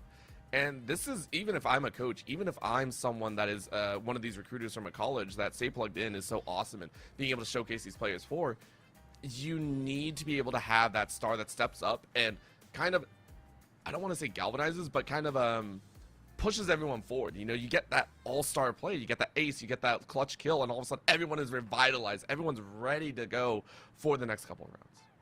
Absolutely. And I mean, these are usually you see it a lot in the duelist characters, but also these initiators can be so pivotal to boosting morale and keeping the team energy there. So this is something we're going to be looking to see here. And it does show us that we have thugs, them thugging thugs, going to be starting out on defense. So this is about to get real nice. I mean, we saw how wonderfully just destructive Dreamland was on their attack side. But arguably, I think Thug and Thugs had a better defensive side when they were playing. So this is going to be fun. This is going to be real fun to see. Yeah, I'll be interested in my own to kind of figure out exactly where they all kind of kick off. I think the double duelist on this map is always going to be a huge proponent, and that just lends itself to chaos. Personally, I mean, we saw how ridiculous the last 3 rounds of that entire game went. Thugs starting out on defense though. Thug and Thugs, as you said, an opportunity to really show their stuff on the defensive end. Are they going to opt for more controller activity though? Because I think you had to look at that previous game. You had to be watching, right? Like, you had enough time. You got to watch this matchup. You had to sit there and notice that you're looking at Dreamland, and Dreamland are more than comfortable playing in chaos. They have great snipers in their hands. They have very comfortable feels and reads on Ascent. So I can only imagine that maybe you want to take away some of that versatility, maybe some of those sight lines, get those smokes down as often as possible, and then you don't have to worry about that op, 2 ops coming through every so often. Yep, I mean, I wish that we could have seen the match between them in the upper bracket, because it went into 13-7. So far in this lower bracket, Dreamland has won both their games 13-6. So I mean, they got a little bit stronger, it seems, as the tournament goes on against these opponents. So it might inform a little bit of the decision-making here going into this. And like I said, they had already fought previously before, so you retain a little bit of the knowledge, a little bit of the know-how, a little bit of the strats and playmaking potential of your opponent. So that is something to keep in mind as this next game goes through. This is a long-form BO2, just stretched out over 2 brackets. You got to think of it like that. Yep. And at that point, you're playing by EU standards, which means if you tie, you're in trouble. I don't know what else to tell you, because this is gonna be that problem. Keep in mind, whoever wins this one is gonna go up against Fraud Watch, and for Thug and Thugs, they want a chance of revenge as well. This could be a great way to kind of fight back. But granted, Dreamland also want a chance at Fraud Watch, because they were the ones. No, this is revenge. I'm sorry, I lied. Fraud Watch, though, if they go up against Thug and Thugs, it'll be another rematch of the earlier matchup. So there's just so much back and forth, and this is why I love double elimination brackets. They bring so much to play for in these matches. More games, more problems, more chaos, more anger, more headache. You got lucky last one. You got lucky on that last shot. Yeah, you don't deserve the win. That wasn't nothing. It won't happen again. See me in the best of 5. Keep in mind, Fraud Watch are the ones that straight up 3K'd with the Hunter's Fury. So I mean, like, there's some life in there. I'm pretty sure that like Thug and Thugs are like, we want revenge for how that ended. Oh man, I have no other words. I'm fully excited for the next few games that we are going to get. I believe we're going to get into agent selection here very shortly. They are done picking the server, and hopefully the pings are going to be okay, namely because it's gonna get chaotic and absolutely hectic. So, Crow, who do we think is gonna step up here? Do we see Lemur take it away, or are you on the risky train? I want to be on the risky train because of recency bias, and this is gonna be interesting. I mean, look at the Thugs composition already, though. You want me to root against them? Hello, they locked in KJ, Clove, Sova. They do not care about what you're trying to pull off. They will fight you at every single turn. Even with the nerfs to Clove, they still think they're a good agent. I mean, they are a good agent. It's just a little bit difficult to play in solo queue right now. Definitely with your friends, you having a good time, but immediate lock from How to Yoru on the Yoru. Saw him put up some buckets, some big numbers last time around.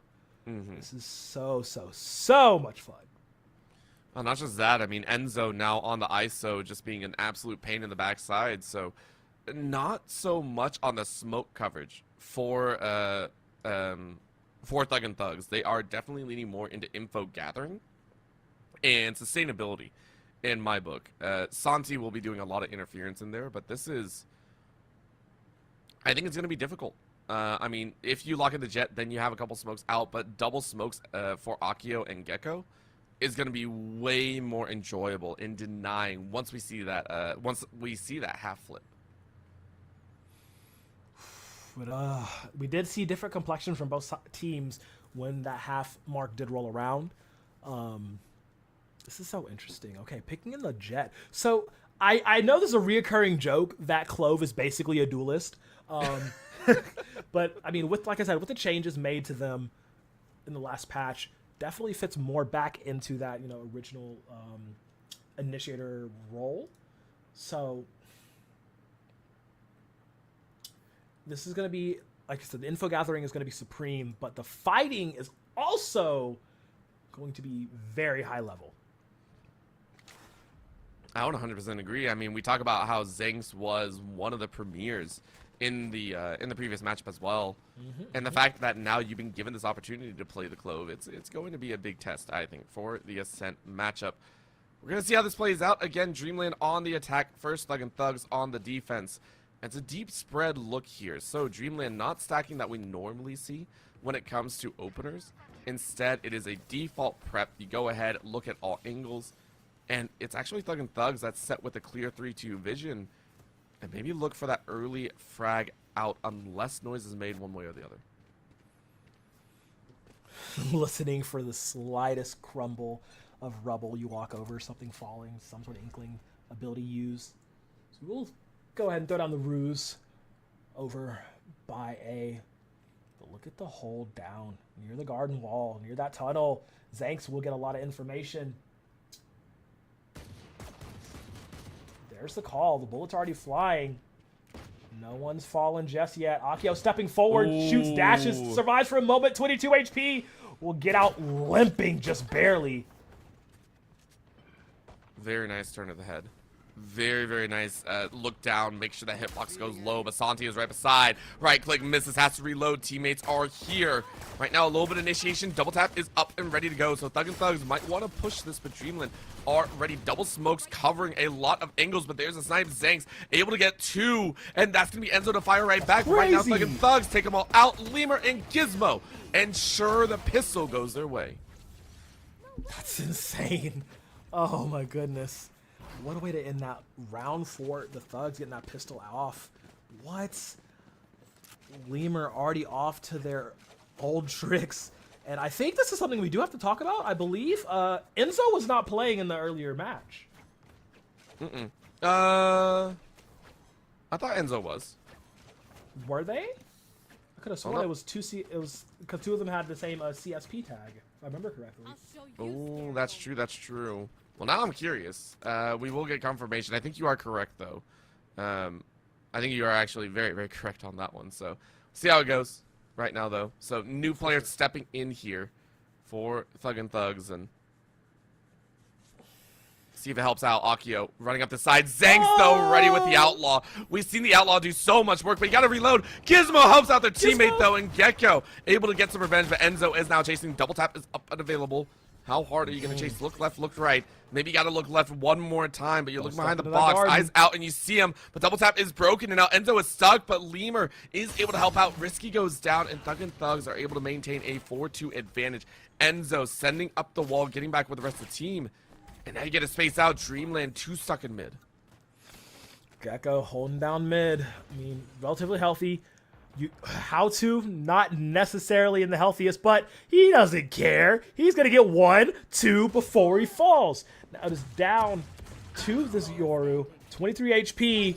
TP's out. Stays alive for a minute. Unfortunately, the spike has been left, so now he has to fight his way out. They stack up too high, and Lemur says it's time to die. Going to go and drop it down. Go up 2-0. Almost biffed it there, not going to lie, but Thug and Thugs thug it out. I mean, they're going to be fighting, and they knew they had some of the weapon advantage, so they're very comfortable in that stance. Here's the deal, though. Dreamland are going to be able to fight back now, and on their attack, they needed those weapons to really become a force of destruction back in their previous map as well. So this time around, they're going to try and turn it in terms of this round 3, and I like the fact that they're stacking on this A site heavy stack. as well. So Thug and Thugs might be a little bit unawares. One-way smoke, though, as that's Gizmo to lock them all down. What a stop and a half. Okay, Gizmo really setting a good complexion for these Thug and Thugs. Goes for a third. He wants more. He's a little bit blinded by the lights. Has to dip out for a moment. Get behind me, please. Enzo. Whoa! Wait a minute. I would love to see the perspective on how Zanks got that frag. Steps up for a 4. All good. I like the fact that you looked low and then you had your teammate on the back end with the high angle, so Outlaws reign supreme. That is a 3-0 as Thug and Thugs look way more comfortable now than they did before. Gizmo with a huge pickup thanks to that one-way that was placed. Zangs has to be real happy about that one. And honestly, for Dreamland, right back to the lower ground again. All you can buy is an Outlaw ZZ going to be trying to pull off what Thug and Thugs were able to do before.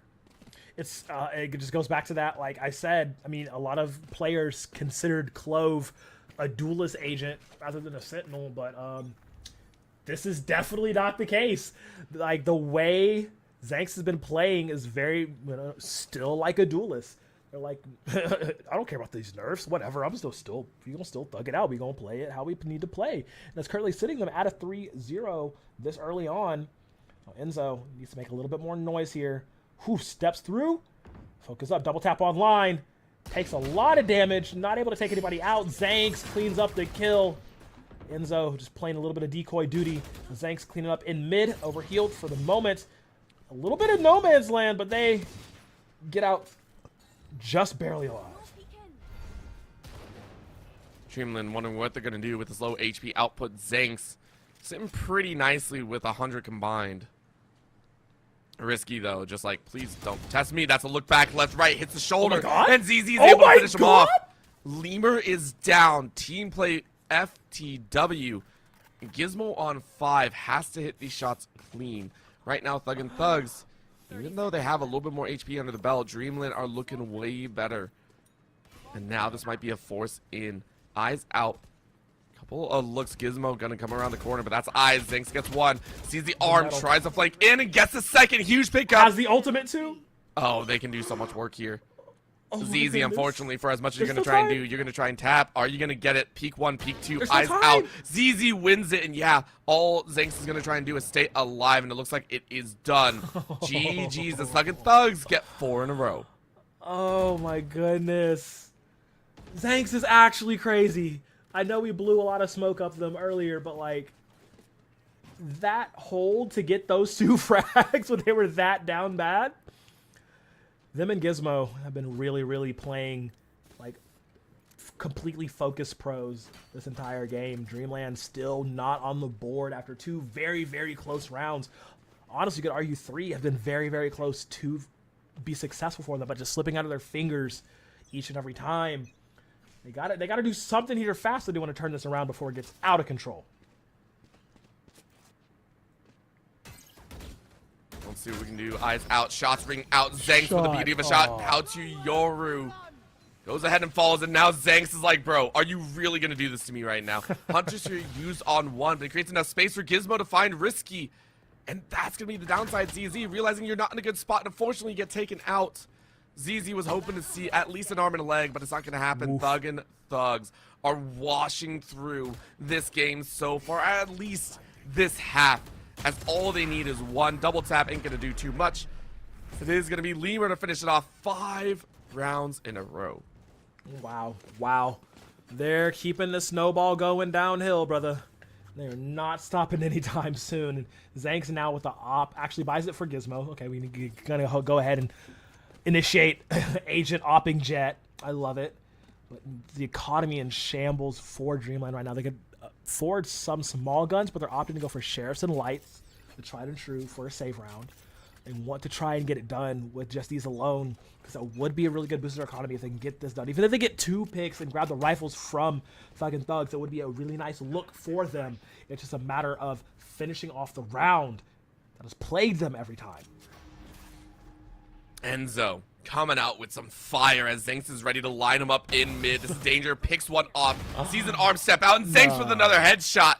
Someone's been in the aim labs for a while. Double tap is up, and Enzo uses that to peak perfection. Gecko, though, with a falling dome, and Gizmo finishes off. So it's not a flawless, but it's pretty dang close as Thug and Thugs reach that 6th round mark. Oh my god. They made it look so easy that time, and is it gonna be a timeout being called by the Dreamland squad here? Yoru trying to get his soldiers in order because they are getting whooped right now in this lower bracket game, this elimination game. Not going too hot for him. If I'm Dreamland, what do we need to do? What has gone wrong so many times? Is it the util usage? Is it the aggression? Like, what, in your opinion, is Dreamland doing wrong that has allowed Thug and Thugs to claim 6 in a row?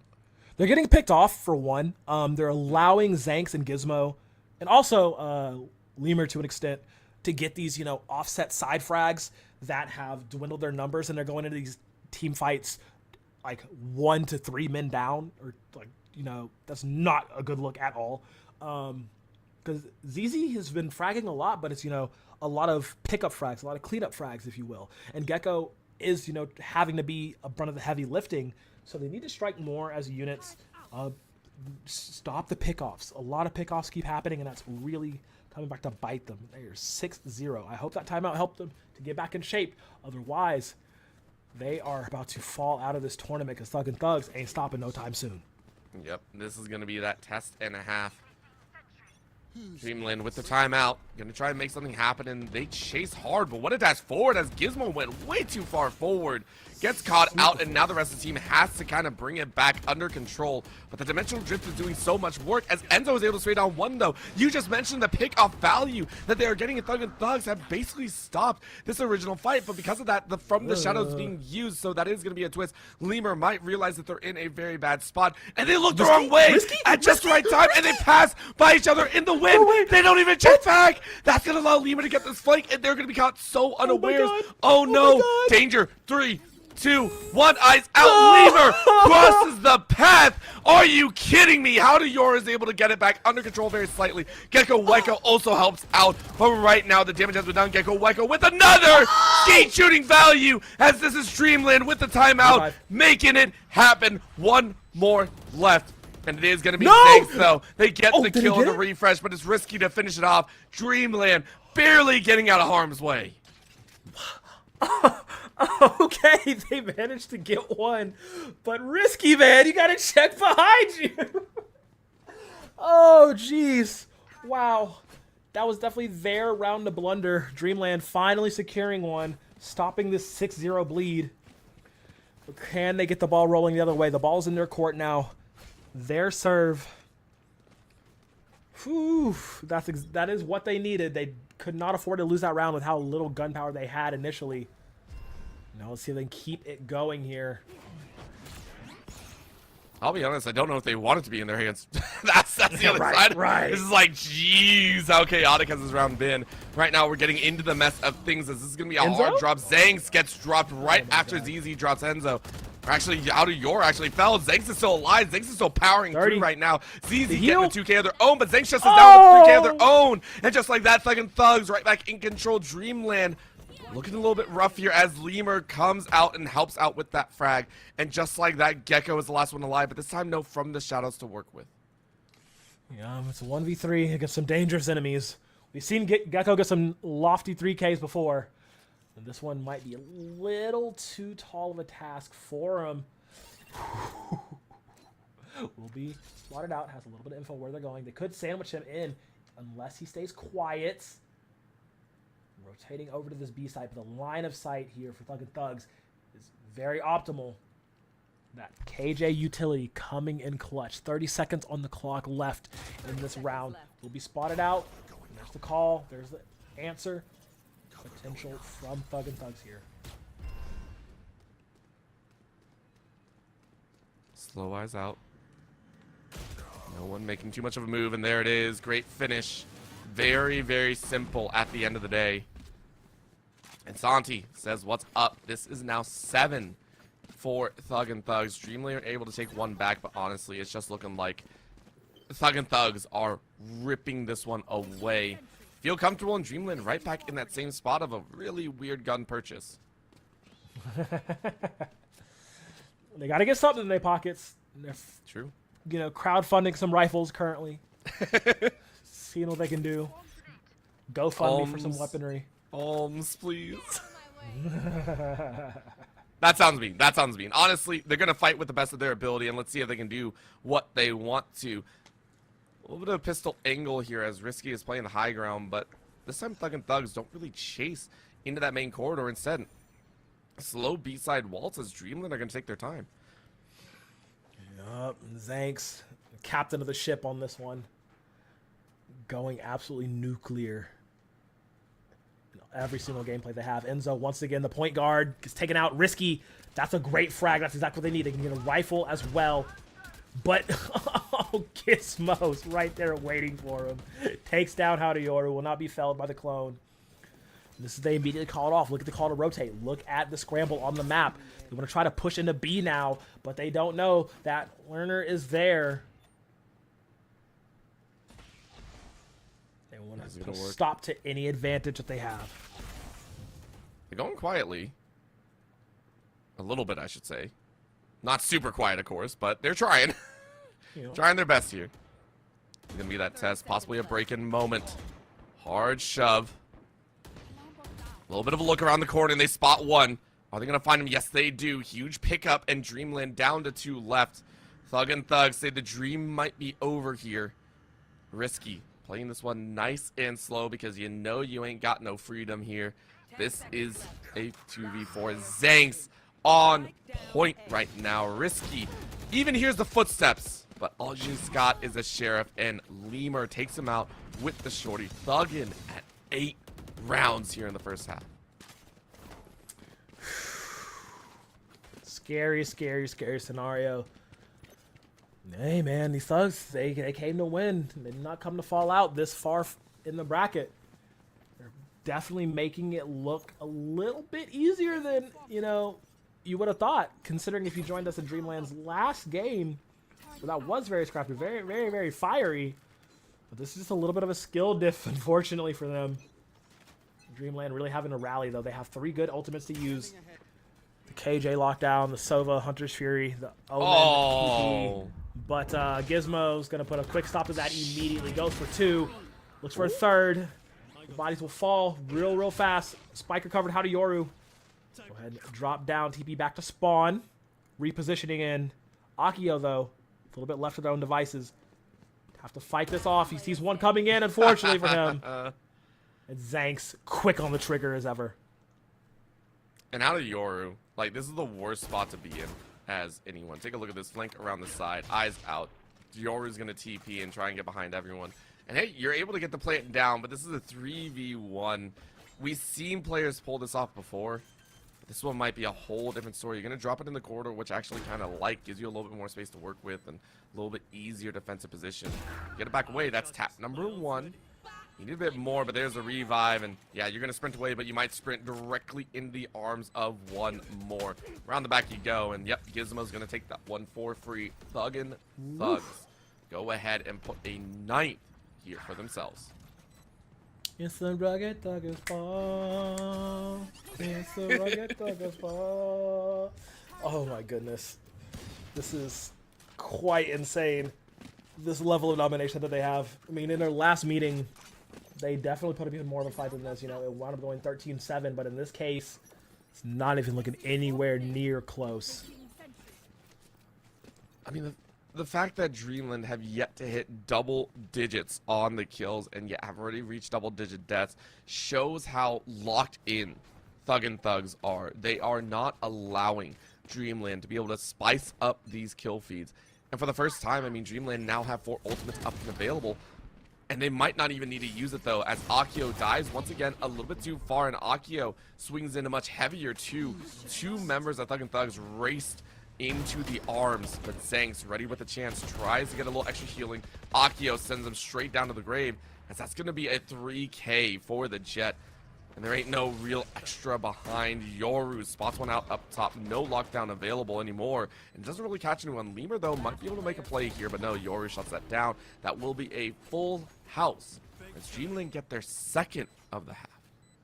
Last round in the half. Ooh, last round now. I mean, hey, potentially, I mean, if you are very superstitious, get that 3, get that 9-3 going. Potentially stuff for Dreamland here. But Thug and Thugs are just locking them down at every single turn, and it's not too fun to be a Dreamland fan right now. I mean, Gecko trying their best to get things done. It's just Akio. We talked about it last game as well, right? Akio didn't have the best game, but came up clutch in a lot of situations. Unfortunately, it's kind of the same right here. That last round was kind of one off of Akio, right? So it's just, you can see more from them going, but as I'm saying that, the Thugs are just dispatching them with quite great efficiency. Right now, Santi is just stuck in a corner, though. One of the most brutal takedowns that we've seen thus far is Risky ascending Isolation not going to be finding anyone right now. Gizmo's able to answer back, though. We're down to a 2v2. Akio and team are going to try and huff it onto the site. They're going to plant it just anywhere they can and get ready for this rebuttal here. Gecko here's one running straight from CT spawn. Knows one in B main as well. And they're going to look. They both swing this way. Gizmo was ready, and Gizmo might get another. No, Gecko wins it out. And Hard Spray leaves Enzo way worse for wear. Watch this TP occur, but a bait back! No! Gecko baits them out perfectly! And that will be the 9-3 curse that Dreamland might use to come back in this map. Man, I said it, Gecko, one of the keys trying to really rally this team. He got it done this time around, but there's such a long way to go. 9-3 at the half. Do you believe in miracles? Do you believe in curses? Depending on what team you're rooting for, your answer might be different. I mean, this is just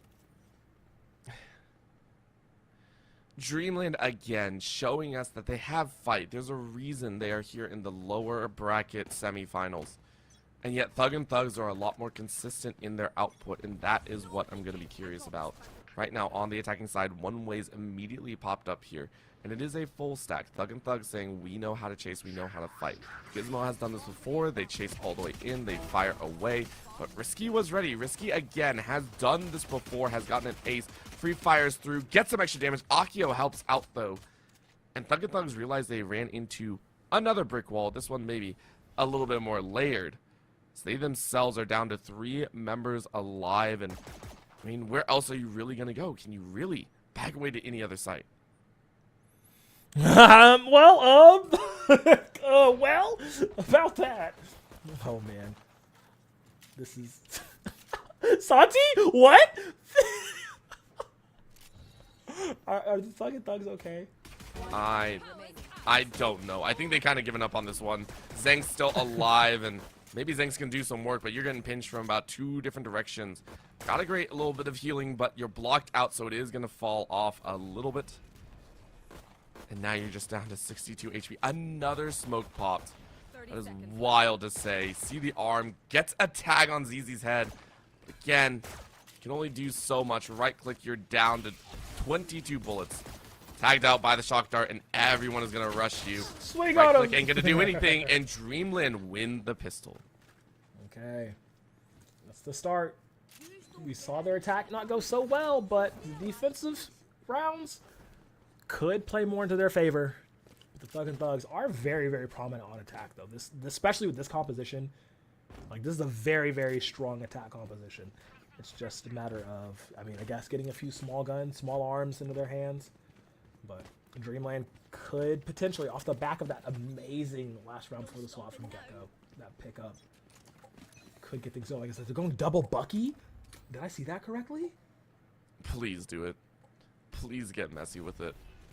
There's a Bulldog in hand. How do Yoru going to use that smoke for coverage? Oh. Doesn't know anyone's there, but says it all. Zeng's still able to rip it back, and that's a Bulldog in hand. Thug and Thugs have an opportunity if they decide to push, but they don't want to just yet, which makes sense. Gizmo down to about 25 HP, but now they break onto site. 1 inside, 2 on the outside. Market CT. These 2 spots will be watched for, but inside of sight, it is ZZ that loses their life. Difficult stance for Dreamland to be in right now, as they have to reconverge. Yeah, Zanks went Goodwill hunting and found the body. Enzo gets another. Risky though, great return. His Guardian Gonna be Guardian Angel for the squad. It's rifled, I believe, Outlaw for Dreamland. Getting a lot of work done. Gizmo spotted, but finger on the trigger too slow from Dreamland. So now, all of them are so low. This is so winnable for Dreamland. Firing through with that Guardian. High-powered rifle. Gets one. Goes for the second. Peeks the head up. Risky can't get it done.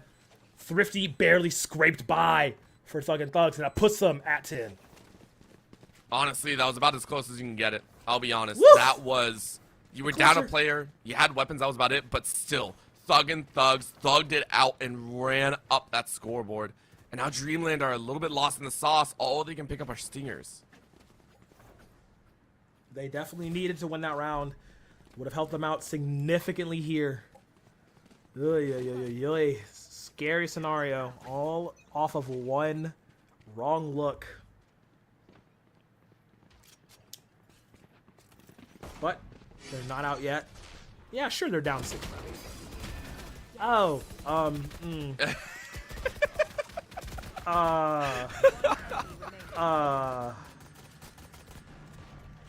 yeah. When you make a crow just lose their words, you know you've done something impressive. It's a team ace for Thug and Thugs as they shut down Dreamland yet again. We are looking at just 2 more rounds before Thug and Thugs get a chance at revenge against Fraud Watch. Oh my god. They weren't looking at all. Oh my goodness. Oh my goodness. Try to be non-biased. Everyone gets a fair shake. But that sure was a round of the game. But man, yeah. 11 rounds now for Thug and Thugs. They Orbital, I think they really want that run back. They really want to go back against Fraud Watch. They really want that round 2. And they are playing like it. I think everyone wants revenge against someone. I mean, Dreamland were hoping for revenge against Thug and Thugs, but hasn't really worked out in their favor. ZZ, of course, getting a little bit pinched here as this is a huge marketplace rush. ZZ calling in for reinforcements. Are they going to get it? I'm not too sure. He's slamming the help button. Ready. Oh, the hard spray misses just about everyone. You still get one. You got first blood, but the destruction has been made as Zanks and Santi go ahead and clean up on the outside yet again. Door is broken. Zanks with the 3K. Akio fires back, and Akio's doing some work in their own 1v2 though. As Zanks gets the revive, and Akio's gonna try and do work 3K in their hand, looking for a bit more, trying to run away. That's a tap and the eyes out. Akio is gonna try and bait things out, but unfortunately Santi was on the other side as well, and that is a dub. Thug and Thugs on match point. That might have been the last gasp of air trying to be gathered by Dreamland to prevent the push forward from Thug and Thugs and to prevent them from getting knocked out of the tournament. Fortunately, did not go their way. Down to the last again. A 1v2 scenario has come down to many times actually in these past few rounds, or except for that, Team Ace round. Multiple rounds for Dreamland. They just have not been able to close out the rounds, and that's been a big boon for them. The bane of their existence, if you will. Now let's put it at this match point scenario. Thug and Thugs looking to close out this chapter. Like we said, get that all most necessary run back against Fraud Watch. Sure they'll be able to pull it off, but right now they are dancing, and this is the hardest rush we've ever seen. The CT spawn, double dash in, Santi runs it high. How to Yoru goes skeet shooting, but it is going to be an all-out play as How to Yoru says, no, you don't get to get away with this for free. Lemur says, yes, we will. We only lost 2. Hard run Enzo, hard spray around the corner. That's going to be a clone, quick peek around as you blind out your teammates, but it's done the work. Huge roundabout way of doing it, but in essence, Thug and Thugs make their way onto site. How to Yoru, though, with 3K cleanup. Zanks with 14 HP. This is doable for Dreamland if they wish to kind of spike this down. Shots ring out. ZZ misses all. And right now, this is a danger. Oh, Zanks, though, with a great shot. ZZ gets taken. And Lemur finishes off down to a 1v1. How to Yoru out of the dimensional drift. And you get a scan. Another TP out and about. Where are they spotted? Oh boy, no way. Pros Surely don't not. fake. Surely not. And Out to Yoru Surely sucks it not. away. What? Oh my goodness. Literal last millisecond. Okay. Dreamland staying alive here. After what surely should have been the victory for the Thug and Thugs. They're still in it, Orbital. They are still in it. It is out of this world stuff. Not only are they still in it, they have the ultimate advantage right now. They wish to try and fight it out. They can, but knives go out as Zinx wins it. That was a dance of death. Gizmo runs interference. Now you get a few more. Heart spray coming out as Gecko just tries to lay in, but unfortunately Santi was ready with a burn kill with the Nano Swarm. How to Yoru falls in just the blink of an eye, and it feels like all the dreams had turned as reality says different. Thug and Thugs will go ahead and move to the lower finals. Oh, wow. They held on as long as they could, Yep. but the ascent of Thug and Thugs was just too much. Zanks putting 27 kills by themselves on the Clove. I told you, this agent is still very strong. And it showed right here, just the, oh my goodness, the sheer mechanics. Them and Gizmo just running rough shot all over the Dreamland squad. You know, lands them a date with Destiny, a rematch with Fraud Watch. I'm excited. Can't wait to see how it goes down. We get to see the same matchup, and maybe we'll see a different outcome. But right now, we are going to go to a very short break. Stay plugged in. Spin Showcase for Valorant will continue in just a bit, so please don't go anywhere. We'll be right back.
are here yet again because chaos reigns supreme, and we love it all day long. Personally, I do, at least, because we are here with yet another revenge story between Fraud Watch and Thug and Thugs. Thug and Thugs exacted a secondary beatdown of Dreamland, which I hate calling it that, but honestly, it was a 13-5, got some good moments, but Thug and Thugs are fighting hard, and now it's their turn to either have that dealt to them yet again against Fraud Watch, or if Thug and Thugs can come out the victors. Either way, Am Cheese will be waiting in the wings for whoever makes it out here.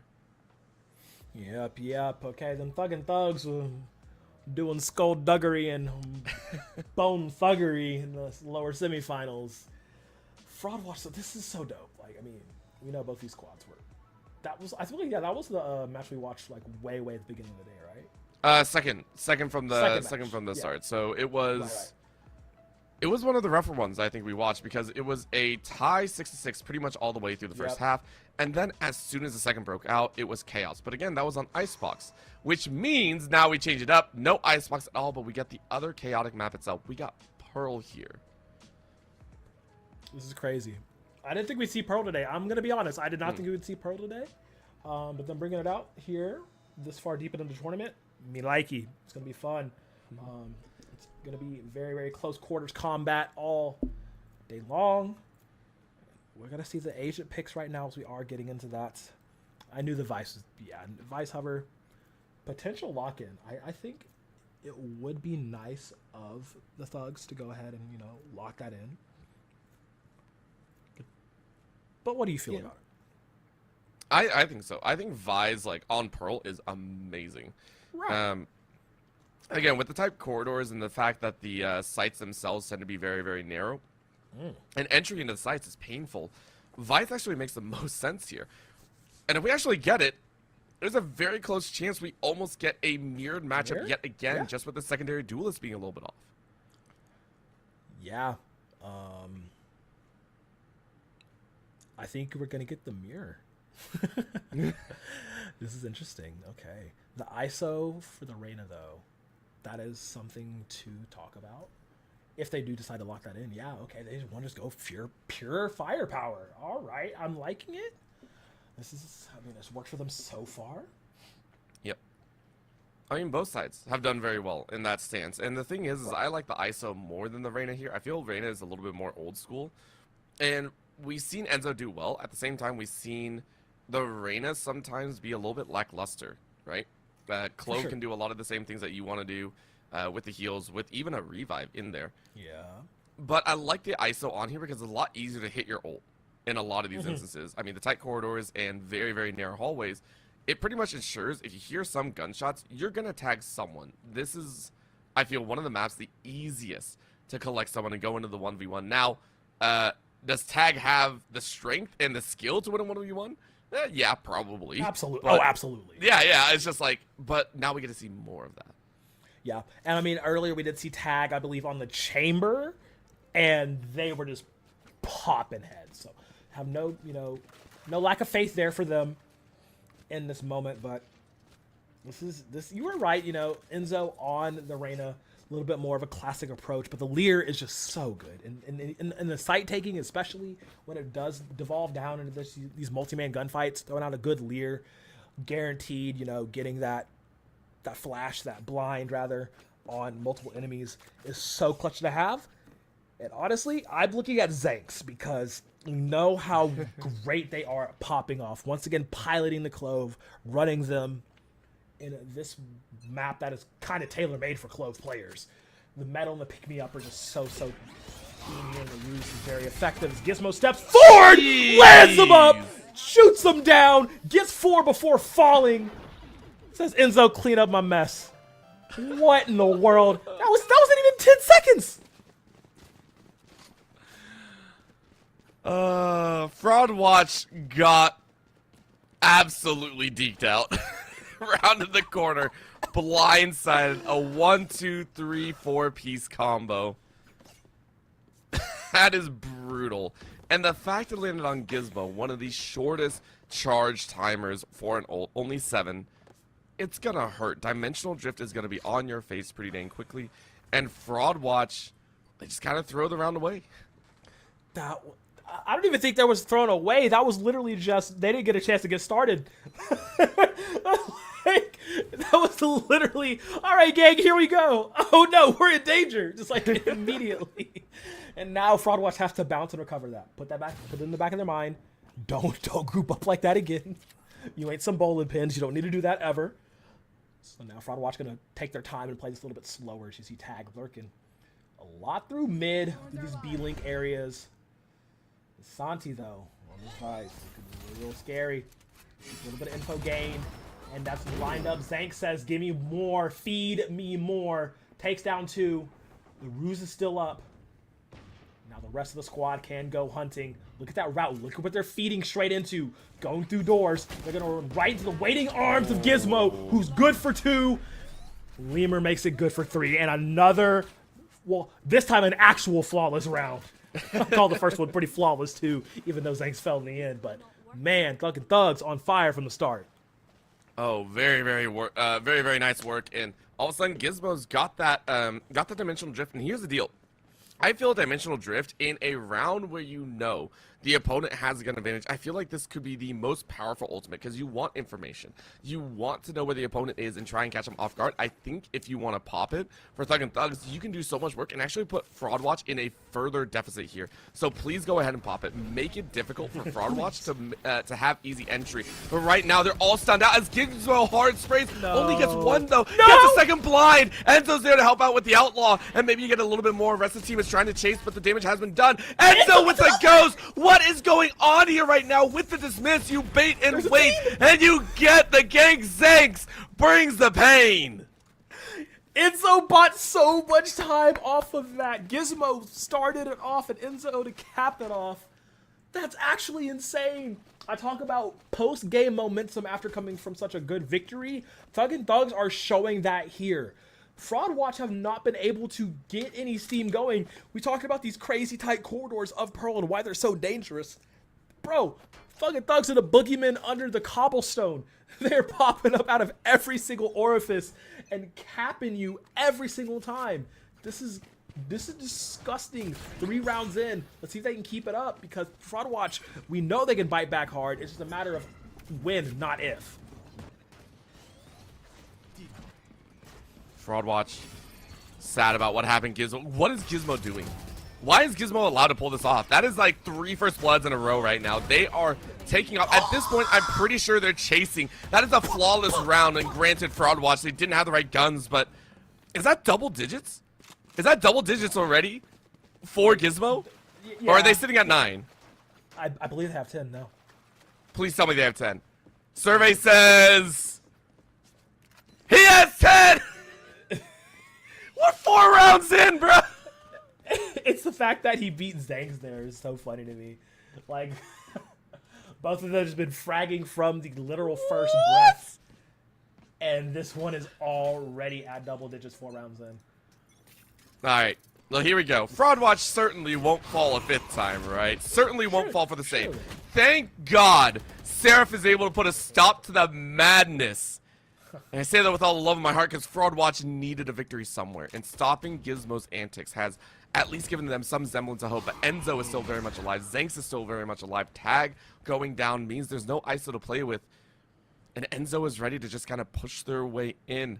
This is going to be damaging as Santi is on top of site. Arc Rose is destroyed, so Santi doesn't have that piece of utility, but I believe the trip is still available. Yep, right there on the A main corridor piece, so this could be very, very big. Seraph step it up, fires a couple shots, and triggers that wall, so they're going to wait it out. Very smart play. Yep. Big brain strikes again. Enzo, though, on the hunt, as the Empress generally does get. Ooh. Zanks right there with them. Seraph trying to get as much information as they can. But Zanks going to take out Bobstar after the garden has been laid down. Seraph, though, in a perfect spot to make something happen. Unless you make a lot of noise. Well, they haven't sniffed him out just yet. Going through the wall. Zoots is there on their back. But now they know. They have an inkling and an idea of how they want to play this through. It is a 4v3. They are all gathered up. Enzo is in such a great position. Checks the flash. Cannot get the frag, though. Does fall off. Seraph trying to punch it down. Mashed Potatoes is there to help him out. Lemur gets 1, gets 2, gets 3. defenders win again. 5-0 are the Thug and Thugs. Oh my goodness. Who are you going to call if you in danger? It's CSP Lemur on the backside again. Gizmo might have our hearts, but Lemur has the clutch at this point. I'm Like, telling you. dude, this is out of this. I just want to point out Santi's triple zeros. Yeah, Zanti has done nothing. Oh my goodness. Okay, I don't want to say nothing. Like, Nothing. they've been holding off. But, like, Yeah, they you are are 5-0, bro. You haven't touched another person, and yet you've done everything in the world to help out. Santi is now running back, getting with the rest of the team. We're going to watch this tag, going ahead, trying to run it up. That's going to be a couple frag outs, and the wall to deny. But Santi finally gets their first kill, and they trade it out, allowing Gizmo to come around the corner. What is going on? Thug and Thugs are playing out of their minds right now. Fraud Watch, able to tap one out, though. Mashed Potato, screaming from the heavens, screaming from the green. This is going to be that test, though, as Enzo was ready. We're down to a 3v2. Okay, Bobstar. I was gonna say been relatively quiet this game. Everybody on Fraud Watch has been, aside for like, you know, maybe 2 people. Now it is him and Zuka, I believe, looking to push forward here onto this A site. Screen goes out. Another one felled immediately. Enzo so good with the trigger discipline. Can't fire through the smoke and take him out all the way, but Zuta's very, very low. Can't get the overheal. Can't get the reach as well. That's actually Gizmo. He tried to pull the Durkin fake. Is it going to work? They step out in. Enzo snipes one down. Zuta, not long for this world, immediately falls. Bobstar on the run, completely booking it. They do have the spike. Trying to race over to B to get advantageous position, maybe, or they're just going to pop in through mid. I think they have to take the shortest route. They can't afford to go that long distance, so they have to go the short route, and they're going to be met. This is the problem, though. You don't have a choice. You're going to try and free fire, but you have to drop that spike, and it's going to be a problem because it's heard. Yep, Enzo with the knife even to show off. We knew it was going to happen, but the stylish fashion that Enzo has puts Thug and Thugs at 6 immediately. All right, Orbital. Going into this next round here. Fraud Watch have 3 really dope ultimates and some guns on their side. Surely they win this one, right? Why are you doing this to me, man? Why you do this? Why you do this? Why you do this to me? Oh man, I'm feeding off the chaotic energy that the Thug and Thugs have produced into the atmosphere at this point. This is pretty much. The squad is on pure vibe zone, and they are not playing around. They will walk up in the corner. Gizmo actually does fall before getting anything off. That's a huge pick immediately. Seraph and Mashed Potato's been really trying to get a victory back for this Fraud Watch squad. Put something on the board so they don't go down 7-0 here. The call to rotate is there. We do have one lurking near mid, but will be passed by. A site is wide open for the taking.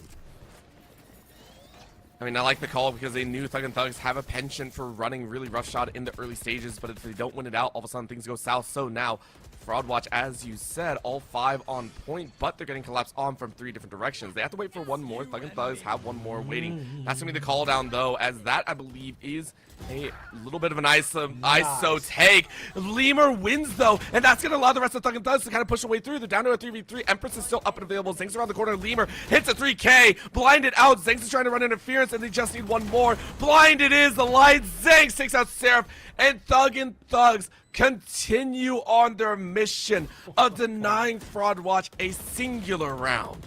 Oh my god. Lemur, call his name and he got your back. Perfect execution with those ghouls. Perfect execution to be there and clutch it up for the squad. Covering up for Zanks when they did fall.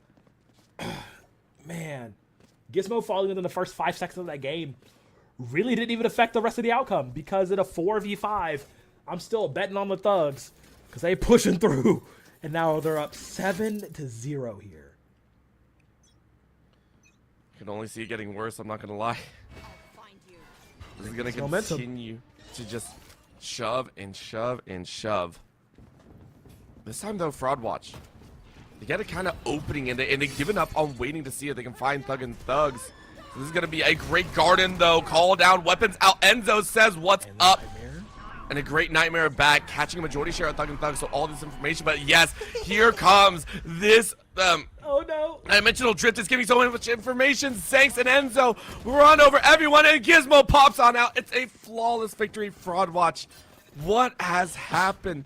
This team that took Thug and Thug straight up 13-7 is looking like a mess.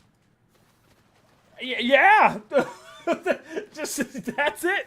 No notes. Wow, they threw so much at them. I mean, sure, Thug and Thugs had to commit a lot of the ultimates that they were holding on to finish that one off, but the fact that they just barreled all in through one door and made it work, I can't stand y'all. I cannot. Ooh, that's how you know they're playing with confidence, and they're pulling off literal no-brain strats like that.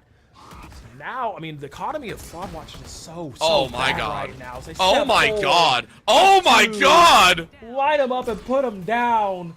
Gizmo says, "Give me the loot. Give me the loot." They want something back. Mashed Potatoes fighting to the last breath.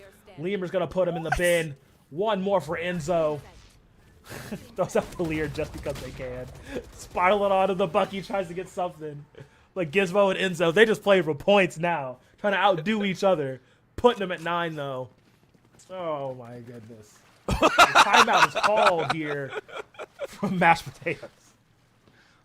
Mashed Potatoes has been Mashed Potatoes has been like mashed, stirred, tossed around, put into the oven, taken back out, mashed again. Bro, these And it's just these like, Taylor enough! hurt. Enough is done. I'm so done with this right now. Oh my goodness. I love it's the like- fact. I just want to point out. I love the fact that Zuda has died 10 times because of the ult, and Thug and have only won 9 rounds. I love that stat line. Right, like that's the craziest thing. You've died 10 times in a 9-round game. You can only do that on this agent and also on Phoenix. Although I don't think Phoenix is. No, it Yeah, doesn't count. You can do it on doesn't count, Sage. That's right. You can do it on Sage, right, with the revive. Yeah. Oh my goodness, this is okay. So the timeout being called here by Fraud Watch, much needed. Maybe this is gonna help them get back into the game, focus up, regain, realign them chakras. You know, get into this because the Thug and Thugs, they probably singing. I wish I was in their comms right now just to know like what the vibes are, because when they are going this hard as a bulldozing force, you know the intercoms between the teams are just so hilarious. I don't know what's going to happen here, I'll be honest, Crow. This is going to be a hard rush this time. Zuda able to open up on Enzo, though. This is a great start with the first blood. Are we going to see more of those? Santi realizing that someone's around that corner. Eyes out, and you might be in a world of pain if you're not careful. Lemur getting marked, but has to back away. Where the heck did that Yoru go, though? Where are they currently positioned? Mashed Potatoes walking into the smoke. Decayed out in spot, and that's everyone. Bobstar able to swing on 2, though. Tag opens up on another, and it looks like Fraud Watch have finally found their mojo, taking out multiples and leaving only Gizmo alive. No Gizmo, no problem. And Fraud Watch gonna clean up everybody in that frac R. There's still a potential for him to get that 1v4.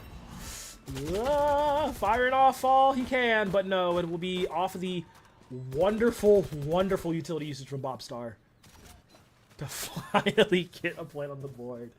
They said no one's gonna 13-0 us today. Managing to stay alive here with 1, stopping a little bit of the bleeding. They're kind of hemorrhaging everywhere, but this is a band-aid over a boat hole. I don't know if that's a calling card to make Thug and Thug stop rushing so much, because I think now Fraud Watch are getting a little bit more wise to the rush. We're starting to see that that itch for a more comfortable play style. Thug and Thugs, though, they're now just rushing in a different development. Instead of that B long side, instead it's an A main push, and that's going to be Santi stepping out and around, gets 1, but doesn't get more than that. It's a 1-4-1 trade, but still first blood. Santi has done well in their opener, but that's going to be the call out as what in the world? Mashed Potatoes and Tag rushing their way to a victory and take out Lemur and Zinx. Now around the corner, you see some eyes. You don't know where to look, though. Enzo runs into the arms of 4, and yet again, this play away from Gizmo as Fraud Watch have, I dare say, successfully started to corral Gizmo to the opposite direction. Gizmo, though, is able to find 1 at least. Hasn't really lost too much HP. Down to 70, but still dangerous. And that's going to be eyes out. Fires a couple shots and Tag is there. So Fraud Watch able to bite back 2 in a row. Okay, they got 2 down. Last round before the switch. Maybe they can put it to 3 before the swap comes in.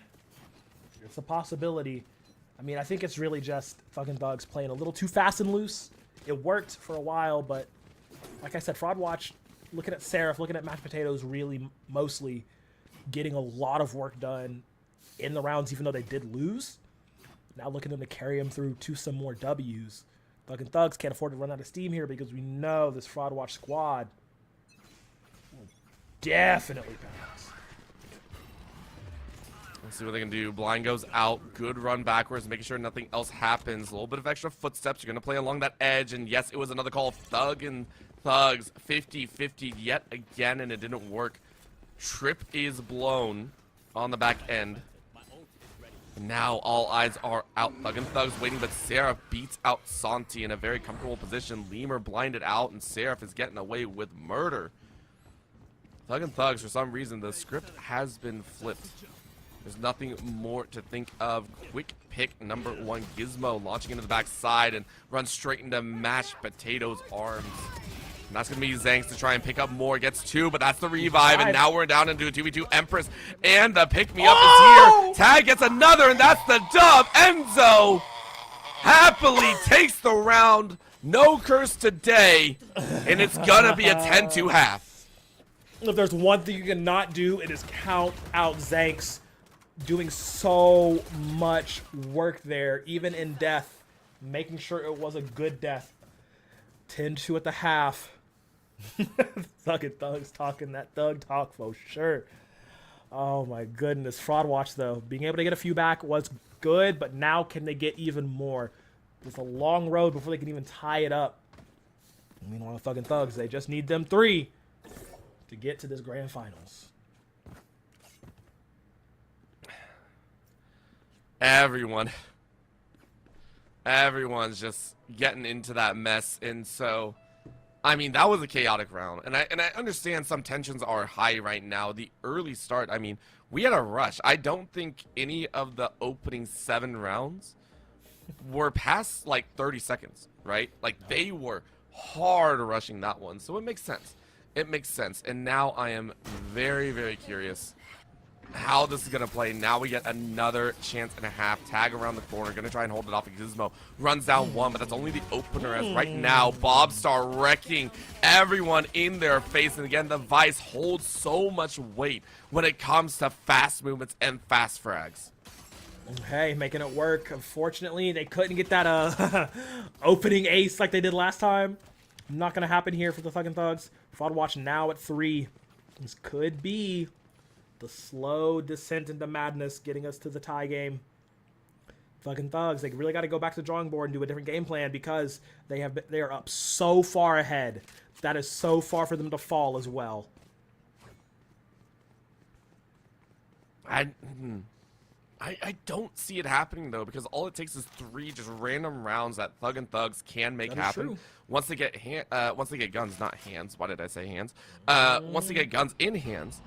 And so Fraud Watch actually have to play this one very, very smart. They're not powering forward like we did see Thug and Thugs do. Instead, they're playing a much more comfortable pace out, and it is leading to those kills. Gizmo yet again picked off the board. Mashed Potatoes getting a little bit more for themselves, and now it's a 3-man stack over here on mid connector as they cheat out Mashed Potatoes and Bobstar, finding so many, and it is going to be a 4 players left up for Fraud Watch as they take the early 2. Now, I mean, hey, you do say it all takes 3 random rounds, but then again, I remember that Fnatic versus Loud game from Lock-In. I remember them winning 13 rounds in a row. So there is, you know, always that rebel possibility for something to happen. It's just, oh my goodness. It's just so scary at this juncture. You know, you're so far ahead. There's always that possibility of a comeback to happen, and your mental can be cracked any moment. As Seraph lining it up, lets the Outlaw rip, takes out Zanks. No chance for a revive, no chance for a second chance. For right now, this chase going up on the edge, I think is actually very, very good. Be long is what you want to see. And right now, this test is a whole different story. Smoke up, smoke out. Slow wander in. Gizmo yet again heading up this field, and a little bit of a wander Tag, realizing someone's in there, but a great blind to go ahead and flush them out. TP back Gizmo. It's back with the rest of the team, and now it's a spread. 5v4. I don't know if they can pull it. Zuda still wins out.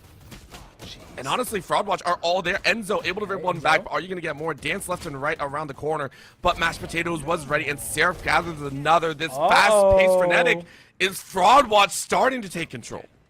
Living up to their name, putting people on notice. You thought you were talking all that big, but after this side switch, it's looking a little dicey. Halfway there, halfway home.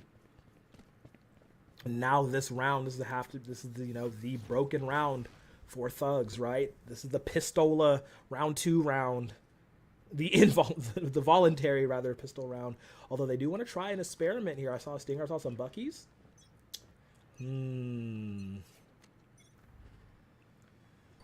It's a potential. It's a very, very high potential. Fraud Watch probably in the heads of Thug and Thugs here.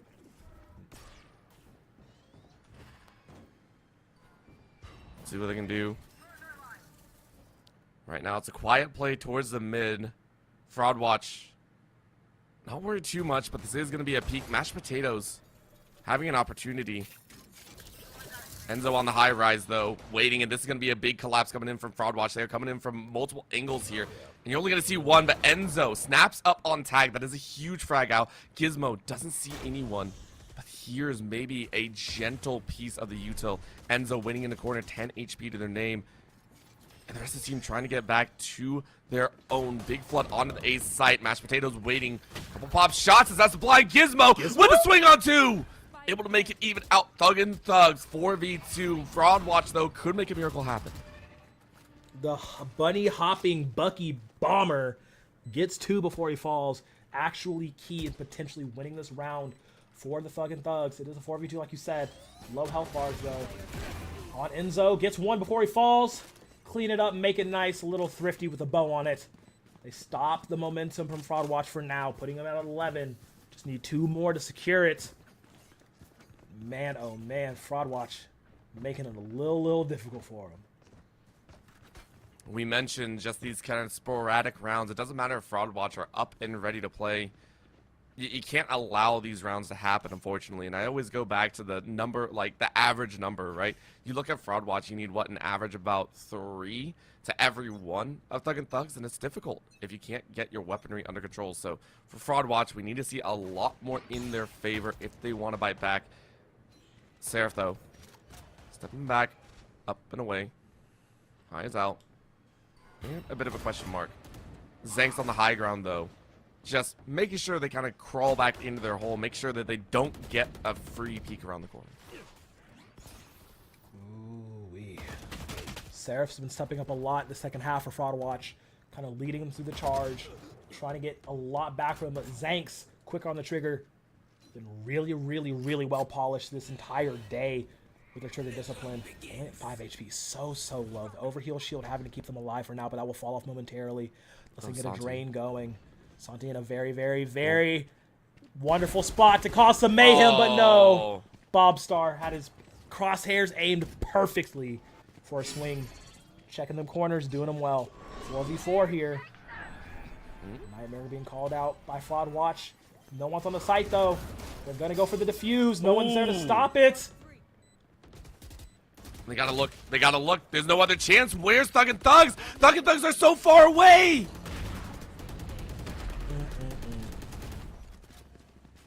Fraud Watch gets away with this because Thug and Thugs thought one Vice could hold them all, and no, it did not work. Fraud Watch almost laughing right now with the luck that they have just received in that round.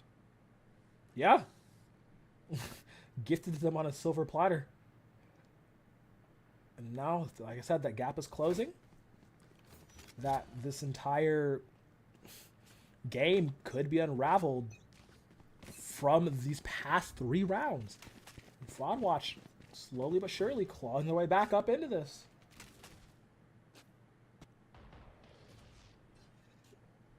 So what they're going to do, a little bit of a touch, Mashed Potatoes waiting. That's going to be a little bit of a TP. Gizmo trying to use that Dimensional Drift as much as possible. Information abound. Very nice to catch them all out and gets the Bucky shot. That's at least one. But there's too many to follow up. Gizmo couldn't do more. So you're going to back up and try and get with the rest of the team. But there goes the Garden. I think Enzo just barely got out of it. So you are safe for the time being. Very nice jump. But wow, what a lineup. 2 pot mashed potatoes. Insane. And they're now pretty much burnt. Yeah. I mean, look at them. Look at this lineup like this. This is actually insane. Okay. Daring them to step forward. Tag holding on an angle. Reducing any chance of a flank behind. Still winnable. Still doable. Seraph takes down 2 through the smoke. Oh, no. It went from a winnable situation to a crazy party trick. Santi, though. Dropping it down back. Bobstar. Oh! Get it done. But wonderful layering, wonderful transfer. Lemur and Zanks put it to match point.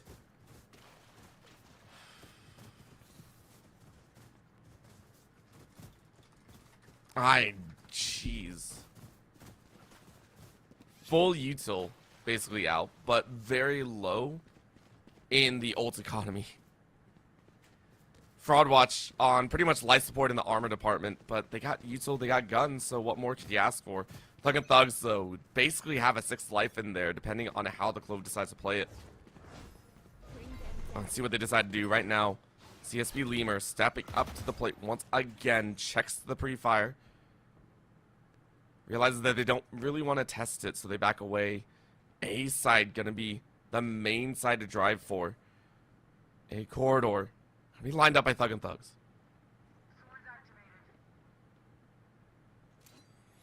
Look at this lineup. This is the thing, though. The Thugs keep running this chugga choo-choo train offense onto these sites, and Fraud Watch generally are there to intercept them in a good setup. 2 down, 3 down. Fraud Watch only with 2 members left versus the 4 of fucking Thugs. You gotta outfight them from here on out. Mashed Potatoes off site doesn't have an angle to get in there though. Tag fighting for his life on the ISO. He likes those odds. The ultimate is there, so he wants to isolate somebody else to win this 1v1. We can see it as Mashed Potatoes finds an angle, gets onto the site. Zank does get the revive, but Mashed Potatoes is there to clean it up. Tag, fighting for his life, gives it to the team to make sure they push on forward. Fraud Watch at 7, saving this game. That wall from Tag was perfect. It was just leaning off to the left side a little bit, which allowed a narrow window, but you knew they were probably going to push through. So you go ahead and snap to that corner piece, and it was amazing. Well done. Right there to Tag. And I cannot imagine that they were going to do anything differently. Right now, this game, it feels like we've only been here for a few minutes, and that's because these rounds have pretty much never gone down to the wire. But all they need is one. Thug and Thugs just need one round. They say, okay, we got 5 chances to make our way through. Fraud Watch, though, they got to play perfectly if they want to reach OT. Okay. Pop it around the corners, Bobstar. Gizmo, though, fast on the trigger. Could have been great for Fraud Watch, but it turned into a total nightmare. Zuda, though, making that response, taking them out. Quick revive for Zuda, potentially to make some noise and make something happen. 3v4 down to a 3v3. All coming down to this here. But Tag having to hold it down on site again with Mashed Potatoes as well. Lemur will get that plant. This is so scary. The Dimensional Rift is there available for Fraud Watch. Seraph, who's been pulling so much heavy weight for this squad in the second half, could make a miracle happen as Tag gets one, is traded back on the backside. Why are you switching your gun? Seraph will fall, setting up the 1v2 for Mashed Potatoes. He cannot afford to miss, but he is out of time. And it will be the Thug and Thugs making that run to grand finals. GG's in the chat, but GG indeed. Woo! Orbital, they got it done. They got it done in one of the wackiest and zaniest moments I've ever seen. If we got a collective time of all the earlier rounds, I'm pretty sure it matched the second half. Like, that was... Yeah. That was ridiculous. That was the most... We hate Pearl. We only have about 2 attack patterns, and we're going to rush it. Gizmo got so much value. Gizmo, the first half of the entire game, was absolutely Gizmo's favorite. Like, I cannot say that more. Am cheesed. You got some fighting dogs coming your way, because Thug and Thugs now have been on this streak where they have just been fighting and clawing their entire way through. Kind of lost a little bit in the second half. I mean, chalk that up to bad strats, chalk that up to, you know, Seraph and Mashed Potatoes doing their best to wake up and push on through. But this was our second and third seeds battling out, so kind of expected to be a little bit of a slugfest. And now they will be getting that rematch with, or rather getting that match with Am Cheese here. So that's, oh man, that's coming up. But we're gonna check out these replays because we actually do have replays for this match, guys. Yes. I don't even know which rounds were the big ones, by the way. These are all just chaos. That's literally all this is, I think. Yeah, it's just absolute ridiculousness all the way through. Just high variance, high kill games, so much action through it all. The fact that Gizmo was double digits by round 4. Yeah, that was... It just shows that it feels like macro went out the window. And they decided to just go micro. Like, just gun duels, straight up fights. And then we saw the lean into the macro at the end. But I love that fact.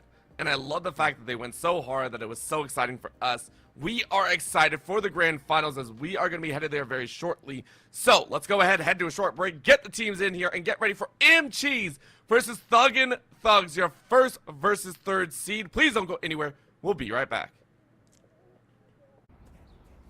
Ah, come on. Come on. Before I switched to Brightspeed Fiber Internet, things like slow speeds and random dead spots really brought out the troll in me. I mean, I spent hours causing trouble. But then I switched to Brightspeed's fast, reliable fiber internet, and the rest is sunshine and unicorns. Looks amazing, Barbara. Ultra-fast Brightspeed Fiber Internet. Switch to the bright side. Get ready for the first ever Stay Plus Formula STEM Sports Cup presented by Brightspeed Fiber Internet. The season kicks off March 20th, so gear up and don't miss your chance to make history. Open registration is now live for high schools across North America. Join this groundbreaking competition featuring weekly qualifiers, an 8-week season, and a thrilling 40-person championship event.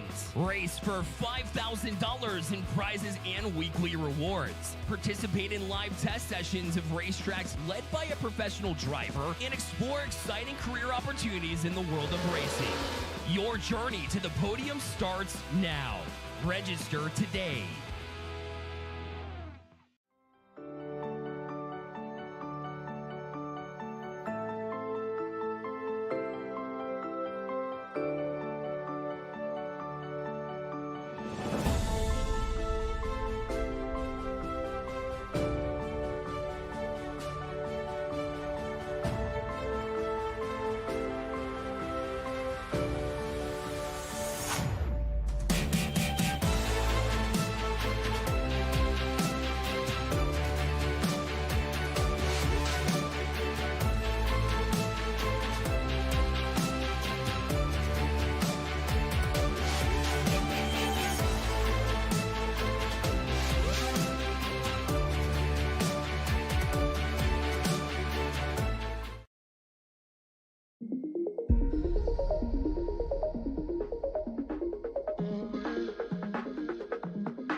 We are back yet again because the show never stops, or might right now, because we have Cheese on the desk. We haven't seen them all day long because we knew what was going to happen.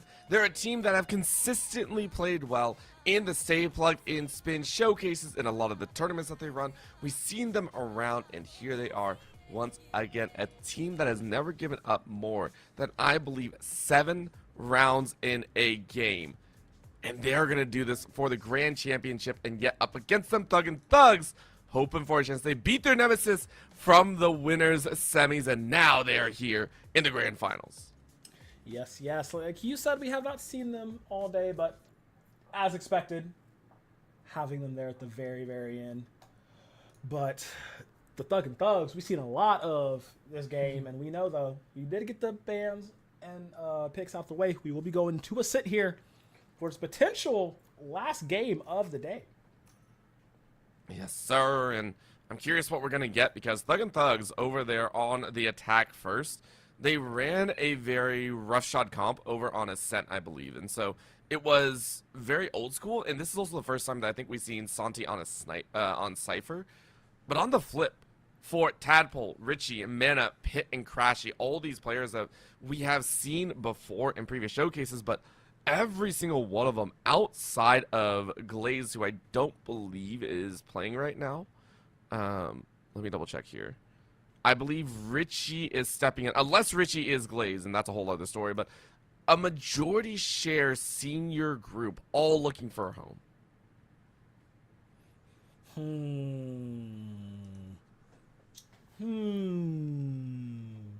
Is that KO going to be locked in? I hope so. I love KO on this map. Actually, yeah, me too. I'm a big fan. Wasn't KO like a staple on Ascent for a while? It was like he was like such a default agent for like all of the last 2 years. You're like, yes, locking KO. Yeah, it's locking KO. Okay. But yeah, I mean, this is gonna be dope. I mean, you do have the double duelists running from Thugs, like if you haven't seen them all day, but Am right now, Am Cheese, I love this. It's a little bit more robust of a composition, if you will. but it does get a lot of work done. I mean, KO can play like a duelist if they need to. All right, so I will need that repeated in my ear one more time. We were finding some stuff out real quick. Richie is glazed, yes. Richie is glazed. All right, so we do have information. So that is the entire roster. So Richie being 2026 is when they are going to graduate. So stepping in with the rest of the seniors here. I'm very excited to see what they can throw down. Now, again, AMGs have a penchant for being very, very clinical, very stalwart. Now, I don't remember if they were overly aggressive, but they are great at identifying if they want to be aggressive or not. They very much know how to play well and how to play comfortably and rotate. So I'm curious to see how this opening goes. Richie is going to go ahead and step up here on the A side. Okay, off to the races. The fucking thugs have a lot of, pent up energy. Like these dogs have been running around the yard all day long. This is the potential apex of them. They have to win this game, but then also win the subsequent reset bracket game. Whereas AMGs, they just need to win this one. They just need that 13 and they done. That is a mental stack weighing on the minds of both of these teams here. See how it affects gameplay. Ooh. Well, really nice start from Thug and Thugs. Very, very clean opening into this B site, which allows them to kind of rush on through. But Mana hears a lot of the footsteps and swings out, peeks, but doesn't get the shots. Chases a little bit too far, so Zinx is able to finish him off. Knife goes out, doesn't catch anyone. So this is going to be a 2v5 position as Thug and Thugs open up with an immaculate 3 kills for their name. Nice start indeed, MGs. They've been kind of cooling. I mean, I would assume they're playing, some like practice range or like deathmatch or whatever to keep their hands warm, but the strats and the tactics are not quite there just yet. As the Thug and Thugs strike first, and we know when this ball gets rolling, they're almost impossible to stop. Yep. They're going to do what they can, of course, but it is scary. Opening rounds here for Thug and Thugs feels comfortable. I am wondering a little bit about how well this double outlaw is going to run. If you're going to play towards mid, it makes sense. Zanx and Gizmo, though, lining up on opposite sides, and it is going to be a default start, so I like this call. You go ahead and leave the spike all the way back in spawn. But what are you actually going to get here? Because take a look at where AmCheese is. They are banking on the 4 on A. And Thug and Thugs are not going to get a whole lot of information here. Yeah. Not a lot gained. But, like, they're just operating off sheer vibes. You know that. You know Enzo's going to step in and just be like, pew, pew. And the complete backup of the squad be like, all right, we doing this. It is quiet, though. They're playing this significantly slower than any other round of the games we have seen them previous. And AmCheese, they're waiting for them to slip up. How quickly do they slip up is the question. A little bit of a rush here. Tadpole knows they're all here, tries a little bit of suppression, doesn't really catch anyone out, but the information is given. Doorway now being closed, and you can't get through. Enzo just runs straight through Cheese. And this makes sense. Eyes out, though. Pit gonna try and do some work. Tadpole is able to find one more, or at least one. Pit sees a body up top. Tadpole helps out, but Gizmo answers right back with the outlaw. Picked up versus held. Because the question is, Tadpole might just walk away from this one. Gonna go ahead and reload. Set themselves up. Here's a couple bodies running around. But I mean, Thug and Thugs, I think are gonna leave. They don't worry too much about the spike. Yeah, because they have to make noise for him to come up is all right. I don't believe there's enough time on a defuse, but take another body, get some more credits in your pocket should you. Ugh, 3 HP. Do you really want to stay for this? You really want to try for this? Ooh. Okay. Yeah. All right, so you made it expensive. And I think in this situation, that's a great call to have. Whenever we look anywhere, especially in round 2s like this, we always look at the one that won round 1 and say, okay, how many members are still alive in the round 2? Normally it's about 3. This one was only 1, so great job by AmCheese to take a lot of that away.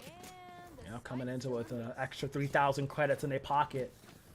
So, gonna spread the wealth a little bit, so hurts less on the buying, because the economy of cheese not the greatest, but there's that potential, right? We know Thug and Thugs just came off of a crazy last game. Yep. So they're playing real hard. They're playing real nice right now. Whereas Cheesed, we know they're quote unquote the first seed, but they have yet to start playing like it just yet. Maybe we get to see that chance, but right now, Enzo, with that opening frags, I think you very much, or at least seeing the opening frag, steps out, and Enzo is easily napping that one up. They are so happy. Richie and Mana, though, able to answer back. Lemur was ready, but still the trades out, leaving the 2-for-2. Cheese and Thug and Thugs. How are they going to wander this one? Pit making their way through Garden. Is it going to be value, though? Remember, this is a two-pronged attack here. Mana on the low ground said, hello, 3K. Maybe you have enough mana for the last shot. Eyes out, rings out. But honestly, they need to push this. Or maybe they don't. Remember, the spike hasn't gone down yet. So Zinx is like, crap, I got to figure my way out. And honestly, Pit and Mana don't have to push at They really don't. all. Can they hold this for 40 seconds, though? Don't need to. Okay. Yeah. They'll get their guy eventually. Or NB in this case. Managing to put it to 1-2 now. Getting a much-needed levity for the Cheese squad. But, I mean, is it a slow ramp-up, or is it a maelstrom bursting the door open? Because it feels like a slow ramp-up from Cheese. It really does. Like, they're taking their time. They know they're in a really comfortable position. Remember, they've been sitting there for, like, what? A good number of minutes waiting. They were waiting through, I think, the entirety of the lower bracket quarters into the semis and finals. Like, they've been waiting, so give them a time to warm up. Yeah. Like I said, they might We're laying into them for, like, taking a breather. No, they might have, like, you know, kept their hands warm, playing some quick plays or some death matches or whatever while these games have been going on, but they have had a long time off compared to them Thugs to see what they can get done with that reprieve, but it might get real scary, you know, if they get like 2-3 rounds up and like, okay, cool, we're ready to play now. Because remember, they are on the winner side, so they technically can't afford to lose one game. Oh, Enzo, not feeling too great off of that one. No, Enzo is so lucky that that went through a wall instead of just straight through them. That's the only reason that they're sitting at 31 right now. Quick dash in. Santi is going to go low ground, high ground, up and above as Gizmo hops the wall and puts Pit into a pit. Very nicely done, but now they hunt down further. Zenx is able to find Crashy, but Tadpole wins out in their own. Now a trade out. Tadpole takes 2, looking for a third. Maybe you get it, but you can't. Lemur wins out, and it's down to a 1v3. Mana has to make up with a big shot play. Maybe they can get it, but that's quick drain, and now you're looking at about 60 total. Go ahead and revive up, but what a drop gets Zanks. That's a nasty play. Coming around the corner. No. You need to see where they're at, but both Thug and Thugs have gone ahead and gotten out of there.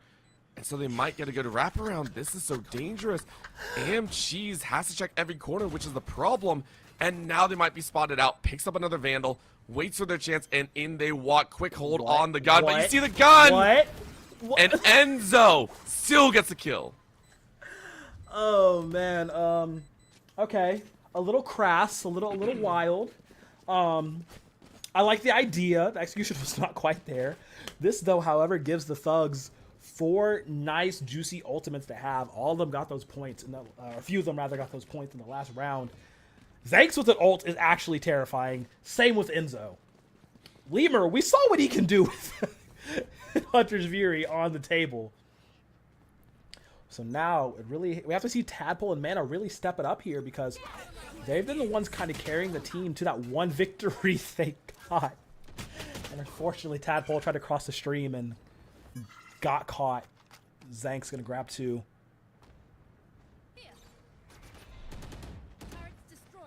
Quiet little chance. Dash in. Pit goes right by, but Pit says, aw, crap, this is not where I want to be. Thug and Thugs are rushing as hard as possible. Mana trying to do their best, but unfortunately they can only do so much. And Thug and Thugs with a 3-round lead in their aggression. This relentless pursuit for the glory has led to them excelling throughout a majority share of the matches that we've seen on air.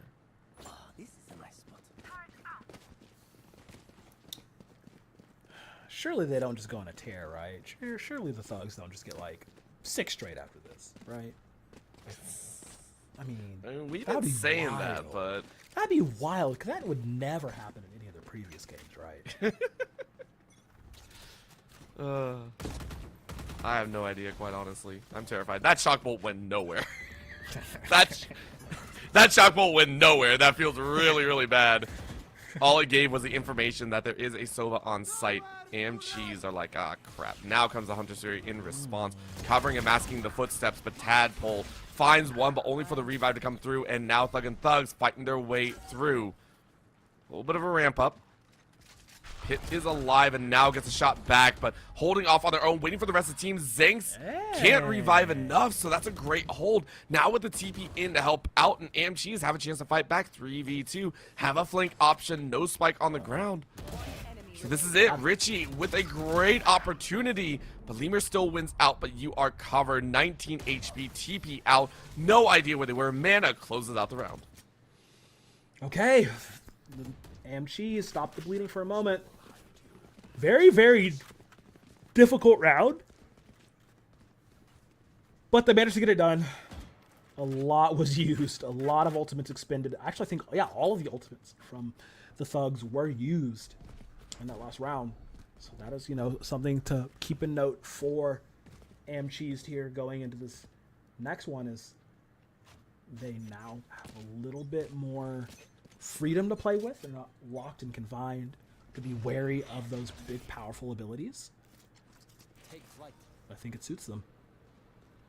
This low ground owl drone, just trying to spot out information. These one-ways are so frustrating to deal with. That's going to be a double jump and a peek out. Mana barely getting away and completely untouched, but this is that big chance as Gizmo sets up right in the middle and said hello, goodbye. Now a chase in, double dash. Gizmo gets on top and is going to dance on top of the rafters. Santi was waiting, though. And Gizmo, face first in, sees the gun, heart sprays, still gets 3 total! Are you kidding me? And she's crashing out here as Thug and Thugs get away with a flawless round. That should not have happened. Nope. Not at all. The barrel placement was just supreme. Managing to grab 3 in total. Pushing up their lead a bit more. Ay, Dios mío. Okay. Timeout will be called by Tadpole. By Tadpole? Yep. Yeah. Okay. I mean, it's necessary. Like, let's be honest. We expected Cheese to come up with some fire. They have been dominating throughout a majority share of their matches, and yet Thug and Thugs, they, for some reason, feel like they have an immense amount of momentum behind them, but where does that come from? Like, that entire round, I don't call it lightly. And you called it out rightly as well, Vito Crow. That should never happen. Gizmo should not be allowed to updraft dash twice, reach top, get into rafters without getting scratched, and then still swing on 2 more. Like, that feels so illegal. It really does, man. I can't lie to you. That one kind of made me put my hands on my head because, oh, brother. It's like, we talk about players on the squads that really can pull the team up from these deficits. We talk about Tadpole Mana. Pitt has not been really having the best of time. He's doing their best. But Crashy has almost been a non-factor in this game for this Cheese lineup. I plumb forgot he was on the squad because he just kind of dies in the first few seconds or the first few moments before anything get going. And Cheese have to go into this, you know, a lot of the times 3v5s or 4v5s. We need to see a lot more from this player if they are going to be able to take this victory. All right, now we're seeing a little bit of a harder chase into the A site yet again. Thug and Thugs have hit this for the last 3 rounds, I believe. It doesn't feel like they're going to stop anytime soon. Richie stepping really, really far up, blinded out, and honestly, there's not much else you could have done there. Mana backing away with the rest of the team, gets a good scan out, sees one. Tadpole is able to work wonders. Maybe get another. Mana through the smoke, though, able to read that trace, and Tadpole rips 1 more. Down to a 3v2. Santi makes it difficult, but Tadpole with the picked up Vandal says thank you very much, and that timeout seems to have done work. Santi with 150 total still needs to work through 3 members. I don't know if they'll be able to pull it off. Turret gives away their location, and this is going to be a brutal one. Cheese, for the first time in a while, feel like they get a comfortable round. Now, granted, it's still not over. Santi could get a lineup here. Could get very, very dangerous, but everyone's wanting to see the arm peek out, and there's the twist. Pit able to finish him off. And that is the 3rd for Cheese. Okay, Tadpole and Pit trying to play hero. Doing the best they can, putting them carry pants on, get the extra large backpack open. It's a small distance to close, but it is still a distance on the same. We know that the thugs are very momentum based, the vibes based, the bros based, you know, to get things done. And we see Pitt setting up shop here on B site that they know that the thugs like to go for. It's a matter of how much more can they take away from them. Take flight. Gonna be that test here. Mana. Being able to stave off multiple here with that one way that they played pretty much every single round. But this is a mid hit instead. Thug and Thugs are trying out a little bit of a crazier antics. They've done this before where they chased straight through mid, I believe, all the way through CT. And they got messed with it. But they have to check market as that's going to be two blinded out and easy flush out of marketplace. Thug and Thugs are looking cleaner and cleaner by the minute. And AMG is just waiting as Enzo caught Richie on the flank and lurk. And Zangs clears out Pit. What happened to AMGs as Thug and Thugs surgically remove them? I mean, I've said it all day whenever they've been on the screen, but Big Z, Big Zanks is absolutely disgusting. Every single time. Zanks' accuracy has been damn near perfect every single time. And it's very much like their ability to just quickly check corners, quickly check areas. Zanks and Enzo, Zanks and Enzo, Zanks and Enzo. Gizmo goes off and does his own thing. That's just gonna happen. But Zanks and Enzo together are so nasty with how accurately and how quickly they pick off anybody in a 1v1 or 1v2 situation. And Cheese just haven't really been the great at recognizing that. As Crashy, I believe, gets their first frag of the game. But it's a really good job taking that Cypher off the table. A very, very nice start. And again, for AMGs, I am wondering if they're a more offensive team right now. We've seen them get aggressive. We've seen them do some work, but right now they need to make it to that point. In comes the Hunter here. Gizmo just rushes through, and we see them open up 4 men and Tadpole ready. Down to a 3v2 as Enzo takes one away. Pit finishes off Lemur. It's down only to 1. Right now, Enzo needs to pull something out of the hat. Needs 2 more to be able to hit that ult and get the Empress online. Maybe you get a little bit of a tap of life. But Pit catches them through the smoke even and says, thank you very much. It is done. Cheese. Cheese at 4, 2 behind Thuggin. Answering back, but still, distance remains the same. 2 rounds apiece. Cheese need to get a win and then multiple more after that. They can't keep trading these 1-1-1-1. I mean, that distance, like I said, 2 between. So they will wind up losing in the end if this keeps going. But now, this next round, they have all the firepower. 4 ultimates to work with, 4 amazing ultimates to do dirty work with. Hopefully they don't have to use all of them, but using 2 out of the 4 couldn't hurt. Oh, Gizmo, though. Gizmo is ready to play. Another reset in there. Gizmo is playing on another level. Tadpole can't do the same, though. Maybe they can to get 2. It's down to a 2v3. This is doable, but you have to hunt Gizmo, and you have to have the right eyes on them. Got a bit more in the bank. And they see the head. Oh, 2 knives gone. Another up, but Tadpole snipes him out. Nice. And that's damaging to say the least. Santi now getting that play. Enzo on the higher rafters. And might be looking at the wrong spot. Now they're possibly spotted out. Defender lockdown is going to be played. Real fast. You look left, you look right. You didn't see the gun. Yes, you did. And now you spot them. This is dangerous. You're racing against time. You gotta run, though. Cheese. Yeah. They are going to take advantage of this one. I think you get the lockdown on 1. Enzo is locked out. And that is huge. Now you play on 1 But he more. can't kill him. Sprays going in. Yeah, they're going to come around the corner. Are they going to find a Tadpole? Hold the keeping him in line. check and Hold the hit. line! They can't. Santi with the 2K. The Cypher brings it home. Santi saved that round in its entirety. Even though the lockdown had caught Enzo, Santi was body blocking to make sure Enzo didn't fall, to take that 1v1 and then turn that into a 1v2 to secure the round and the win for the Thug and Thugs. Holy cow, AMGs were so close to getting that win and closing that within a 1-round differential. Luckily, they only had to use the KJ ultimate. The other ultimates are still available for them. But now we're in the last round before the swap. AMGs need to make this a definitive win before swapping over to attack. AMGs is going to try and do it. Knives are out, ready to go. Tadpole gets their own. Gizmo trying to run rush shot, but Richie was there with the answer. So gets one before they fall, but Zanks says hello. Mana just waiting, hiding, knowing that they will be needed here from Wine. No one checks, and they peek out now. They swing a little bit early, and they're looking to get back with the rest of the team. I wonder if hiding back there would have been the call, but no. See the multi-utility used to try and kind of get everyone out of that flush point. A little bit of flank heading through mid, so timer is on. Thug and Thugs have to realize that they don't have many choices here. They're about to be collapsed on. Lemur in about a couple seconds. Realizing that this is dangerous. 3 up. Empress is available, and they're not making as much use as we would like. Cheese just waiting. Quick bait on the teleport. Trying to catch them out, and it's not going to happen. They're down to 40 seconds. Thug and Thugs, I don't like how long they're waiting here. Holding down. 30 seconds left.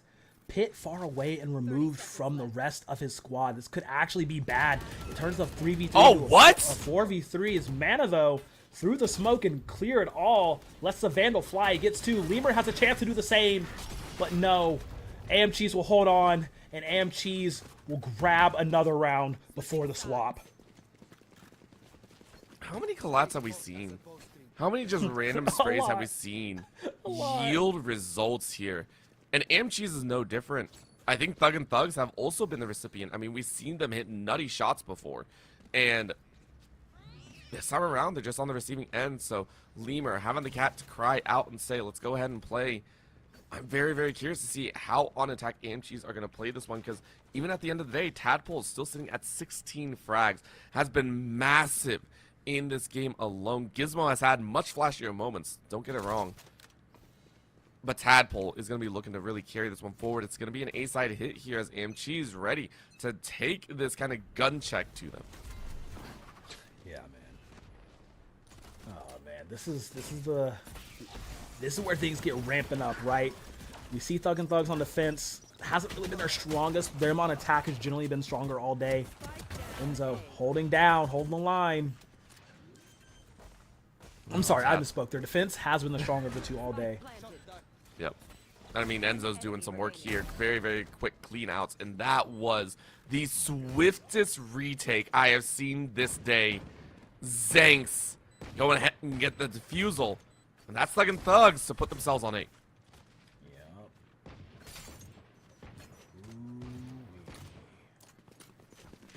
Okay, but we have seen, like I said, the Thugs can get complacent.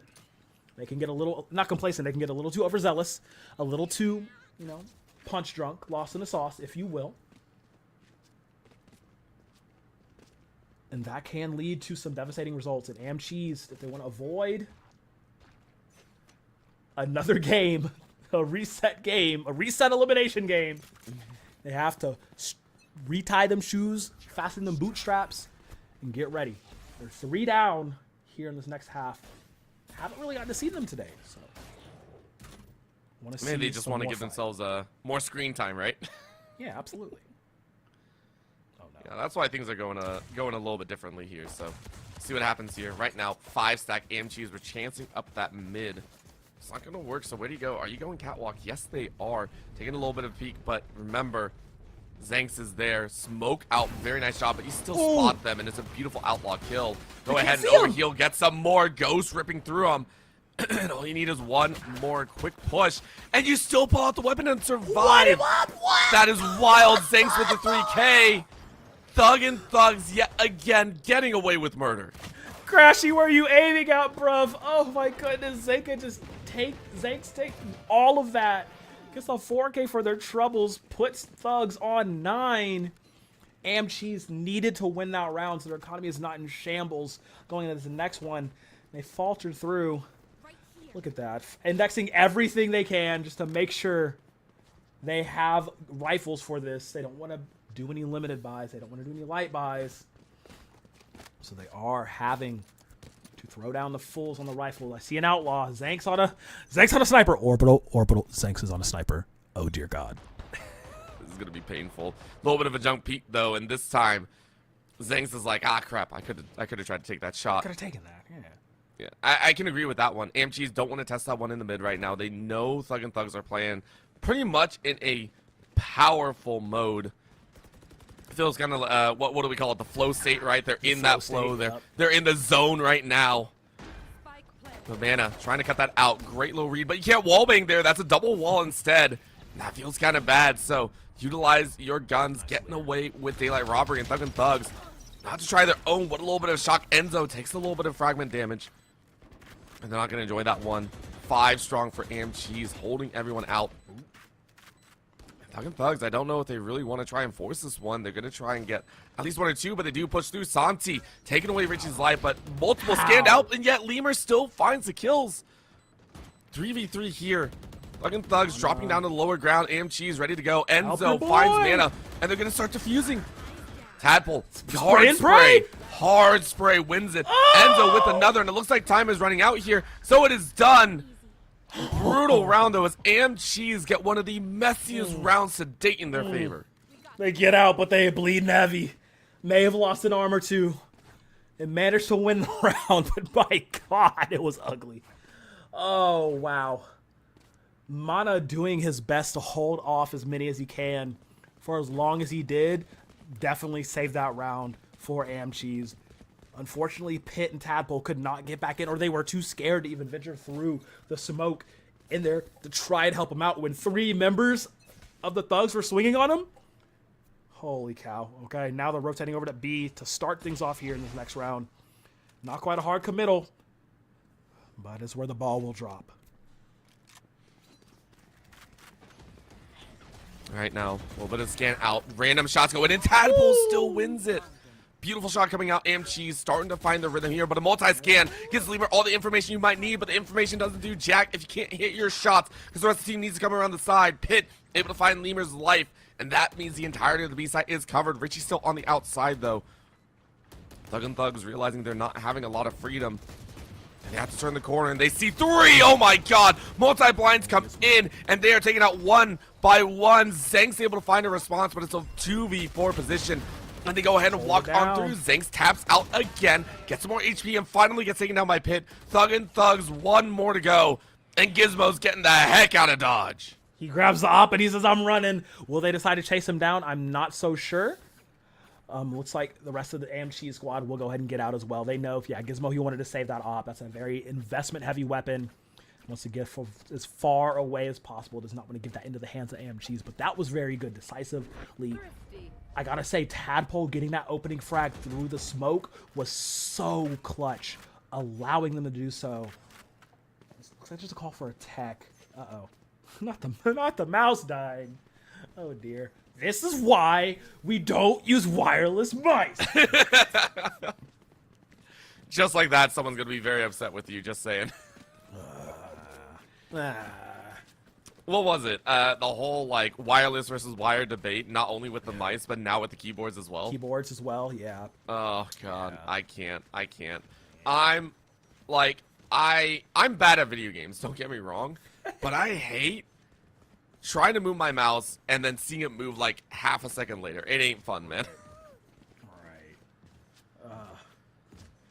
But they will allow the pause to get some more batteries in that little rat. Man. Cheese, though. Let's talk about it. 2 rounds away again.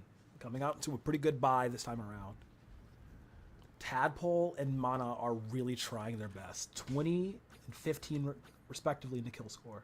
Thank you. Doing everything they can to put down the mighty, mighty Thugs who've been thugging it out all day.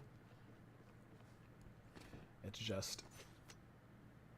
they know how to play, man. Like, they're not messing around. Like, they know how to do these executes very well. Zanks, Gizmo, and Enzo. We always talk about this little trifecta. This is basically 3 duelists. And when you have 3 duelists that are confident, running around, causing a fracas and a ruckus, it messes with your head a little bit. Yep. We're starting to reach that point. And we get to go back. Cheats are off. Let's go. We're set to go. I still love the fact that it's under cheats is what it says. That's hilarious. Getting into the round, Cheese, guns heavy, but a random hero up. Gizmo is going hard or going home. This is what this spells to me. This is this is going to be big. And if AMCs aren't ready for it, it's going to be a whole other story. Quick suppression, very nice job, but the op is still in play. Oh, yeah, no, Looks like Gizmo they has got- held on to this op for like 3 rounds now.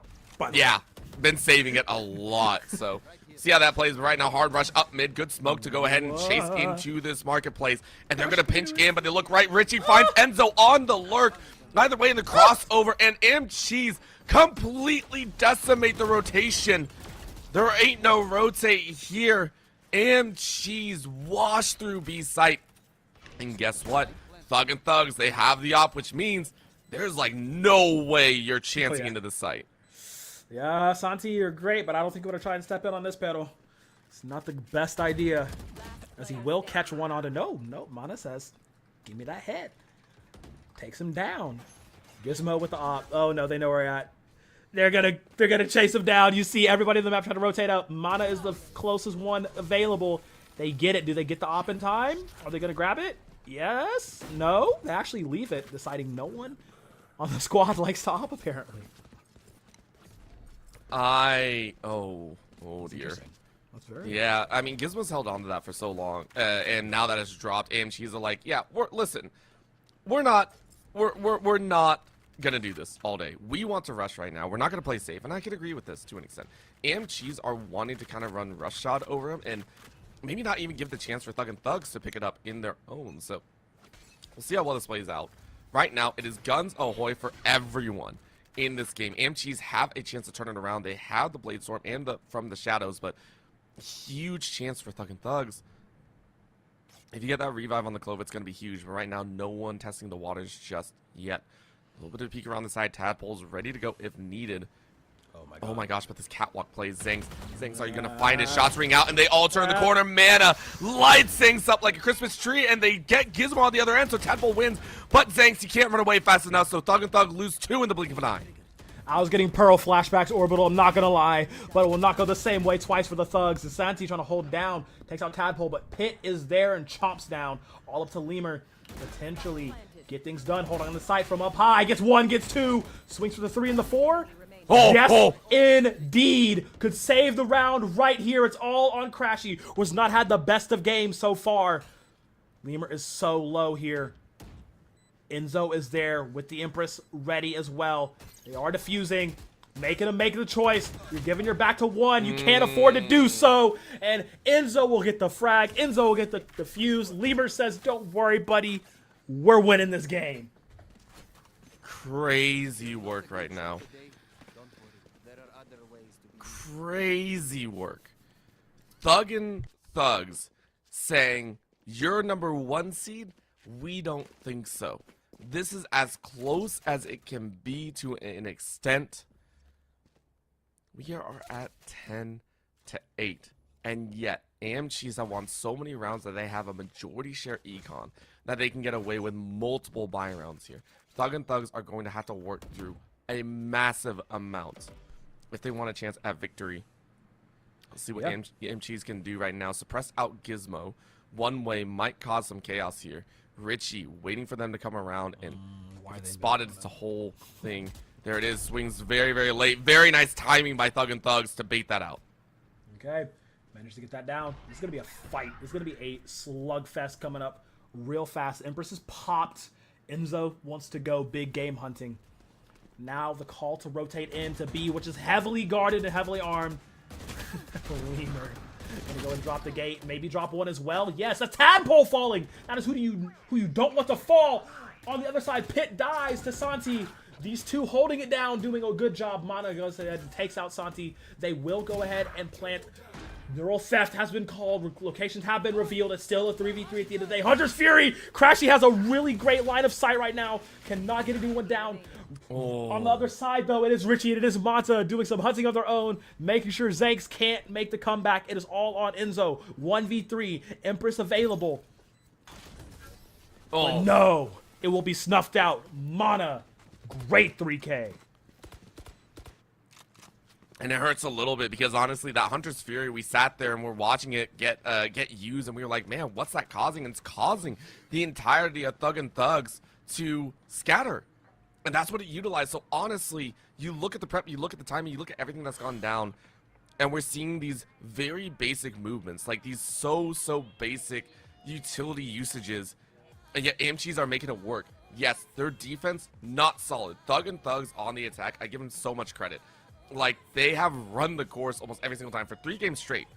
We have watched, I think, Thug and Thugs just absolute all-out aggression. As soon as you put them on the defense, though, it feels like things have shaken up a little bit for them. So, looking at AMCs, I am excited. They have been very comfortable in their own turn on the attack as well. Absolutely. Once again, big props out to both Mana and Tadpole. Getting everything they can done. Literally everything they can. They are fighting for this team, doing as much damage as possible. Crashy, like I said, not having the best game, but trying to provide as much support and utility while they can. It's just them Thug and Thugs, man. They are fighting hard every tooth and nail, and now it is 1 round separating the 2 of them from being tied up here. Very scary scenario, but AMCs still have the breath of ultimates on their side. Excuse me, and not just that, they've also been given a huge opportunity with the weapon advantage. Take a look at what's being offered by Thug and Thugs. They don't even have the Blade Storm. They're hoping on Gizmo again. And Gizmo, don't get me wrong, has been an amazing one to work with, but this is going to be that chase. Again, that is going to be the null command being used to enter in Santi. I mean, you are completely blind. Doors being closed, hard spray through the box, and Santi getting away with their life with 67 HP. Mana running back to the team, getting ready with the TP. But they are going to be safe. But AMCs, I mean, they are ready for this fight. It's a shot though. Tadpole gets 1. Door is now broken. Richie was ready, and Tadpole swings on a 2nd. Tadpole with a 3rd, saying, "Who needs knives right now? I got the glorious Vandal to play with." It's all down to 1. Thug and Thugs had to let that one go, and I can't even fault them on it. Yeah, I mean, AMCs. Hey, man, maybe the new batteries be helping them out. I don't know. They're going to hunt down Enzo, take him out. 4K for the Tadpole. Looking now, it's all tied up. Looking to get this lead and hold on to it. So maybe another tech pause called? Maybe, potentially. Ugh. Yeah, I was wondering what happened. There was a little bit of a sit and wait moment. Yeah. I think it's okay. So Mouse died again, apparently. Once again, if we could, after this round, we would like to send a PSA. Please get a wired mouse, or at least one that can connect with a wire as well, because that'll help a lot. Tadpole rips through Enzo with the most straight-laced, yo, fix your mouse that I've ever seen in my life right there. Yeah, that was the message. That was the message. Cheese with the first blood. Okay. Let's see what Lemur can do. Holding down all by their lonesome on this B site, expecting a party. Has a Hunter's Fury ready to rip should he want to. Also shock darts available. Daring them to make a sound, an inkling of noise. Oh, could really mess up AMC's day right here. As there's a call, there's a shot. Santi now there to back him up as well. Lemur gets a shot off, but has to run for the hills. Tadpole swings on from behind. Pitt will claim the credit, though. Door has been open. Okay, Orbital, the fight is on. The players are in. The chess game has been set. The spike is planted. AMC's setting up to prevent a retake. Let's see how they do. And I love this lockdown call. Knives out, Mana still finds Gizmo, and unfortunately Gizmo's on the back end, and now there ain't no way. Zinx is out. It's a flawless round, and it's happened. It is happening right now. AMCs overtake Thug and Thugs in a comfortable lead. Very comfortable. It's by 1 round, we should note, but I mean, the yes, economy, but you look at the econ, right? Yeah, like, yeah, that's what we mean by comfortable. That's what I was going to, yeah. Going to it, the economy-wise. Very scary buy. Forced onto the Thug and Thugs. See if they can make the most of it, because, I mean, not gonna lie, we have seen them in this position before very few times, but they still were able to just absolutely destroy, make some noise, you know, get 2 rounds back in it. And this close to the end game here. We are in the later stages of the game. Santi's setting up in the corner with a Bucky. Uh-oh, Hunter's Fury being called down by Lemur, who we know has been potent with it. Lets it all fly. Tacks on some damage, but no confirmed kills. Santi, hold on the door. Bucky 1, Bucky 2, Bucky 3, Bucky 4. Takes down Cheese to get themselves an absolutely crazy thrifty. The sheriff rides on Bucky. And that was the wildest 5 that I could ever imagine. Out of nowhere, Thug and Thugs had given themselves a breath to work with, and it was all off of AMG's not respecting that style. They had a penchant for running a little bit of a tight corridor. They didn't want to do a default because they thought they had the weapon advantage, which in the right minds is the right call. Just a great surprise from Thug and Thugs. They made it happen. Now it's going to be that default setup. You know Thug and Thugs has guns, so AMG's play it slow, play it smart, maybe go into more open territory to ensure they don't get surprised by a Bucky or a Shorty or anything like that. Remember how I said you can't look at the econ of Thug and Thugs and write them off? Because then they do stuff like that. This is... By all intents and purposes, we'd have expected AMG's to go to match point here. Now they have to fight and claw through another round just to get to that possibility, and overtime is still looming on the horizon.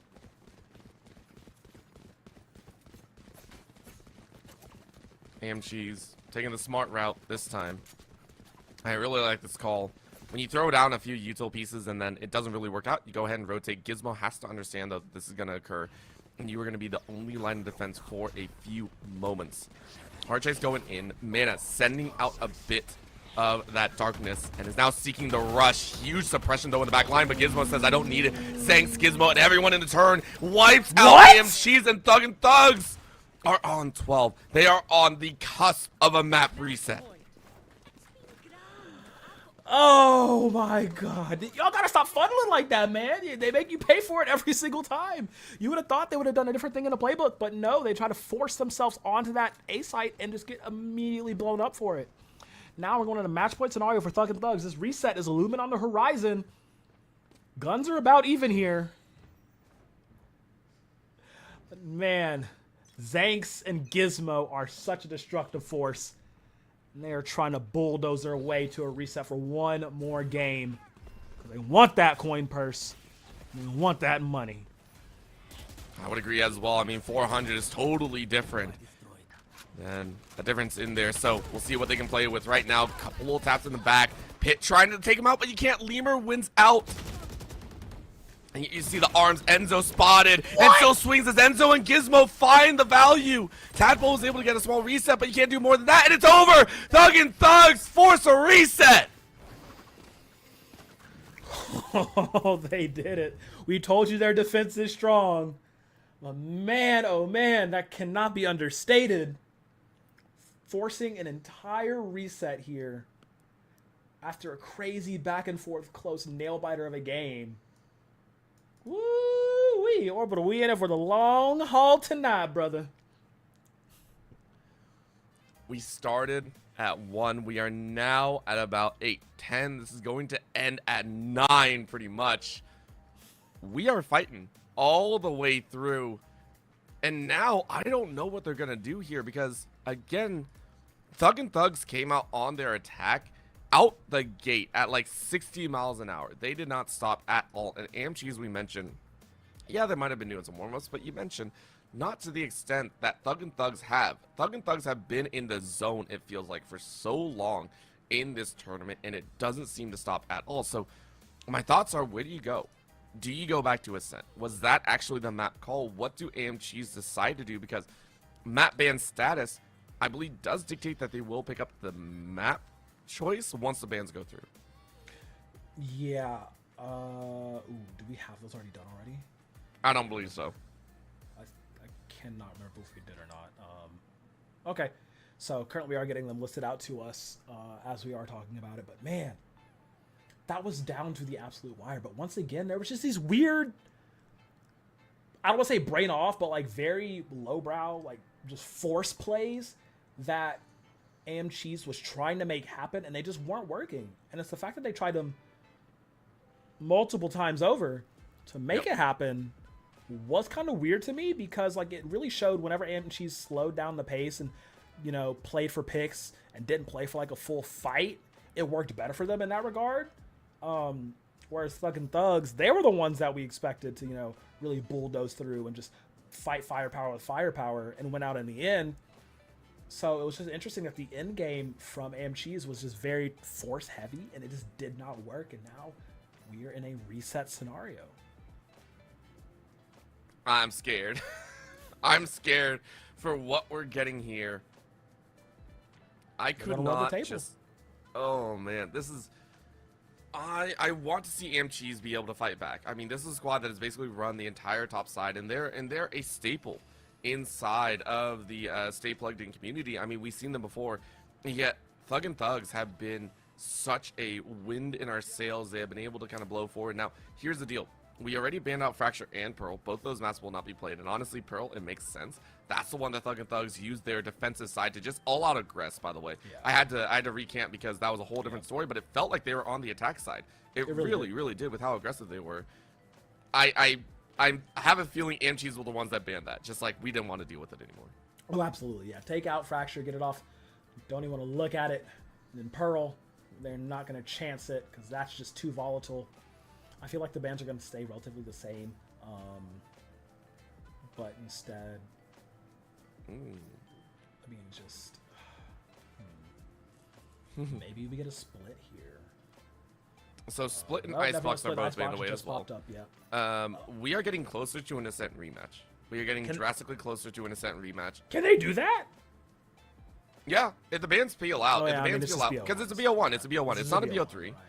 Right. This could very easily be another Ascent matchup, if that's what they feel like. Honestly, though, I'm not thrilled about that. I want to see a different map. I want to see, a chance at Abyss or something like that. Like, I would like to see give me Haven for all that's holy. I mean, I'll take that over Ascent right now, mostly because I personally want to see 3 sites again. I think Lotus is still in, so I mean, it's just these. We need to see some shakeup. I feel Thug and Thugs are getting away with too much 2-site action. For my own personal liking.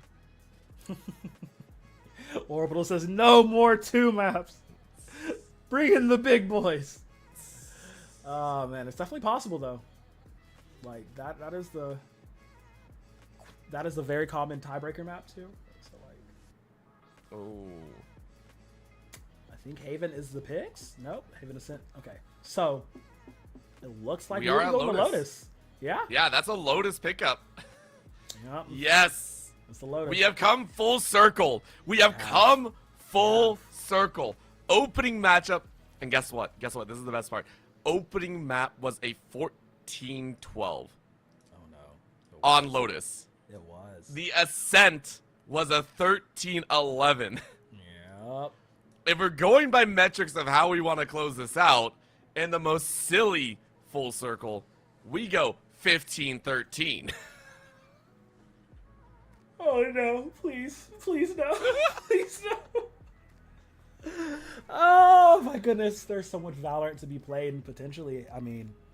Yeah? Thugs opting to start on defense, so... They want to get that lead early. We talked about their solid defense, and like that's how they've been winning these games. It was more so through defense, aside from Pearl. Defense lined as offense. I'm going to put it that way. Defense lined as offense is what we need to call it. Okay. Right. But that's how they get their leads, or they finish off their victories. So it's something to pay attention to there. And now, I mean, the big thing is, how does AM Cheese play? Because we have seen them now that they're quote-unquote warmed up. Because we haven't seen them all day on stream. So this is their last chance for either team. It's the bracket reset. You have to win this to be the champion today. So, and you want to know the fun thing? Yes, I do. AM Cheese are essentially going to their BO5 Game 5. They have played 4 rounds so far, 4 different maps. This is now their 5th. That is what they're looking at. On the other side, Thug and Thugs have played 1, 2, 3, 4, 5. So this would be their 6th 7th matchup because he played in the grand final. So they've essentially played a BO5 into a BO3. Just the way I like it. No, this is it's a sprint, not a marathon. Or I'm sorry, it's a marathon, not a sprint. What I wish. Although you can totally sprint through this game. That's true. I wish so much that because we're in the bracket reset, we open up Waylay. That'd be funny. That'd be so funny. That would be so much fun. Are you kidding me? Oh my god. I can only imagine, but we are getting a little bit of test right now as Tejo is locked in for Richie, going with that obvious, you know, heavy utility favor. On the flip end, no Vice, no extra coverage. Lemur might touch on the Tejo, but a deadlock in this situation. You were calling it earlier with the massive changes to her. Do you like that pickup here? I do. I mean, like I said, very much like Deadlock on a lot of these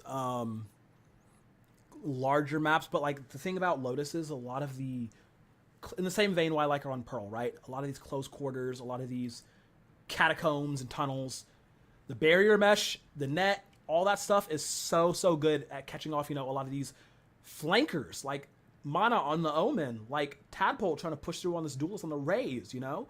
So this total control, yes, it does have once again, 3 duelists, because I'm counting Clove. They are a duelist. It's just the amount of pressure they can apply as a defense starting squad, by the way, is absolutely absurd. Yep. It's chaotic to say the least. Like, they infuse their level of just silliness, I think. I think that's really what it is. And you have to take a look right now. Thug and Thugs, essentially, they have won the previous. It ain't a BO3, though.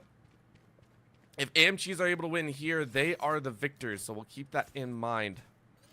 Hard sprints around here shortly as AMCs are lined up and ready to play. Looks like we're going to get the first test over here on the seaside. Yep. Over there. And immediately have it primed and ready. And get the barrier out. Daring them to even try to fall through. Only having one on or near A site. Yeah, they're going to need to back them up. I do like that because, you know, they're rushing towards it. Gizmo's first sighting does not get the first frag. Will fall. But it's immediately traded. So Crashy got a lot of work done. His Pit decides he does not want to go up the zip line. Jumps back down immediately. But it's a lot of info gain. The Thugs have the high ground. However, it's a dangerous water to run into. Lemur, though, perfectly placed click. Draws it down to better numbers for the Thugs. Jeez. And Tadpole tries to go for the 1v1, but you're looking the wrong way. Zank's going to clean it up and get the defuse as well.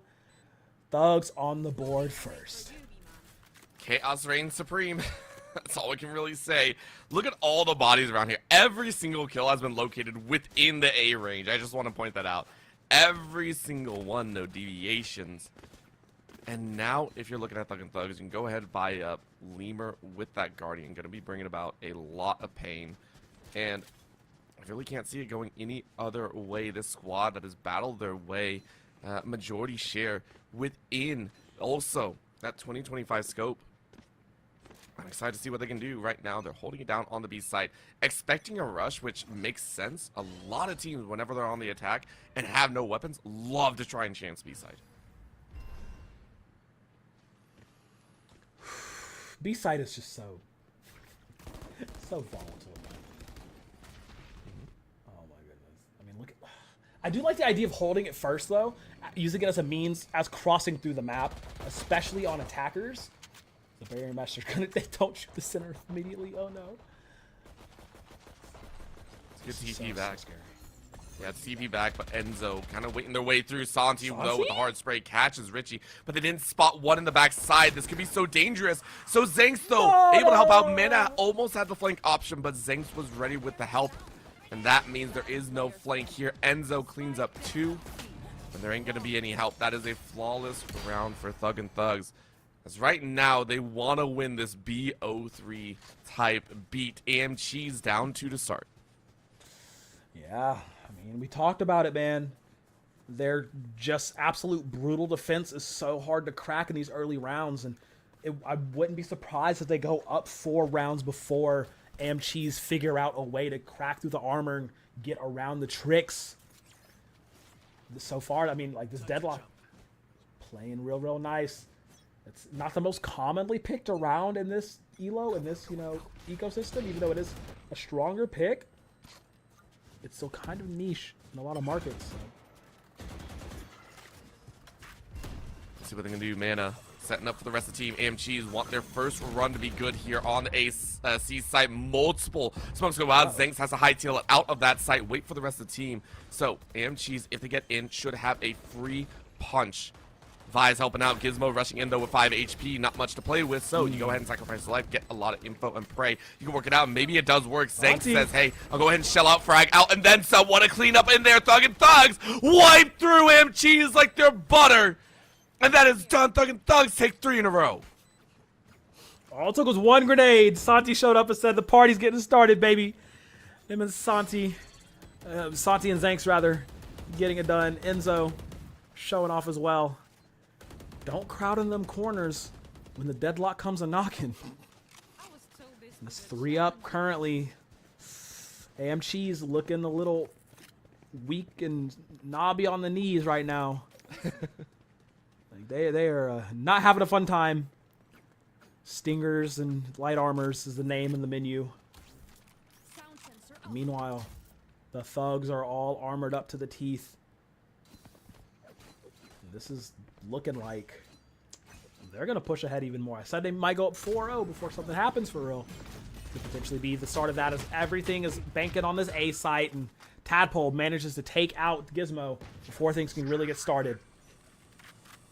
I mean, that's the roughest point to be had, but you get another one. Thug and Thugs trying to back away, but you're spotted out, and now it's Chase Tadpole finding one. Crashy does the same, but Zanks gets a revive. Maybe he can do some work. Crashy chasing, though. That's a huge chase, and Crashy wins it out. The AMCs are able to fight back with a much lower utility buy, but Enzo, last one alive here, needs to cut through 3. Double tap online for now. Potentially could sneak 1 and try to pop the other 2. It's about to run out. Zzz. No more shield available. Does still have the barrier. Potentially. Peeks around for 1. Can't get the other. Okay, Cheese managed to get on the board finally. Well needed Thrifty. They definitely knew. That's the big thing about that, I think, is Enzo knew exactly where they were playing. So Thug and Thugs do have a good idea of the macro setup that AMCs are going to be playing a majority share of the time, which may or may not play into later rounds. Thug and Thugs are starting to get a good read on that. So AMCs, you're happy about the round win. You are very happy about that one. There's still a lot of guns to work through. Thug and Thugs have built up a decent economy. So I'm sitting here going, okay, AMCs, if you are sitting up and sitting upright, let's see if you can take this home. C side hit. Santi going ahead, tossing out that barrier, ensuring that it's not going to be easy crossing. And AMCs are a little bit stunned, saying, do we want to split? How do we want to kind of divvy up this exploration? Well, however they divvy it up, I hope it goes well for them, man. This is dire straits. This is hunker down time. Both parties involved, and once again, AMC's bunching up together like this. I'm not a fan of this strat. It has not worked well for them multiple times in the past. Knowing how accurate the players are on the Thugs, especially how many collaterals we've seen this game, this day. But this gives the onus to Zanks to get a nice flank. They are bunched up, all hiding up in Temple. The tree, looking to fight out. They get 2 down. They're daring them to step into them. Lemur will fall. At the end of the day, it's a 2 for 2. Santi getting a little bit of damage from the paint shells too. Zanks, pinpoint accuracy once again, steps forward for 2. Oh, crashing on 1 HP. Aftershock is primed. Sends it through. Looks away for a moment. Your gun is not out. Your gun is not ready. And you cannot bet against Zanks. I mean, that was a tough choice either way. You knew time was going to run out. You had to make a play somewhere. So I give credit where credit is due. AMC's tried, but Thug and Thugs yet again with their oppressive defensive maneuvers. They feel better and better, and they've locked AMC's away. Econ not worthy for 3 out of the 5 members. Maybe a bit more for Richie and Tadpole. But they don't want to buy up. They don't want to ruin that chance. So Thug and Thugs, very happy about the current state of the game. They have Lemur with that Nightmare, with that ultimate ready to go.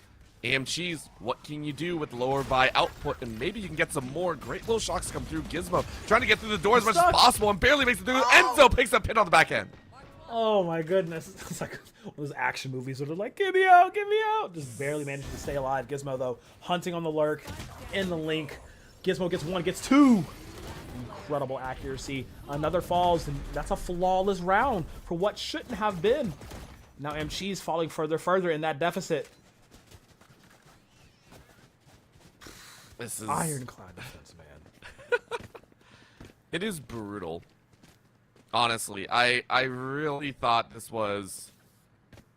I really was hoping AMC's would be able to claw back, but they just seem lackluster right now. I really don't understand where all that kind of momentum went, but Thug and Thugs have been carrying through the previous game and this one now.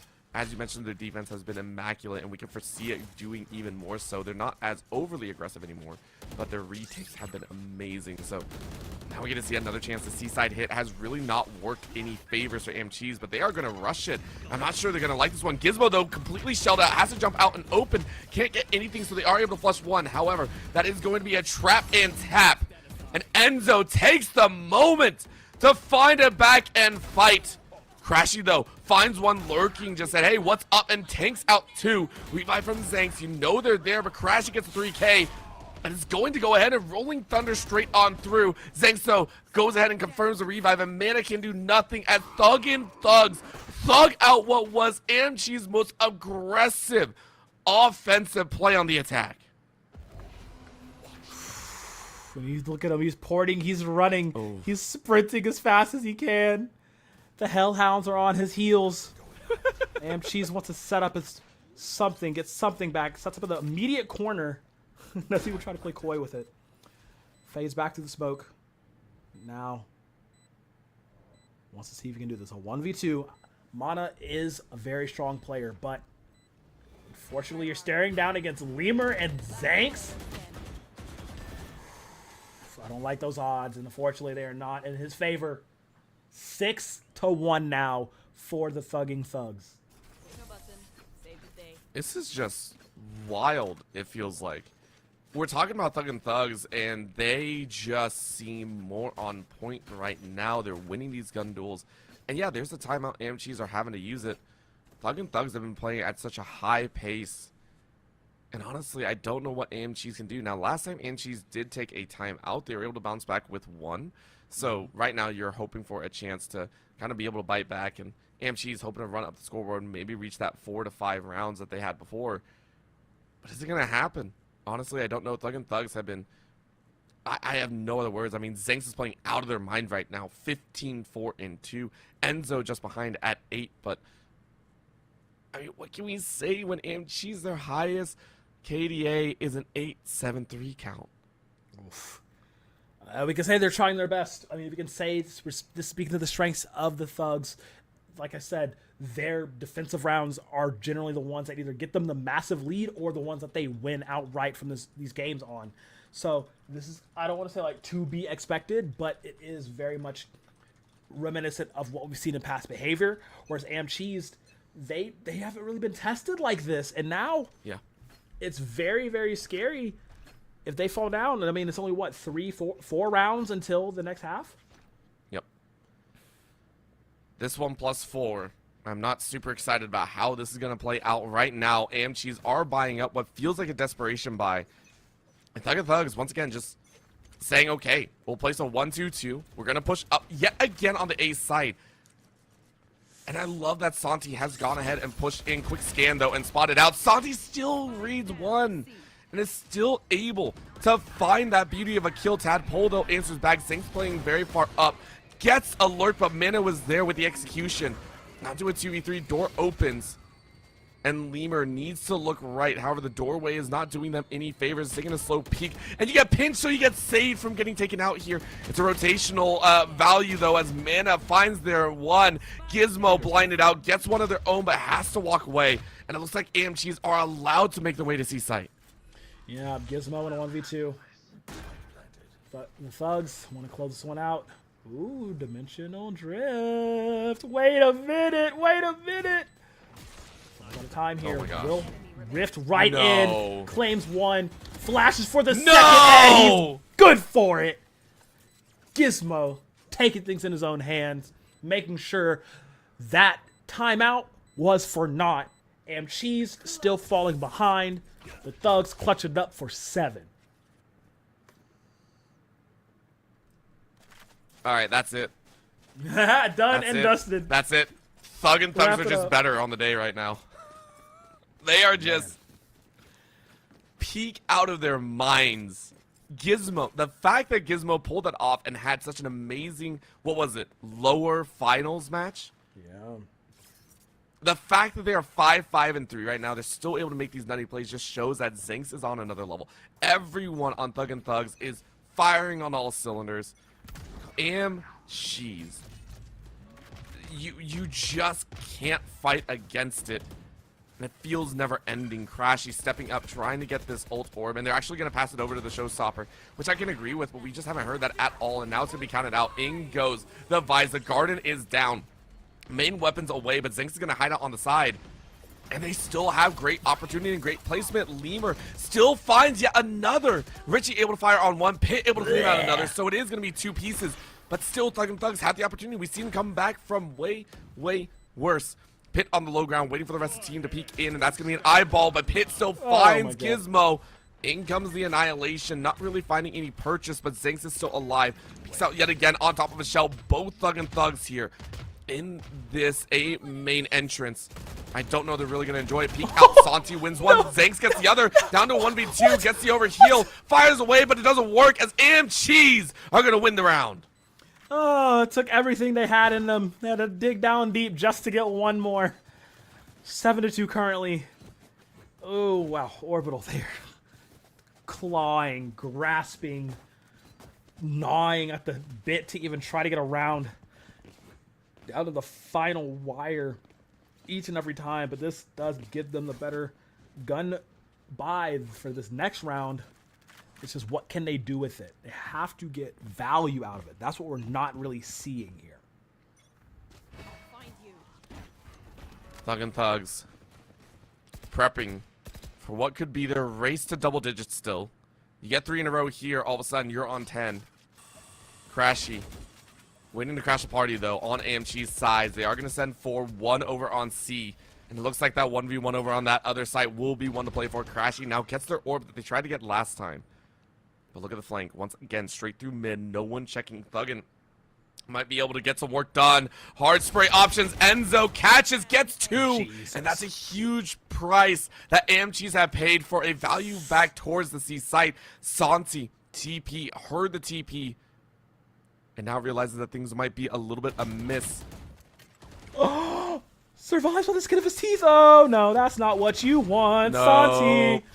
Mana's going to hunt him down, though. Make sure he gets put in the bin. Can he fight it off from here? TBD, TBH. The plant will go down successful. Through the smoke and through the death. Oh, man. Come on, man. Richie holding down. Very, very smart. Spots Gizmo. Oh. Not going to fall for no. it, but he will fall in the end. Oh, thanks. Zanks up on high. Gets shot and brought down. Cheese, they want to rein it in and get this ball rolling back in their favor. Gizmo goes for the tap. Pros don't fake, but pros do fight. This is the time, but no. Mana gets the 4K, wins it for his team.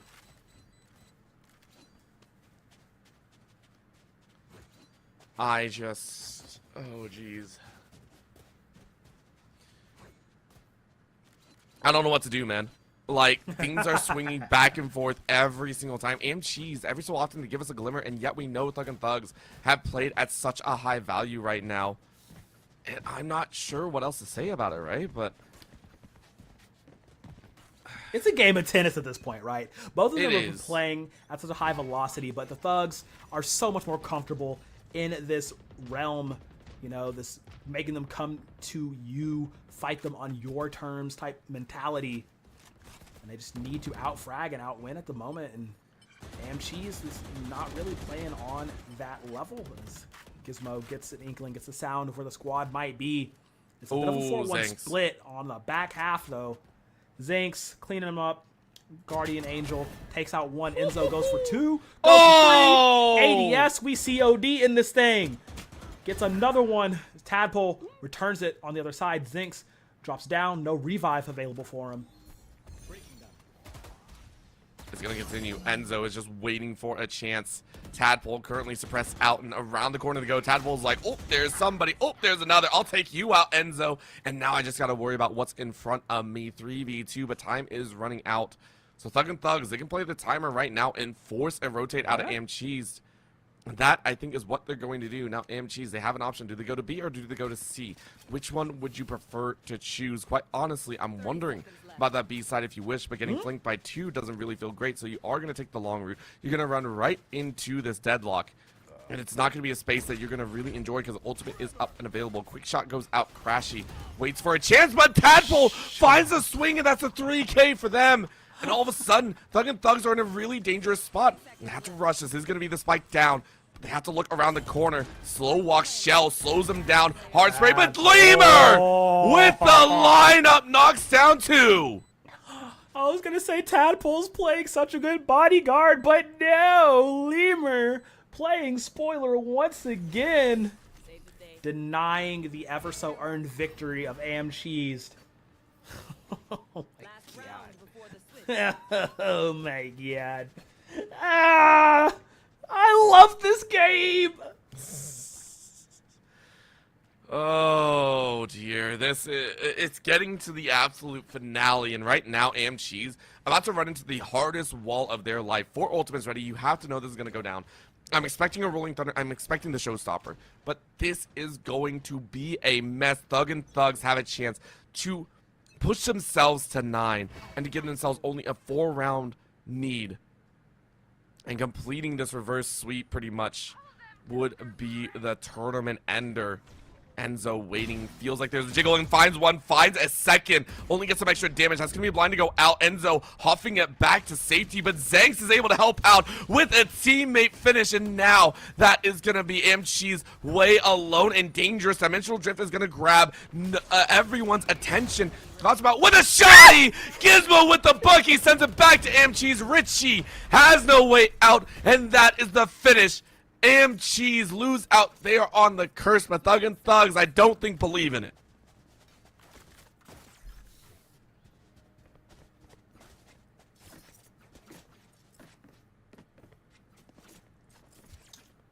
I'm sorry, I just had to find my jaw on the floor. Because what the hell was that kill? Oh my goodness. Okay, 9-3 at the half. The Thugs are on attack now. AMCheese on defense. Oh. Wow. That's a statement. That is a definitive, hey, little bro, sit down moment. That was a definitive, you're not that guy, pal moment. That was a definitive, we're better than you moment. And the Thugs just looking to push it forward. He said, only a few more. Total victory here, fighting through the entire lower bracket and getting this reset to bring us to this point. They're poised to do so. The setup shop on the B site. Ready to rock, ready to roll. This pistol is so volatile. It really is, but I love that Thug and Thugs took a very suboptimal route, but enough to confuse the absolute crap out of AMCheese, because right now, take a look, there is a lurk on the far end, meaning that they could be flanked without knowing it's Zanx, pushing up and walks up the highway, but might be looking a little bit way. Zanx still gets it and gets the tap as well. Teammate is behind. Mana gets the revenge. Still a 1-for-1. Enzo ready to go with the flank option. Fires away, but still loses mana. Winning out here. And now they're all going to book it around the side. Shot one, Gizmo isn't able to find the kill, and AMCheese finding some freedom to work with. But Lemur and Santi has something else to go say completely. Lemur needs this option, but Mana came around from the back end and gets the 3K, and AMC's open up with the pistol. Okay, they win the pistol. You know, that's a start. That's something going. But what more can they transfer? Like, what more can they garner from it? Like, what is this? How the ball starts rolling? Like, what are we doing? This is the time for them to really hunker down and really start to turn things on their head, because it's just the thugs are just so good at pouncing on you. Even if you have an inkling of confidence, the tiniest bit of confidence, they will come out and blow out your candle, ruin your entire birthday, take your presents, because they are just some bullies. That sounds so mean, but so true. Tell me I'm wrong, Orbital. That Tell me sounds I'm so wrong. mean. Oh my god. All right. Right now, the bullies are transferring their way over to a potential B-side split, but no. They say, hey, we'll wait for the wall to fall. Now we can kind of step up. Crashing is ready to go, but that's going to be the Prowler, and denied any vision means that you have to step back. Go ahead and reload, but the rest of Thug and Thugs are on the site right now. They did go ahead and purchase up, so it is going to be a dangerous turn. Quick plant, and she's none the wiser. Hard spray, though. Pit is tagged, and that might be the danger. Blind out, though, as Enzo finds Mana. Pit was able to open up with first blood, though, and this is going to be a straight-up shellacking. Everyone chasing against Tadpole and Pit clear out the site. One left line. Gizmo sprays down another, but you can't get the last two, and AMCs are able to get their fifth. Okay. That's another one. This is the ball starting to roll. It seems that way. But what more can they take? How long can this momentum train get going? That's the big thing.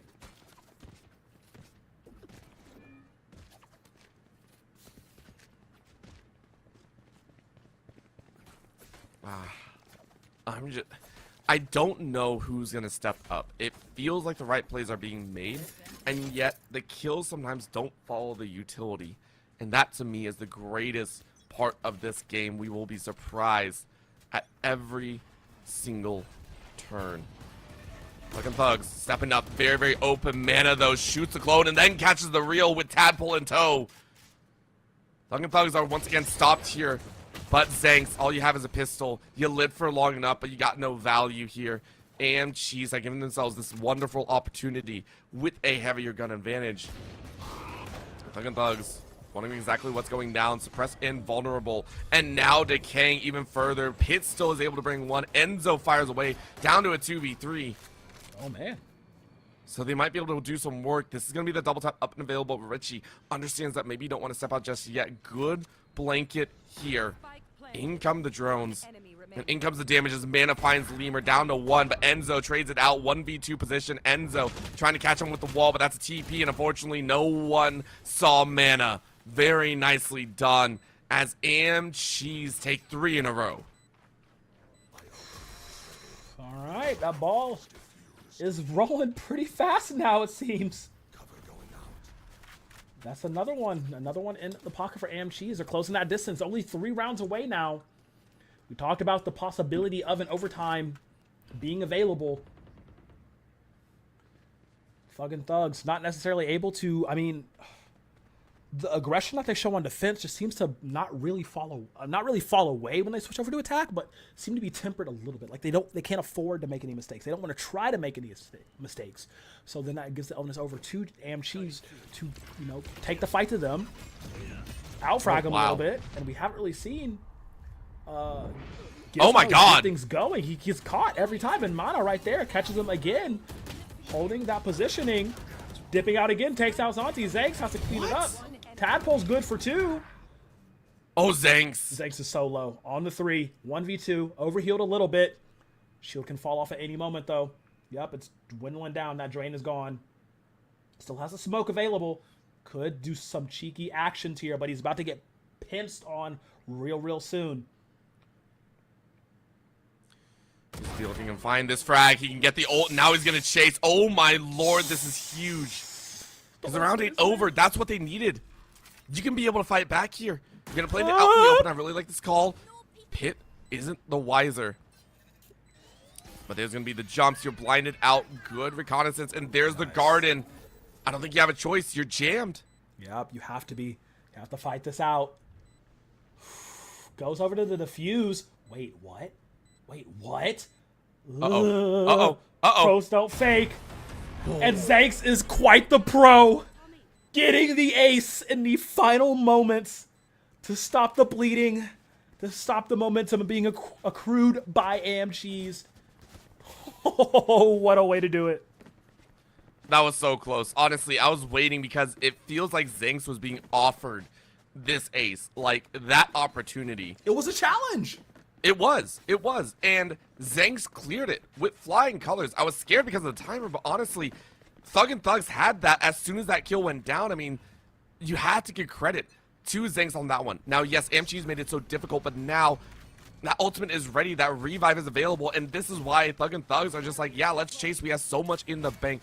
High toss with the barrier. You immediately sprint in, but it is triggered up on the side. You go ahead and get into the 1v1. Oh, what a call down. This is going to be the bait out double up. Is there an Enzo wins it out? Gets a refresh on the double up as well. Richie, though, around the corner, waiting for a gun barrel to stick through. That's going to be the walk, but Gizmo finds them, and that's the crash that you want. Gizmo with the 2K, Tadpole with the showstopper, but Tadpole still goes down. And Mana, 1v2 position. You're going to try and do work. You find it. You don't find the finish as Zanks yet again clutches out. And now we're back to the fast pace as Thug and Thugs reach 11. Oh, my goodness. On the precipice of greatness are they now. The peak of victory in their sights, and now they just gotta not mess up. They have 3 major ultimates in their pockets. The Thugs looking to finally do away with AMGs, who honestly, I mean, they've put up quite the fight here in this defensive half. You know, this is the most victories they've gotten in this second game between the two of them.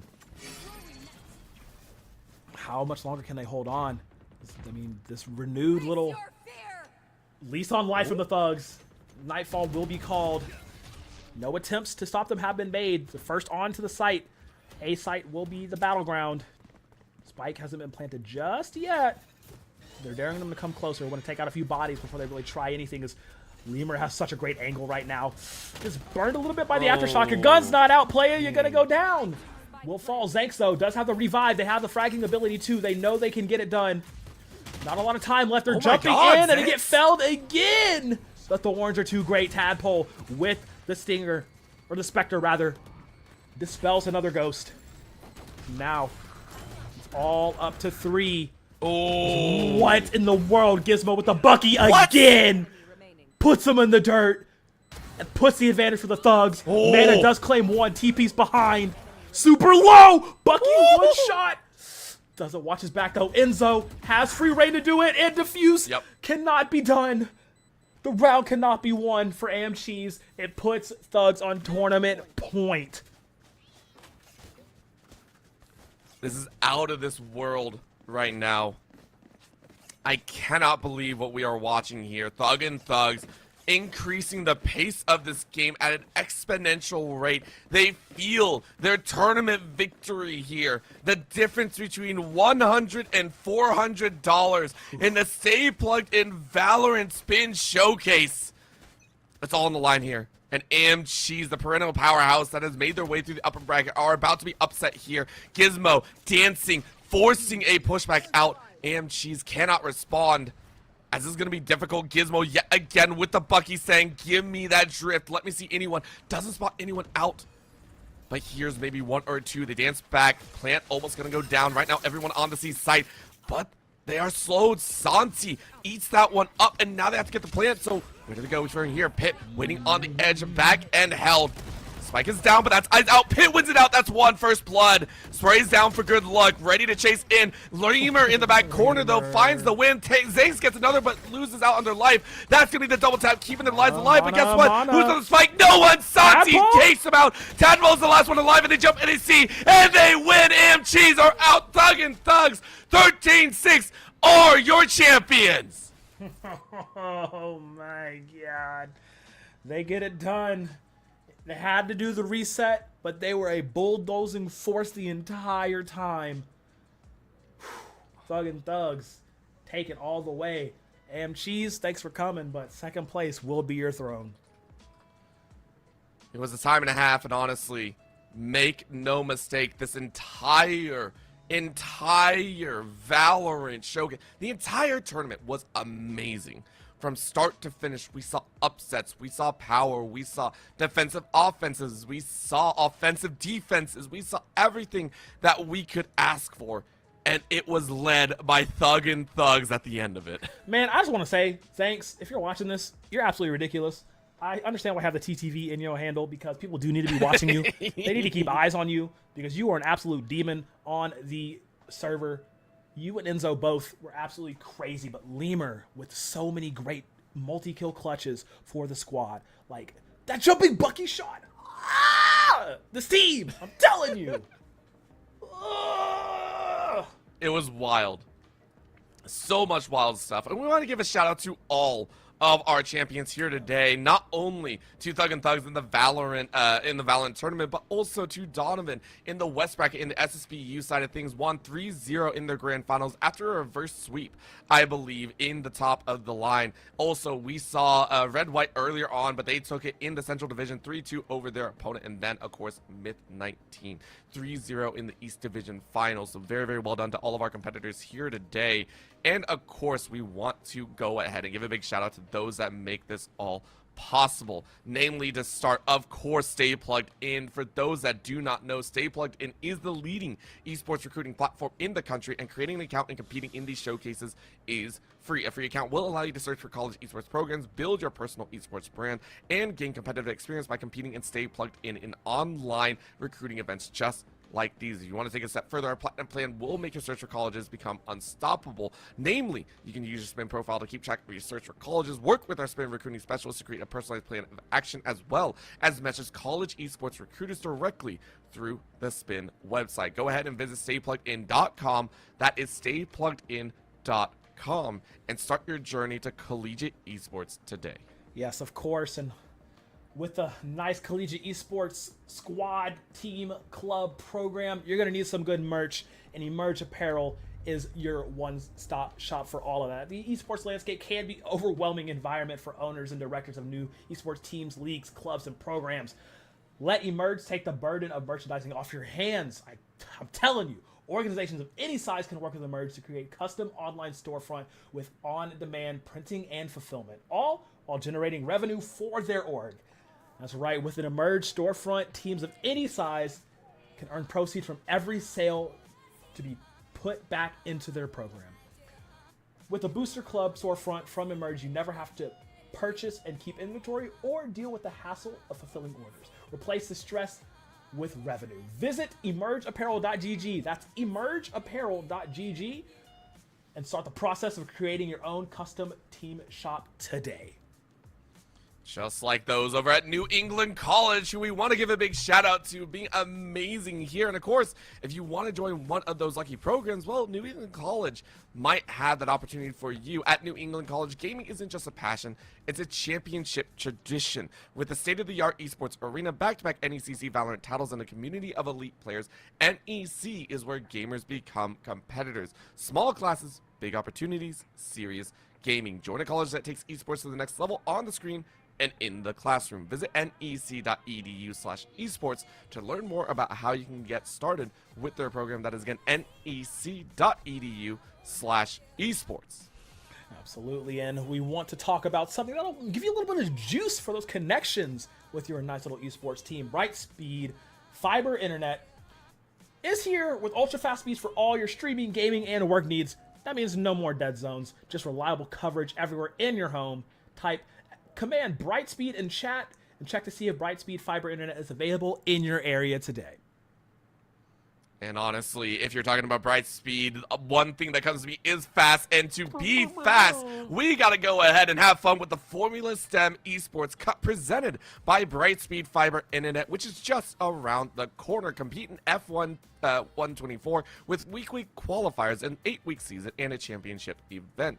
Race for $5,000 in prizes and weekly rewards as well. Learn about job opportunities that exist in the world of racing as well as in esports. The season kicks off March March 20th, which is just within this week. Open registration for high school students across North America is open now.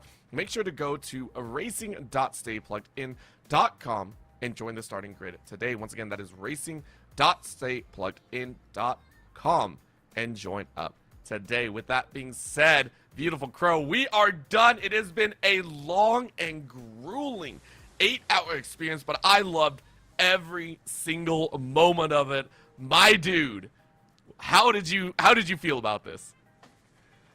How did I feel about it? Hold on.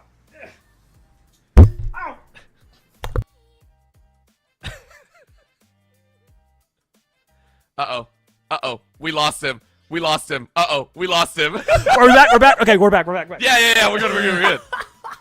I felt great. It was amazing. Every single game, from the start of the day to the end of it, Smash Bros. Reigning supreme. It was really nice getting to see some slightly familiar characters in the space for Smash do it. Mega Visage, looking at you, Red White, amazing. But yes, the games of Valorant were so hot. Like, oh my goodness. Yeah. Oh my goodness. What a time it was. And I have to be thankful so much to Stay Plugged In for having me back on a broadcast this time around. To do this whole day with you, my good fire brethren, of course. Yes. Couldn't have had it any other way, and it was a great way to spend the Sunday. Man, what a time. Good times. And whether you were there for the A-Spy Risky or the 3K Hunter's Fury, every single moment was glorious to behold, from Valorant to SSBU and more to come. There are more events with Stay Plugged In, so please go ahead, get registered on the platform. Not only that, check us out on the socials at Stay Plugged In, join the servers as well, stay up to date with everything going on, and maybe you will be the next competitor winning that nice prize. My name is Orbital. With me has a beautiful Crow. We also had Shredder Shades on the production. Shout out to Stay Plugged In, and thank you to all you wonderful viewers. We will see you all next time.